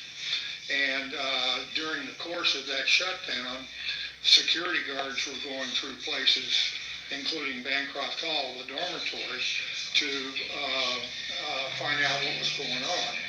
And the allegation broadcast by this individual was that the shooters were disguised in military uniforms. So there was a midshipman that saw somebody in uniform that he didn't know that was surreptitiously, supposedly, moving around the hallways, and he took his parade rifle and butted the guy in the head with his parade rifle, thinking he was protecting himself and his surroundings from an active shooter. And he got shot in the arm. And all that went away, and the academy's back up and running. And my point is, what laws did that son of a bitch violate? And I hope to hell that there are cops outside of his Midwestern home where he's now allegedly living with his parents, and he gets put in handcuffs, and he spends real jail time for doing that kind of crap. That's an example of how social media is fanning the flames. And the best advice that I've heard in this room in the long discussion, well, I can also say that I spent about an hour in another room with the harangues about Kirk, and it was absolutely, I spoke once briefly, and that was just to say that I was disgusted with the conversation in that room, but that was after an hour of listening. Had that been a real room or a far room, we would have had a racial fight that would have taken place. It was just absolutely disgusting, and that further fans the flames. But Howard's suggestion, and I wholeheartedly endorse it, take the position, how important is it, all the crap that goes on and what we listen to and what we think, how important is it? And just don't let it upset you. Walk away from it. Don't come back for a while. Cool off, and then try to re-engage in a more rational way. And that's the best way I know of, is how to handle the crap that we hear on social media. Thank you for that, Anthony. Folks, we're here Monday through Friday from 5 p.m. to 6 p.m. New York time. So till 5 p.m. New York time on Monday for the next edition of the Critical Thinking Forum. Everybody be safe, be well, have a great weekend, and peace out. And the other question that somebody asked is, am I planning to continue the coaching after the fall? And it depends on if I feel like there's enough of a demand for it. I don't want to just be advertising things for the sake of just doing it. If there's a demand for it, then we absolutely will. But if there's not a demand, no ego around pausing it or stopping it or whatever that may look like. So that's just a couple quick things about the coaching. So I'm scared to ask if there's any questions because I need to be looking at the road. Let me see. I can pull over here for just a minute.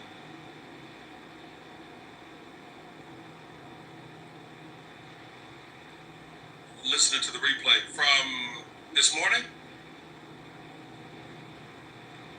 Long work day, Lauren. I understand.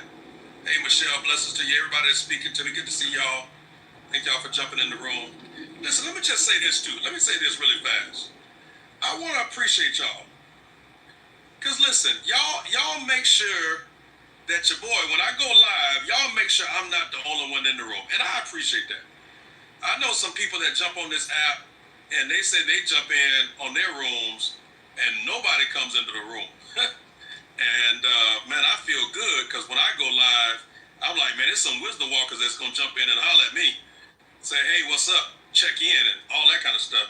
So I'm like, man, thank y'all. Thank y'all. Y'all make sure your boy ain't in here by himself, just looking at a blank room with nobody to talk to. So I appreciate that, man. I don't take that for granted at all. Thank y'all for that. Here trying to soak up all the wisdom. I know that's right. I'm trying to soak it up too, Chantel. I'm trying to soak it up too. Carlene. Hey, Carlene, come up on stage if you can. Come up on stage really fast if you can. I got 4 minutes. If you're able to. If you're not able to, I understand. Not able to. Okay. Understood. Carlene was Carlene, were you in the spring cohort or the summer cohort? I can't remember.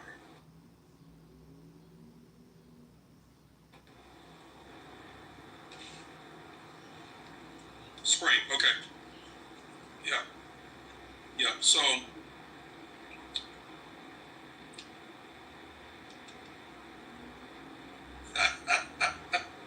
I appreciate that, Tanisha. Thank you. All right. Anybody have any questions about the coaching that starts tomorrow? Any questions? Anybody considering it, but you need a little nudge, or you got some lingering questions? And thank you to all of you that are part of the Patreon community. I did a live this morning right after our prayer call, and that should be in the Patreon community for members. So thank y'all. Thank you. Nobody has any questions? Okay, fantastic. All right, y'all. All right, I'm gonna stay true to my word. I'm jumping off of here in 2 minutes. Everybody's good? Any questions from this morning really fast?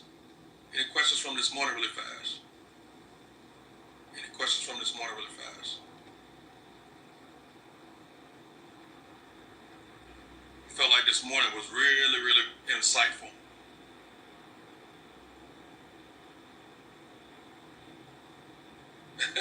I see that, Mama Lisa. Thank you. Okay? So everybody's good. How am I? It's been a full week. Yesterday I wasn't tired, but I was sleepy. And so I got a incredible night's rest last night. My wife made sure of that. She was like, go to bed. She's like, go to bed. She came in my office last night. She's like, no, go to bed. So, so I went to bed at a reasonable time, and I'm excited about Sunday. Excited about Sunday. I got almost everything done that I was supposed to get done this week. There's two things that are still left on my to-do list, but guess what? It's going to be all right, and it's going to get done next week. So that's how I am. That's how I am. That's how I am. That's how I am. It's college football season, so I'm even doing better. My team has a bye week this week, so we're in chill mode. But can't wait to see USF and Miami play tomorrow, and we'll go from there. And of course, we got. I'm good. I'm good. All right, y'all. I gotta run. Thank you for asking how I'm doing too, by the way. I love y'all. I'm pulling for you, always praying for you. And I look forward to seeing y'all either on another pop-up or seeing y'all on Monday morning. Those of you that are a part of Crossover, I will see y'all on Sunday as we continue our series, Overcoming Overload. It's going to be good. This call is ending in 5, 4, 3, 2, 1. Peace, y'all.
to the other presidents, he has been one of the better ones. If not, he'll never be better than Obama. Also, but he's one of the best. You have to acknowledge this is a pretty conservative country. Like it's pretty right of center, not just now, from way before.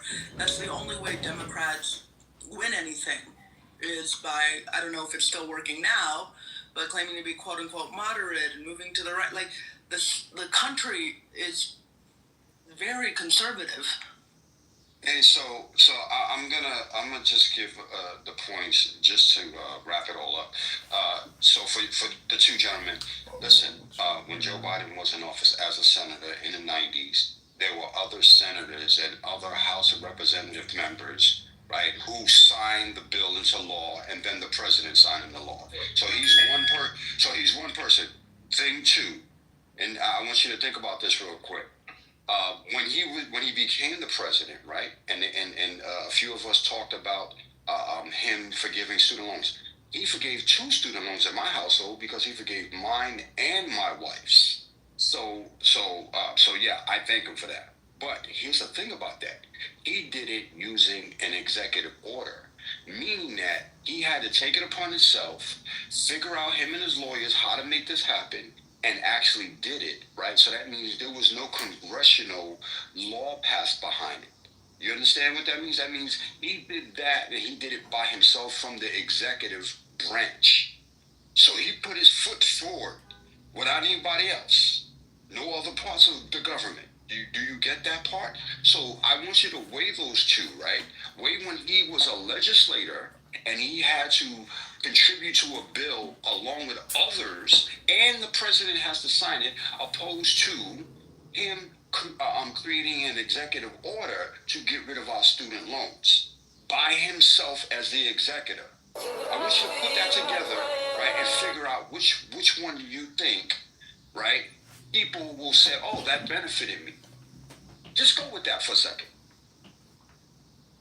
Before we get off of it, if y'all want to blame a president for the crime bill, why do we always skip over George Herbert Walker Bush Sr., who set up a black man at that park across from the White House, literally sat on national TV with a bag of crack that he produced himself? The FBI got it somehow.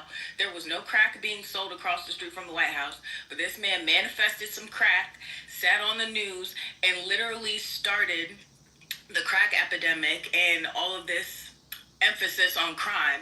Literally put the battery in the black congressional Congress's back and made them, who they were tired of the crack epidemic in their communities, but literally force them to get on the roll, get on that position and make it their own and pass the crime bill, which Maxine Waters, all of them voted for. And then after the fact, they realized what had happened and that they fucked up. And they talk about it publicly. Like, this has all been hashed out. There's documentaries.